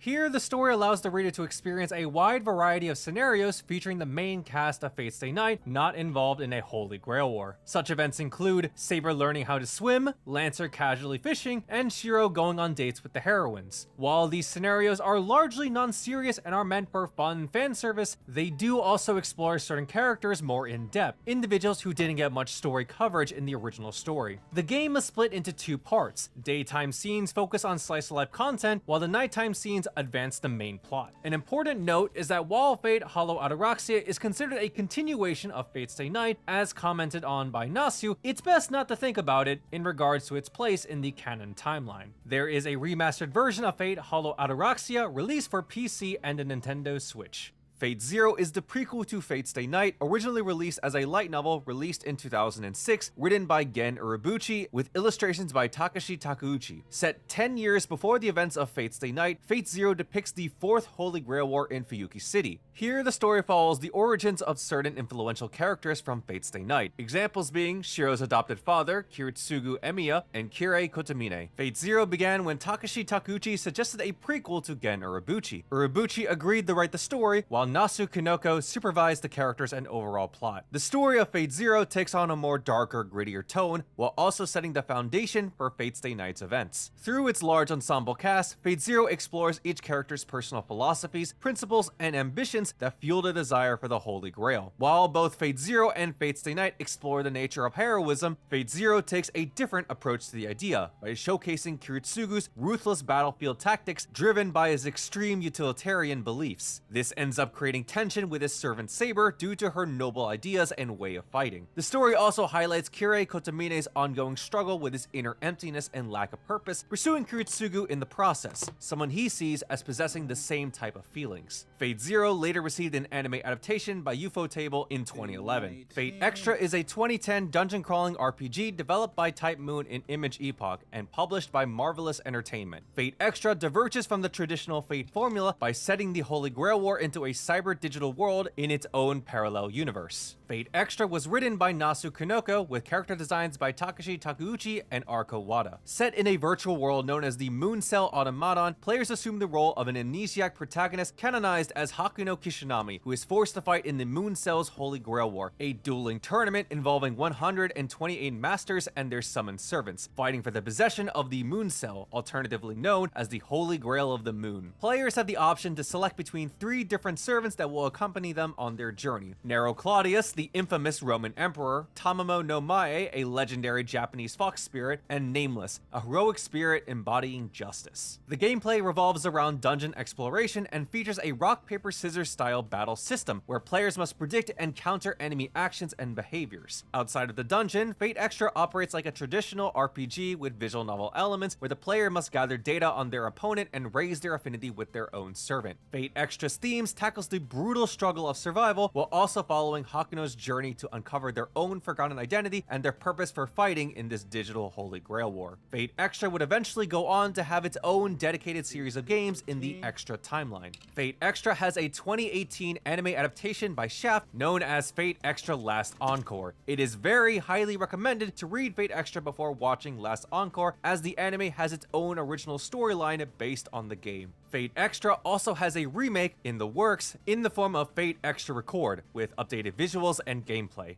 Fate Extra CCC is a 2013 dungeon crawling RPG and is the sequel/spin-off companion game to Fate Extra. This installment presents a more psychologically complex story to Fate that explores themes of love, sexuality, repressed desires, and the hidden aspects of one's personality. During the events of Fate Extra, Hakuno Kishinami and their servant are abruptly transported to the far side of the moon, a distorted dimension within the Moon Cell. Here, the rules of the Holy Grail War no longer apply, and they must navigate a place called the Sakura Labyrinth, a mysterious maze ruled by Bibi, a rogue AI that hacked the Moon Cell's core systems. It is important to note that the events of Fate Extra CCC occur during the 5th tournament round of the original Fate Extra's Holy Grail War, creating a parallel story that runs alongside the original game's timeline. Fate Extra CCC centers around exploring the Sakura Labyrinth, where each floor is a manifestation of the desires of the dedicated floor guardian and their servant. As Hakuno makes their way through the dungeon, they will force the floor guardian to confront their own repressed emotions potions and inner secrets, breaking the walls they have built to stop Hakuno's progress. Fate Extra CCC has the same game mechanics as Fate Extra with additional changes and improvements. Gilgamesh is also introduced as a new servant for the player to choose from. While Fate Extra CCC introduces BB as its primary antagonist, it also introduces the Sakura 5, separated aspects of BB's ego that have split off as independent entities, manifesting under the new servant class Alter Ego. There is also a manga based on the game called Fate Extra CCC Foxtail, which tells the story of an alternative route of Extra CCC that focuses on Castor as Hakuno's servant and explores the connection between Tamamo no Mae and Amaterasu. This story includes planned elements that were ultimately cut from the original game. It is important to note that Extra CCC was never officially released outside of Japan, making it one of the least accessible entries in the Fate franchise for international audiences. However, there is a complete unofficial fan translation available to read. Fate Extella: The Umbral Star is a 2016 action game developed and published by Marvelous and written by Nasu Kinoko and Hikaru Sakurai. Here, Fate Extra moves away from its turn-based rock, paper, scissors gameplay and becomes a Musou action game, featuring dynamic combat against massive numbers of enemies. Set in an alternative ending to the events of Fate Extra, the game explores the following aftermath of the Holy Grail War within the Moon Cell. Hakuno Kishinami and their servant Nero Claudius are the victors of the war and have been given control over the Regalia, a control device that grants power over the Moon Cell. However, it appears that the Regalia has been split into 3 pieces along with Hakuno,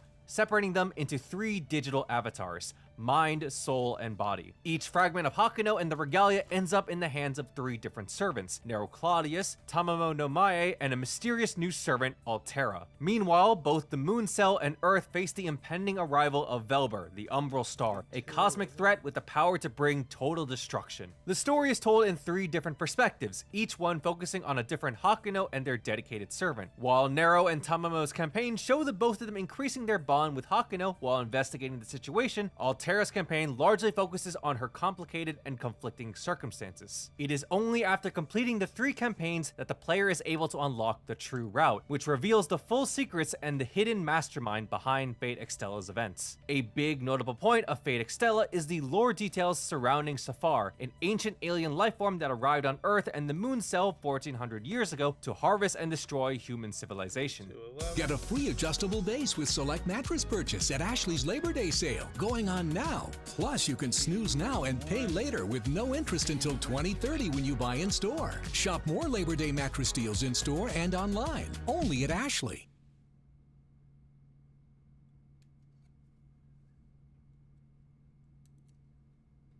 Another important detail is the concept of the quantum time lock, a mechanism in the Fate universe that governs the preservation and pruning of parallel world timelines. Fate Extella Link is the direct sequel to Fate Extella and continues to build upon the Fate Extella story while refining the Musou combat gameplay and adding more servants to the roster. The story takes place immediately after the events of Fate Extella, where the Saber servant Charlemagne is summoned to help take down the latest threat to the Moon Cell, the legendary Karl the Grobe and his army of corrupt servants. Here, Fate Extella Link offers a more streamlined story and gameplay and strongly highlights the bond between the player and their servants. There are 3 routes with 27 stages between them, each representing different events leading up to Karl the Grobe's defeat. Throughout all the different routes of the game, Karl the Grobe's true intentions and motivations are revealed alongside his connection with Charlemagne. Fate Apocrypha is a 2012 light novel series written by Yuichiro Higashide and illustrated by Otosugu Konoe. Set in an alternative timeline, the Holy Grail was suddenly stolen from Fuyuki City during the Third Holy Grail War. Many years later, the Yuga de Millennia clan openly declares their separation from the Mages Association and their possession of the Holy Grail. The Mages Association dispatches their magi to retrieve it, only to be slaughtered by a servant summoned by the head of the family. This event sets the stage for a grand large-scale battle between the 2 factions, each side summoning 7 servants to battle in a new kind of Holy Grail War, called the Great Holy Grail War. While the story depicts the ongoing fight between the Yuga de Millennia clan and the Mages Association, referred to as the Black and Red factions respectively, it also tells the story of Sig, an escaped homunculus who eventually becomes his own self-aware, self-realized individual through his unfortunate participation in the war conflict. Fate Apocrypha takes its time to explore each of its expansive cast of characters and their individual wishes and personal regrets in life, while also detailing its over-the-top battles. A couple of the featured servants in Fate Apocrypha are Siegfried, Astolfo, Mordred, and Karna. This also includes the unique ruler-class servant, Jeanne d'Arc, who serves as the overseer of the Great Holy Grail War. Fate Apocrypha has a 25-episode anime series produced by A1 Pictures in 2017. Fate Lost Enhayard is a light novel series written by Hikaru Sakurai and illustrated by Shiro Miya. This series takes place 10 years after the events of Fate Apocrypha and follows Lamina Yugmalenia as she participates in the double subcategory Holy Grail War. In this Holy Grail War, each master has a pair of servants that team up to face other masters and their respective servant duos. Lamina's servants are Ragnar, the King of Vikings, and Aslaug, the last of the Valkyries, as well as the daughter of Brunhilde and Sigurd. The running conflict is that while these two heroic spirits are historically husband and wife, Aslaug does not remember her relationship with Ragnar in the present day. Currently, there is only one volume of Fate Lost Enhayard published with an English fan translation for the first volume out. Fate Lost Enhayard is also the first Fate series to have a colon in the title instead of a /. Fate Prototype is an early draft of what would eventually become Fate Stay Night. Originally written by Nasa Kinoko during high school, Fate Prototype would undergo several changes before it was transformed into the version of Fate Stay Night we know today. Many core ideas of Fate Stay Night are still present, but the general roles, tone, and characters are completely different. Instead of Shiro Emiya, the protagonist is a girl named Ayaka Saijo, and instead of Saber being female, Saber is male, revealed to be Art.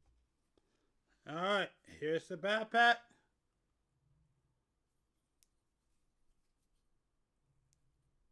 It's done. The shield, which is done. And the swords, the weapons, which are done. Alright, I just want to make sure that there's nothing else.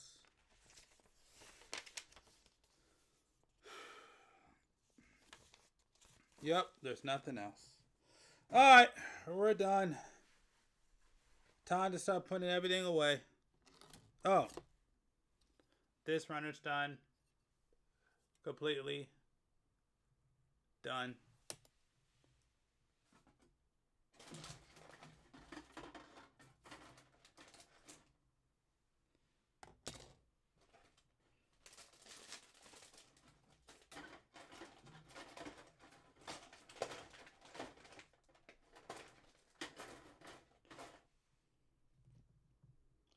You know what? Why not?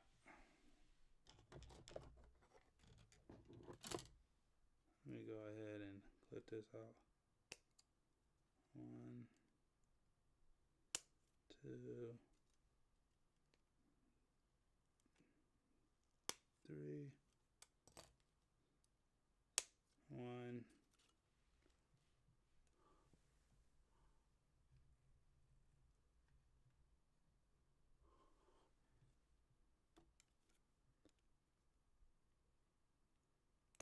One, two. Okay. Alright, I'm not going to put these on right now, but I'll cut these off real quick. Because I'm going to need them for later.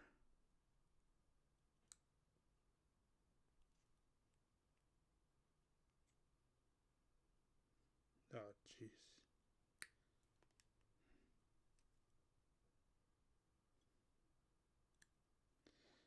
Okay.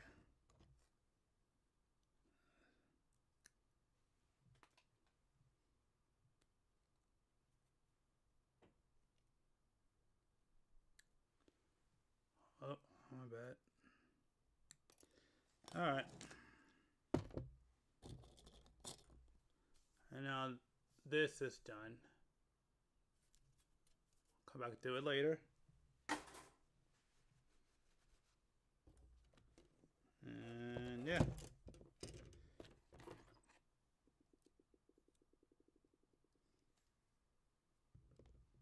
Wait a minute. 1, 1. Oh, wait a a second. Hold on. Wait a second. I may have messed up. Hold on. I may not be done yet. Let me check one thing. Yep. Okay, I'm not done. Alright, let's keep going. Arthur Pendragon. Fate Prototype has two dedicated media, a short anime OVA released in 2011, and a light novel prequel series, Fate Prototype Fragments of Sky Silver, released in 2014, written by Hikaru Sakurai. The light novel was later adapted into a drama CD and a manga. The Fate Prototype OVA is a short animation of the original Fate concept, showing off Arthur Pendragon and prototype versions of Gilgamesh and Cuchulainn. Fragments of Sky Silver tells the story of the first Tokyo Holy Grail War, in which a young Ayaka Saijo remains unaware of a Holy Grail War taking place, while her older sister Monica is one of the chosen masters, summoning Saber as her servant. Here, the story features servants like Arash, Brynhildr, and Ozymandias. There's also a side story of Fate Prototype called Fate Labyrinth, which serves as a tie-in between Volume 4 and 5 of the novels. Fate Khalid Liner Prisma Ilya is a 2007 spin-off manga series written and illustrated by Hiroshi Hiroyama, a Fate title set in an alternative universe where Ilya von Eisenberg from Fate Stay Night becomes a magical girl. In a chance meeting with a magical talking wand named Kaleidostick Ruby, Ilya is chosen to become a magical girl and help Ruby and... We're done with this one, which I messed this one up because this part needs to be used. Alright. Yep, that's gone. Find and locate the 7 class cards scattered across the city, magical items that hold the essence of legendary heroic spirits. While some people see Prisma Ilya as a magical girl comedic slice-of-life series infamously known for its scenes of young girls kissing each other, Prisma Ilya also carries itself as a very serious magical girl story. Here, the story continues to embody and even expand on Fate Stay Night's original ideas of fighting for one's own ideals and the extent of sacrifice. It also mixes in familiar ideas and thematic messages of the magical girl genre, such as the strength and willpower of a young girl who strives to save everyone. With YouTube Premium, enjoy ad-free videos, plus the YouTube Music app. One subscription, 2 apps. Try 1 month free. This is best shown through Ilya's growing relationship between another magical girl with a mysterious past named Miu Edefelt and her own sister, Kuro von Eisenberg. While there are plenty of comedic slice-of-life moments in Prisma Ilya, it also contains very dramatic, emotional moments between its characters, as well as very flashy action battle sequences as well. Prisma Ilya has an anime adaptation in the form of the Prisma Ilya TV series and movies. Fate Type Redline is a 2019 manga written and illustrated by Hirano Ryoji, a title in the Fate franchise that focuses on the Guda Guda servants and their involvement in a Holy Grail War set during World War II. The story follows Kanata Akagi, a teenage boy from a declining mage family that wants to live an ordinary life. While going through his late grandmother's belongings, he accidentally activates a magical hourglass that sends him into the past. There, he accidentally summons Saber, and quickly realizes that the situation he's currently in reflect a historical light novel based upon real events that depicts an epic battle between supernatural beings in the imperial capital of Tokyo in the middle of war. Fate Type Redline is also known as a revised, more serious version of the gag manga Fate Koha Ace by Kei Kenshi. This series takes place in the world of Guda Guda, a parallel world not directly connected to any other Fate work. While the servants remain the same, Fate Type Redline replaces the Fate Koha Ace masters with brand new characters. A couple of the most well-known servants that appear are Okada Soji and Oda Nobunaga. They are commonly referred to as Guda Guda servants in relation to Fate Grand Order, as they have their own special events that features them and the other characters in Fate Koha Ace. In Fate Koha Ace and Fate Grand Order, they are shown to be comedic gag characters, but in Type Redline, some of them are instead shown to be cold-blooded and extremely violent in here. Fate Type Redline is an action story that subtly comments on the potential consequences of war and its irreversible effect on people and society, as well as how magic and magecraft only makes it worse. There are 5 manga volumes of Fate Type Redline currently out at the time of this video, with a fan translation ongoing. Fate Samurai Remnant is a 2023 action RPG developed by Koei Tecmo Games with Type Moon supervising the project. This title is a fresh take on the Fate formula, combining the historical lore of Edo Japan with fast-paced action combat and exploration. Set in the late Edo period, Iori Miyamoto, a young samurai and adopted son of Musashi Miyamoto, finds himself involved in the Waxing Moon Ritual, a type of Holy Grail War where 7 masters and their heroic spirits fight amongst each other for the Waxing Moon, a holy artifact similar to the Holy Grail. The main core staff involved with Samurai Remnant is Yuichiro Higashide, Hikaru Sakurai, and Rei Wataru. In the game, the player takes control of Iori and fights alongside his saber servant, revealed to be Yamato Takeru. Outside the combat, the player can explore various districts of Edo to progress the story or do side quests. A huge part of the story is on Iori's character and his motivating desires to fight in the Waxing Moon ritual. It addresses the feelings of uneasiness of fighting as a samurai given the current peaceful times. However, because of the dangers of the Waxing Moon ritual, Iori decides to fight and will do anything to become stronger as a result. It is very highly encouraged to play through the game multiple times to complete all 3 of its endings, including the true ending. An addendum to the final ending of Fate's Samurai Remnant can be found in the Fate Grand Order collaboration event. Fate Strange Fake is a 2015 light novel series. Yep. Alright, another one done. Got rid of all the hands. That's done. That was done, but I'm not. Written by Narita Ryogo with illustrations by Mori Suzuki. While originally created as an April Fool's Day joke in 2008, it would later get an official novel and manga series, detailing a very unusual and unconventional Holy Grail War. Taking place in Snowfield, a fictional city in the United States, the American mages are attempting to replicate the original Fuyuki Holy Grail War ritual, but ends up creating a fundamentally flawed version of it. Because of the compromised nature of the process, many irregularities arise, resulting in a conflict that goes far beyond the ordinary scope of a traditional Holy Grail War. The story combines the chaotic, interconnected storytelling of Narita's writing with the Fate franchise to bring a wide array of interesting interactions and situations. Fate Strange Fake also contains elements from many other Fate and Type Moon titles, referencing various concepts and character relationships from the broader Nasuverse lore. There are 9 light novel volumes of Fate Strange Fake currently out at the time of this video, with a fan translation ongoing. Fate Strange Fake also has an ongoing anime adaptation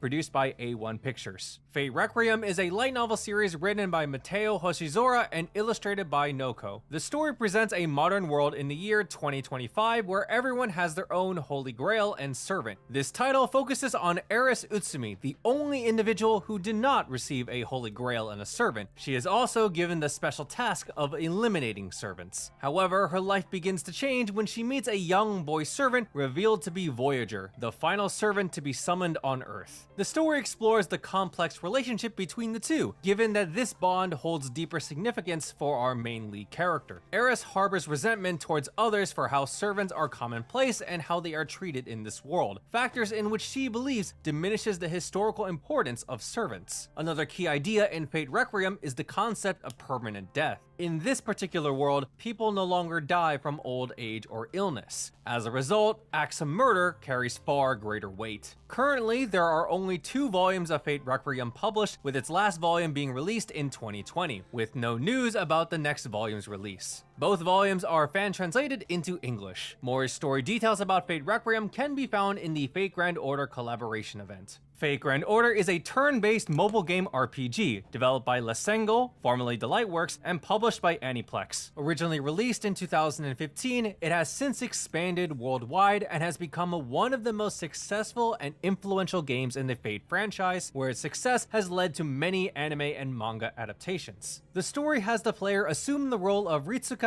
Fujimaru, one of the chosen masters of Chaldea, an organization that monitors the timeline of human history. When Chaldea suddenly determines that humanity will cease to exist in 2016, the player is given a mission to be sent into the past along with Mash Kirillite, a young co-worker turned Shielder-class servant, to resolve large-scale incidents in history called singularities in order to correct the timeline and prevent humanity's extinction.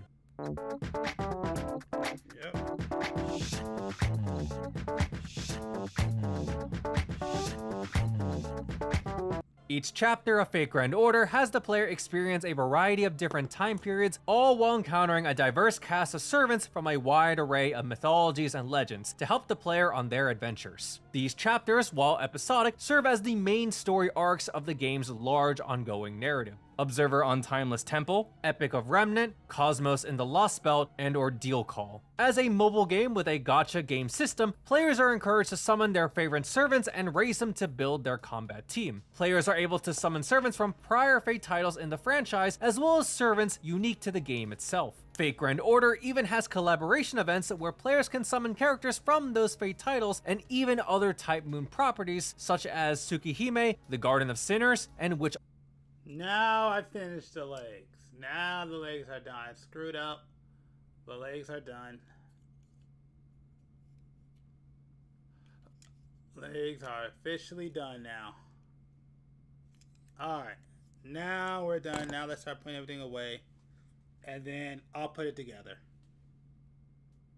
On the Holy Night, while further expanding on those properties' lore and story. Fate Grand Order also has multiple anime adaptations. Fate Grand Order, First Order, a special episode about the prologue of the game's events, animated by Lee Deuce. Fate Grand Order, Divine Realm of the Round Table, Camelot, Agatharum, a movie duology about the Sixth Singularity, animated by Production IG. Fate Grand Order, Absolute Demonic Front Babylonia, a TV anime series about the Seventh Singularity by Cloverworks, and Fate Grand Order, Final Singularity, Grand Temple of Time, Solomon, a movie about the Final Singularity and End of Part 1 by Cloverworks. Fate Grand Order has become a massive success, accumulating millions of game downloads and billions in global revenue. Its lasting popularity can be attributed to its complex and exceptionally written stories, a diverse and lovable cast of characters, and its large dedicated fanbase. Carnival Phantasm is a comedy OVA series based on Eri Takanashi's Type Moon gag manga Take Moon. Created by Lurche and released in 2011, Carnival Phantasm was made to celebrate the 10th anniversary of Type Moon and represents a comedic parody spin-off of Fate Stay Night and Tsukihime. Each episode in the series contains multiple short skits featuring Fate Stay Night, Tsukihime, and Melty Blood characters. Here, Carnival Phantasm has several reoccurring jokes, some of which are referenced constantly among the fanbase, such as Lancer constantly dying and Saber's food obsession. Carnival Phantasm also features Neko Arc as the series' unofficial mascot and narrator. Neko Arc is a cat-like parody version of Arcuate who often breaks the fourth wall and provides side commentary. Carnival Phantasm is best enjoyed if you have experienced both Fate Stay Night and Tsukihime due to its referential humor. Fate Grand Carnival is a comedy OVA series that debuted during the 2020 New Year's broadcast and serves as both a parody spin-off of Fate Grand Order in a similar manner to Carnival Phantasm. Each episode in the series contains multiple short skits featuring Fate Grand Order characters, from its extensive cast of servants to Mash Kirillite and the female version of Ritsuka Fujimaru. Many elements and jokes from Fate Grand Carnival are inspired by Carnival Phantasm, but for Fate Grand Order, such as Lancer constantly dying, Neko Arc reappearing as mysterious Neko X, and the opening sequence of the anime series. Fate Grand Carnival is best enjoyed if you are an active player of Fate Grand Order due to its familiar characters, referential in-game jokes, and typical player quirks/habits. If you are interested in another explained video like this, check out this next video over here. Thank you to everyone on Patreon for supporting me in covering visual novel. Alright, okay. Alright. It's time to clean everything up.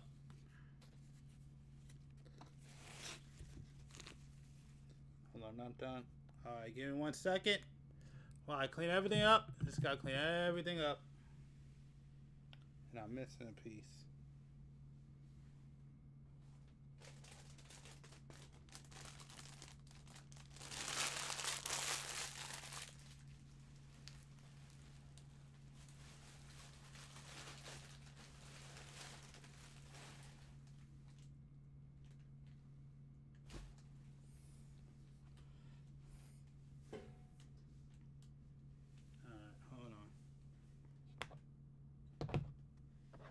Oh,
Wow, nothing. Oh, crap. That's not good. I don't like that. That's how I get poked.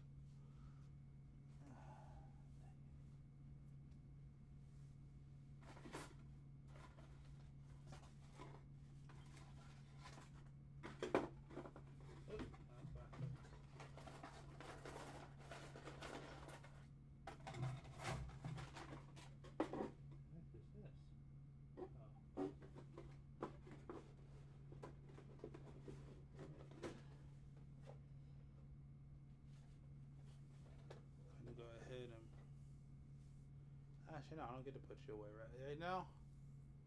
Yeah, you don't get put away right now. You don't get put away. Just realize that you don't get put away.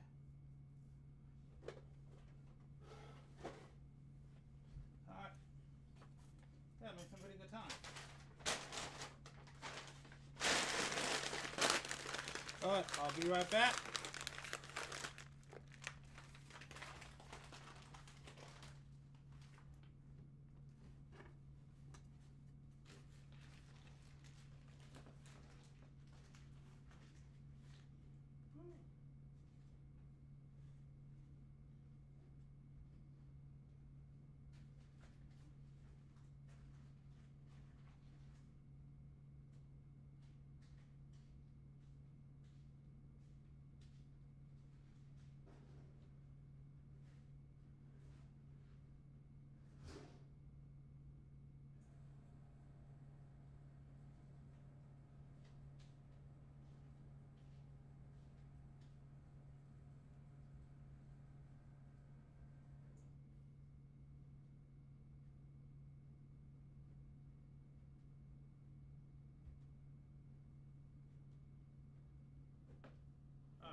Alright, I'll have to find it later.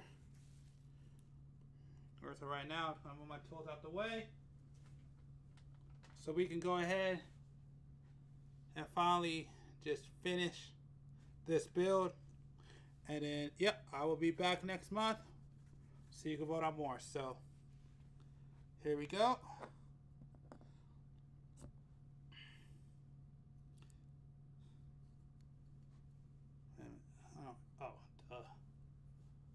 I don't see it. Go ahead first. Let's do the legs.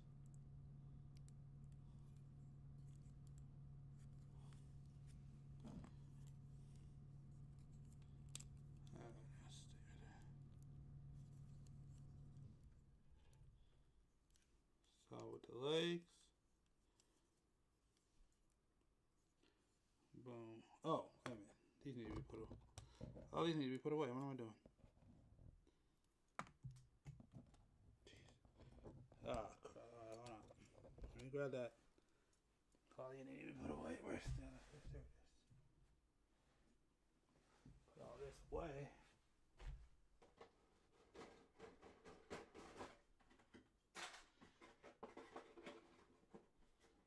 Till I need it.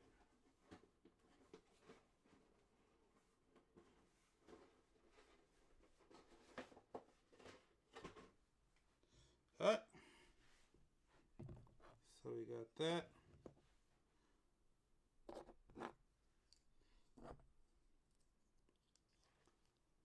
Under the arms.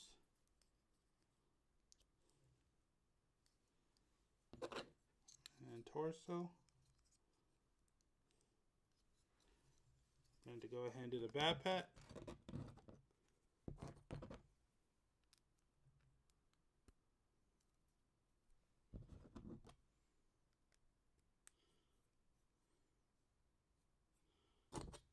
And the shield.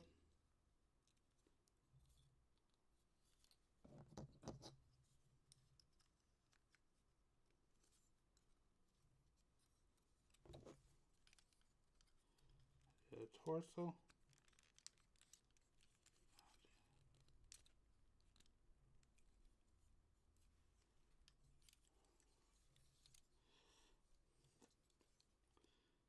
And now we Finish with the head. Boom. There you go. There's Sandrock. Alright. So like I said, this is gonna, I want to, oh, this may be a little too bright. Hopefully I didn't.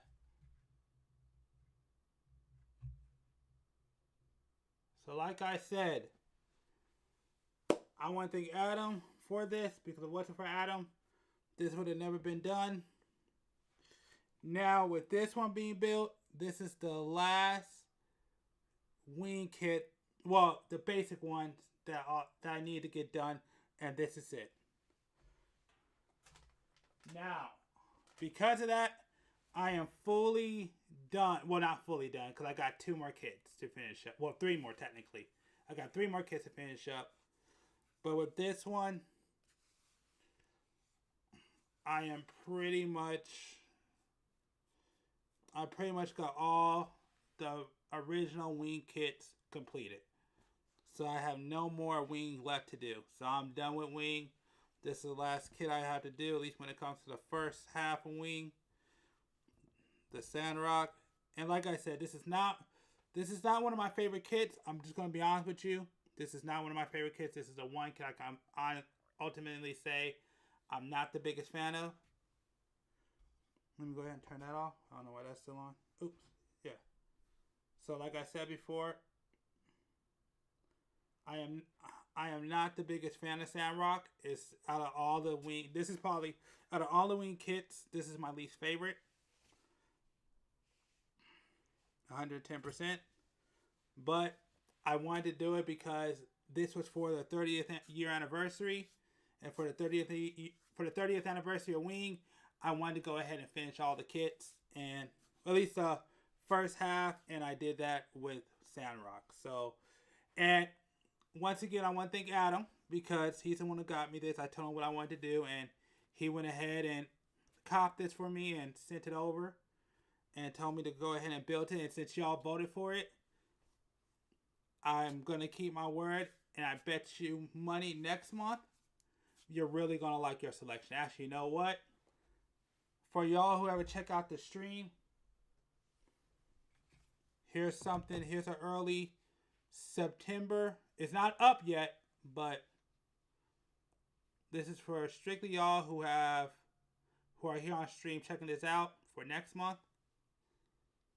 And I'm not going to do this every month, but I'll do it this one time. Because since I asked y'all to go ahead and vote for Sandrock, and y'all did it, and I appreciate that, next month, I think you're really going to like your selections.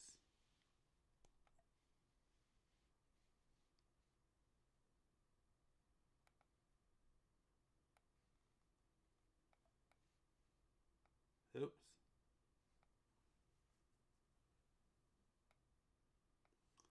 So what do you think?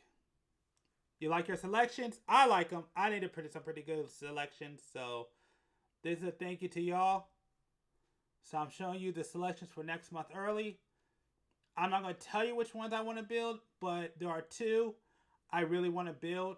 So I hope that the one I want to build gets chosen next month. So make sure you vote. I know which one I want badly I want to build. So I hope that one gets chosen. So whatever y'all want to see is what you're going to see.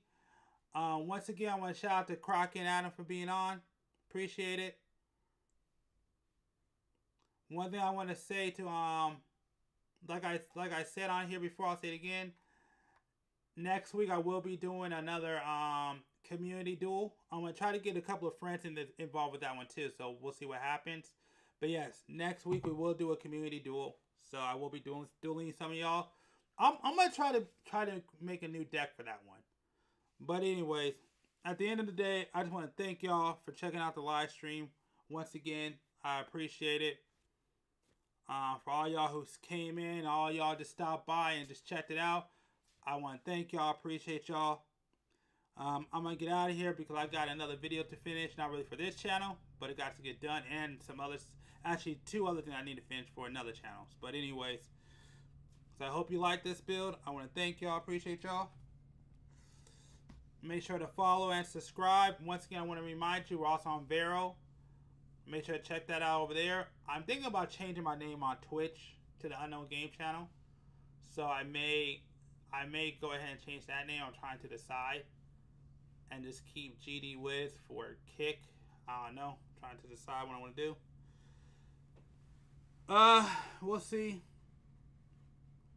Yeah, I'll probably let y'all decide. But anyways, this is my kit. I mean, well, this isn't. Oh, on the wrong side of things. So once again, I want to thank y'all for checking out this video. Definitely appreciate it. Make sure to follow, subscribe. Also, make sure to check us out on Vero. I post there once a week. Actually, right after this stream, I'm going to do another post on a kit. So make sure to subscribe to Vero, or I should say follow me on Vero, because right now, there we go. Right now, as soon as I get done with this stream, when this goes off, I'm making another post over there on Vero. So if you want to check that out, go ahead and subscribe on Vero, and you'll see the next kit that I'm going to post. With that being said, I want to thank y'all. I appreciate y'all. And yeah, I will be back I'm gonna probably be back next week with another community duel, and then next month with another live Gundam build. And we are back. I'm going to go ahead and yeah, we're back. So like I said, I got some gameplay to do this week. I got a lot to do this week, and I'm going to get it done. But anyways, I want to thank y'all, appreciate y'all, and make sure to subscribe and follow depending on your platform. And yeah, I will be back next month with a live build. Make sure to vote September 1st. And yeah, anyways, I'll see y'all next week and next month. Have a good one.